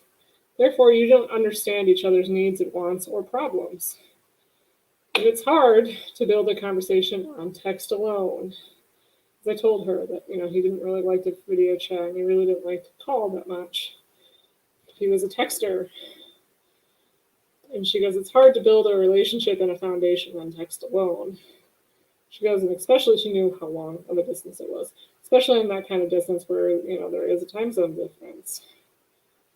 So her advice to me was, and she knew about the third party situation and when it happened and how it happened, and because I explained all that. And she said to me, she goes, the fact that there was a third party situation for as long as there was, sounds to me that the relationship wasn't really worth having. And she goes, unfortunately, it led to both sides becoming frustrated. And I told her, I was like, I wouldn't let it go. And she goes, that was a normal reaction based on the fact that the foundation wasn't built. And you weren't crazy for not wanting to let something go that kept reoccurring. And I told him told him what she said. And he blamed me for not telling her the whole story. He's like, you only told her your side of the story. You didn't tell her my side of the story. And I was like, yes, I did. I told her everything. You know, basically she was hinting at the reason why there was a reason why the third party situation was there for so long. And it was kind of a red flag that I missed. And that's the reason why it created the tension in our relationship, because once I got to the point of not trusting him, I still tried to maintain a relationship with the fact that I couldn't trust him. And it's hard to maintain a relationship with somebody who you can't trust. And I couldn't trust her either. And they lived close together. So based on circumstance, yeah, I had every right to be not wanting to let it go, because he didn't show actions to me to prove that it actually was what he said it was. You know, no real steps were made.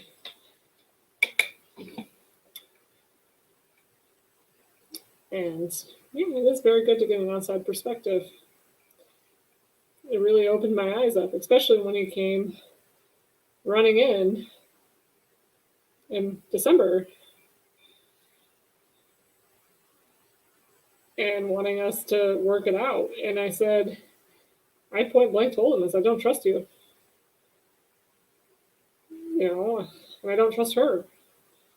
And I don't trust the situation. I said, you guys are too close to each other. You've known each other since high school or before. You guys have the same friends. Your families are connected. Like, I don't trust it. I told him that specifically, point blank. I don't trust you guys. And I said, it's very hard. I couldn't let it go because I couldn't trust you. I had no reason to trust him. You know, every time I turned around, she was there. He didn't make any effort to get rid of her. Except, I changed my phone number and I moved. Well, obviously, your families are still connected. Your friends are still connected. She has ways to get to you, even if you change your number and you move. She knows where you work.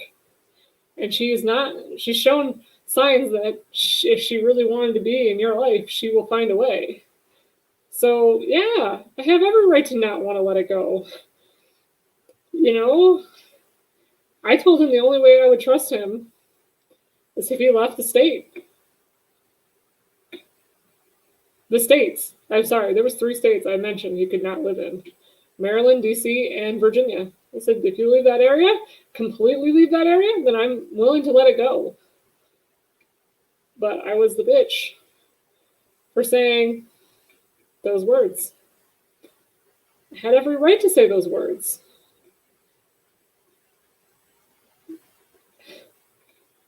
Because that wasn't the first time I heard, she's gone. You never have to deal with her again. And then something would come up. She would be right back in his life again. So I just didn't trust. No, he did not leave, Beth. In fact, I got called every crazy thing in the book again.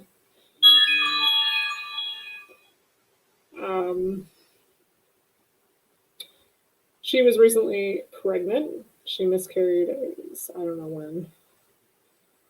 And all I mentioned was,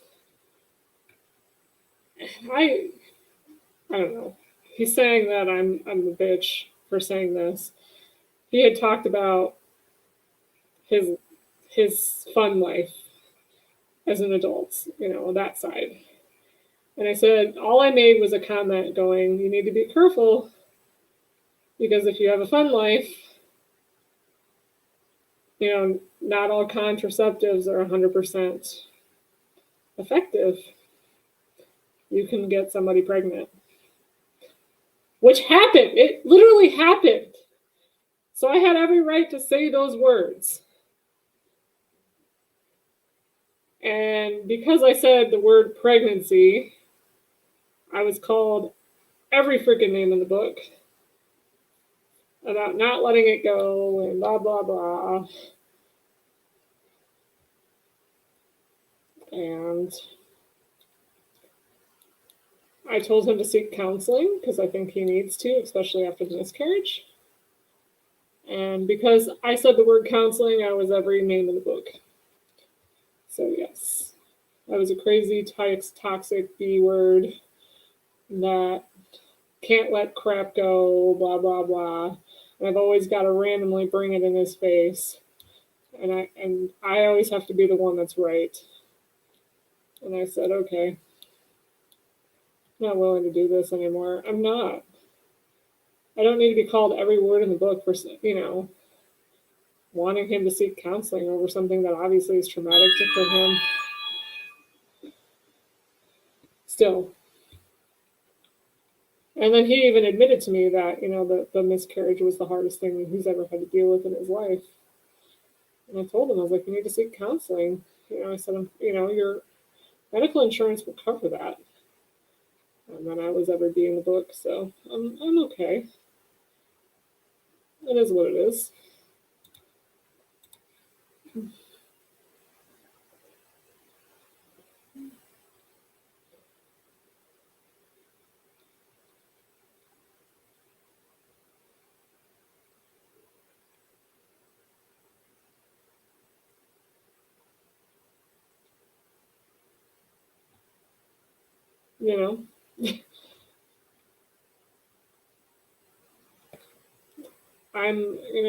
I sat there and I shadowed myself for this last year, even the last 2 months. I've done a lot of shadow work on my own self and my own insecurities.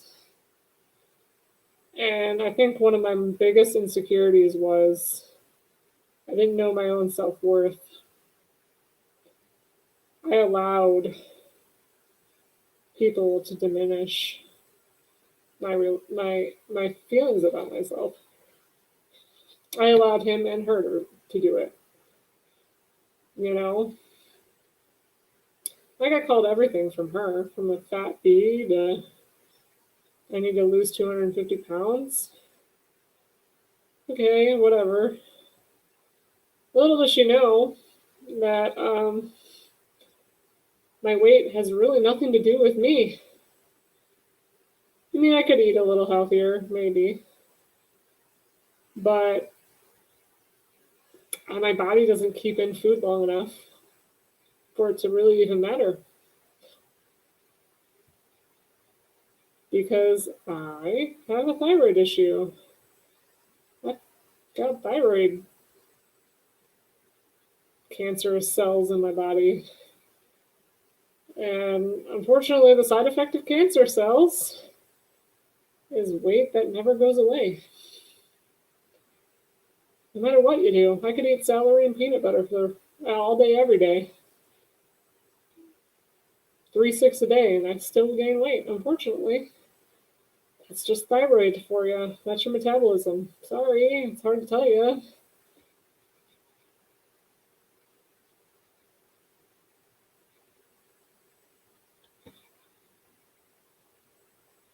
Girls do shame other girls' looks, unfortunately. I'm happy with who I am. You know what? I don't care that I'm 250 pounds. I really don't. I have a reason to be 250 pounds. In fact, I'm happy to be alive. I've come to 3 medical scares in the last 3 years where my life was on the line. I could have died at any given moment.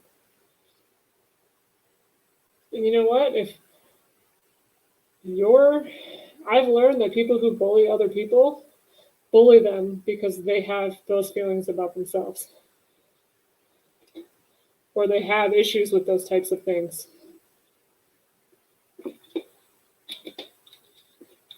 I'm happy to be alive. I'm happy to breathe another breath. Because I almost didn't 3 times this year. For the last 2 years, I'm sorry. And in fact, I may not live very long either. Who knows? I still have another health scare that I'm currently challenged with. It could take my life. But you know what? I still pick up my sword and I still carry on. Why? Because I can. They found cancerous cells in my biopsy. They just don't know if they're malignant, if they're actually forming cancer. They're trying to determine that. They can't tell if they're benign or they're actually alive. And I have 4 blood tests to do to figure that out, and possibly another biopsy. Do you think I shame other people for it? No. I don't shame anybody for who they are. You know what? We were all built here. We all love, we're a part of who we're supposed to be. That's it. And I agree that relationships suck. I do deserve better. I deserve somebody who loves me for me. You know what? I may not have much in this life, but I have a lot more in mind power than anybody else will. I have a lot of street smarts and I have a lot of book smarts. You know what? I can look at a discovery and tell you what's wrong with it in a criminal case. I've looked at 4 or 5 discoveries recently, including the case of no name that we all don't want to discuss. And I pointed out stuff that people didn't even think of.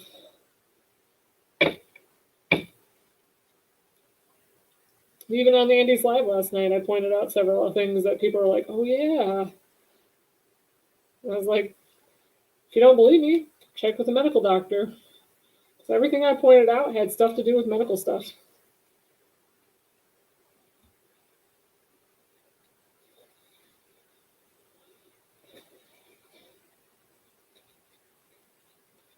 A very wise individual in my little 32 years of life.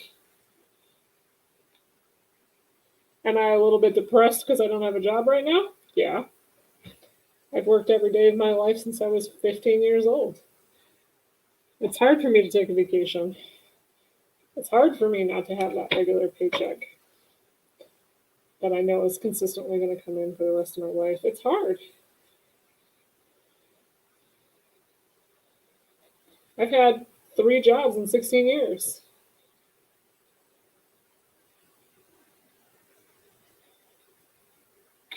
Well, I'm sorry. No, I've had 5 jobs in 16 years, but 2 jobs I maintained for 16 full years.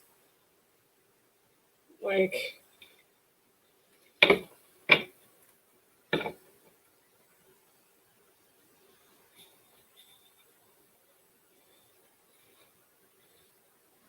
I have a lot of ideas in my head, though. I just need to make them come to fruition about what my next steps in my life is going to be. Because I don't know. I keep wanting to move forward, but something keeps holding me back, and I think it's holding me back for a reason.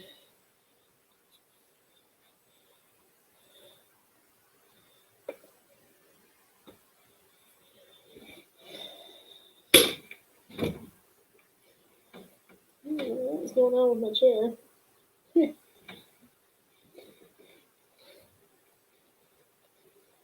In fact, I had 2 job offers. Something told me not to take them. And I couldn't shake it. My intuition. Something just kept telling me, don't take these jobs, don't take these jobs. And unfortunately, that's one thing I never did. I never listened to my intuition until it was too late. Something told me about my ex-relationship that something wasn't right, but I let my heart just overpower my head and my gut feeling, and guess what? It ended up bad. I ended up being the person. I'm the crazy person to his friends and family. And unfortunately, I always believe in the three cycle rule. There's 3 sides to every story. There's his side, her side, and the truth. because no one ever tells the truth. Unfortunately, you got to listen to both sides in order to know the truth.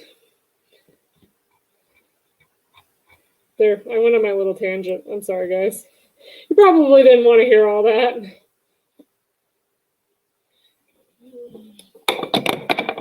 Oh, shoot.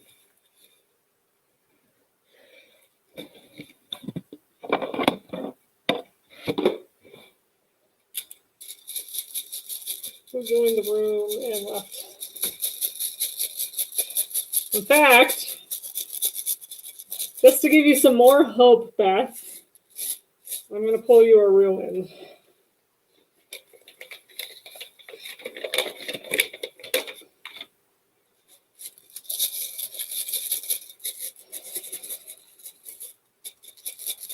Yeah, it is a good talk. Whoa.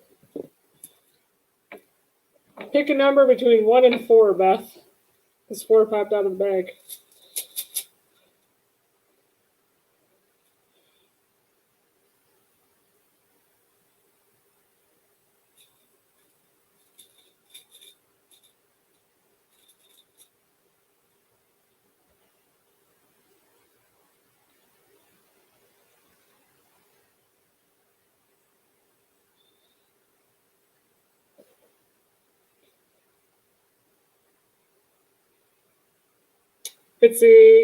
So this is the Wamano, meaning of joy. It's the ash tree. Joy of life, harmony, fellowship, prosperity, and secret knowledge. That's the number you picked. That was the one that you picked. Let's see what the others were. The X, which is Debo, which is a gift. It's an elm tree. It's partnership, gifts of the goddess, blessings, magical exchange, power to create from within oneself. That was number 1. Number 2 was the arrow. Trying to find it on here. Oh, sorry. The arrow, which is Twalowitz.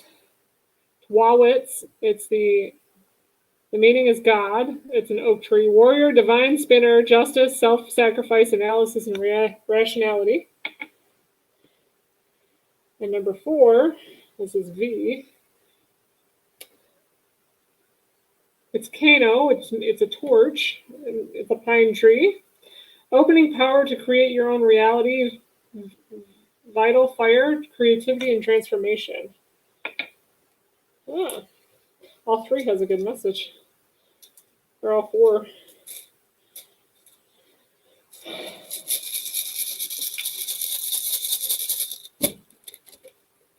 Sounds like you need to transform for your life to get better. Everything the cards were telling you. Now the ruins are saying it.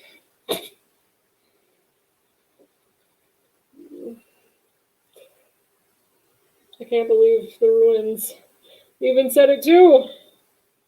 I need to go back and get these readjusted again. Dang it.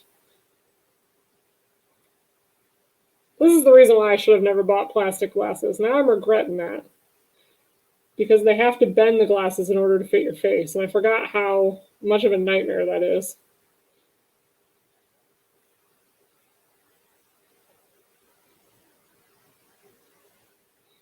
Because this ear is just bothering the crap out of me.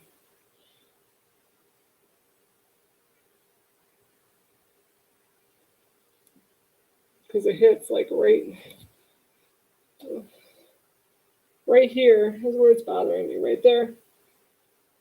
You see how close to the ear it is? It needs to be bent out just a little more.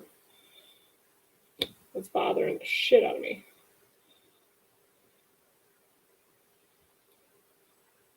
It makes me almost not want to wear my new glasses, which that's the whole reason why I bought them. You know what I mean?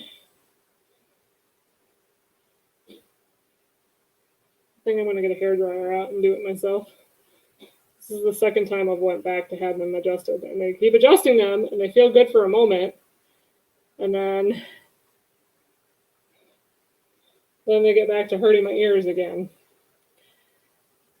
Yeah, I thought that yesterday. So when they started hurting my ears after like 20 minutes, I was like, no, I just need to get used to the fact that they're plastic again.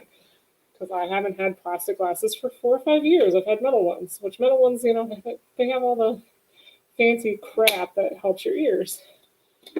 So I was like, you know, I just need to get used to them. And then I got to the point where I'm like, I want to take my glasses off.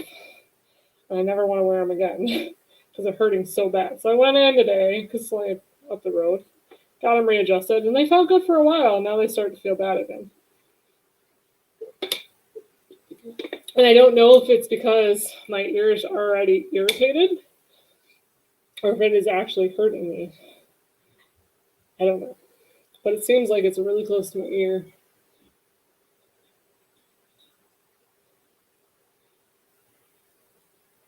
Maybe I need to do that. There you go. I just had to move them down a little. Feel better out the ear.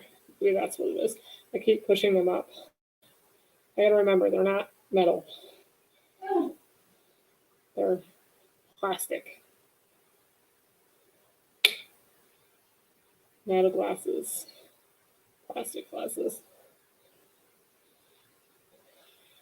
4.5 hours. That's a long time, even for me. That's probably late where you were.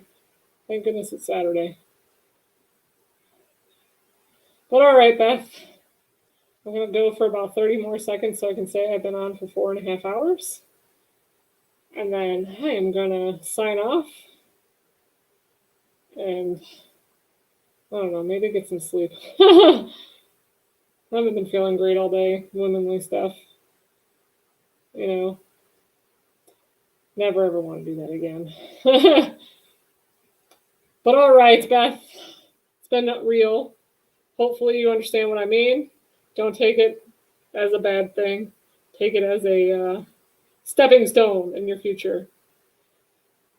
Thank you so much, Beth. And hopefully I can do a better reading for you later when you've already had that talk.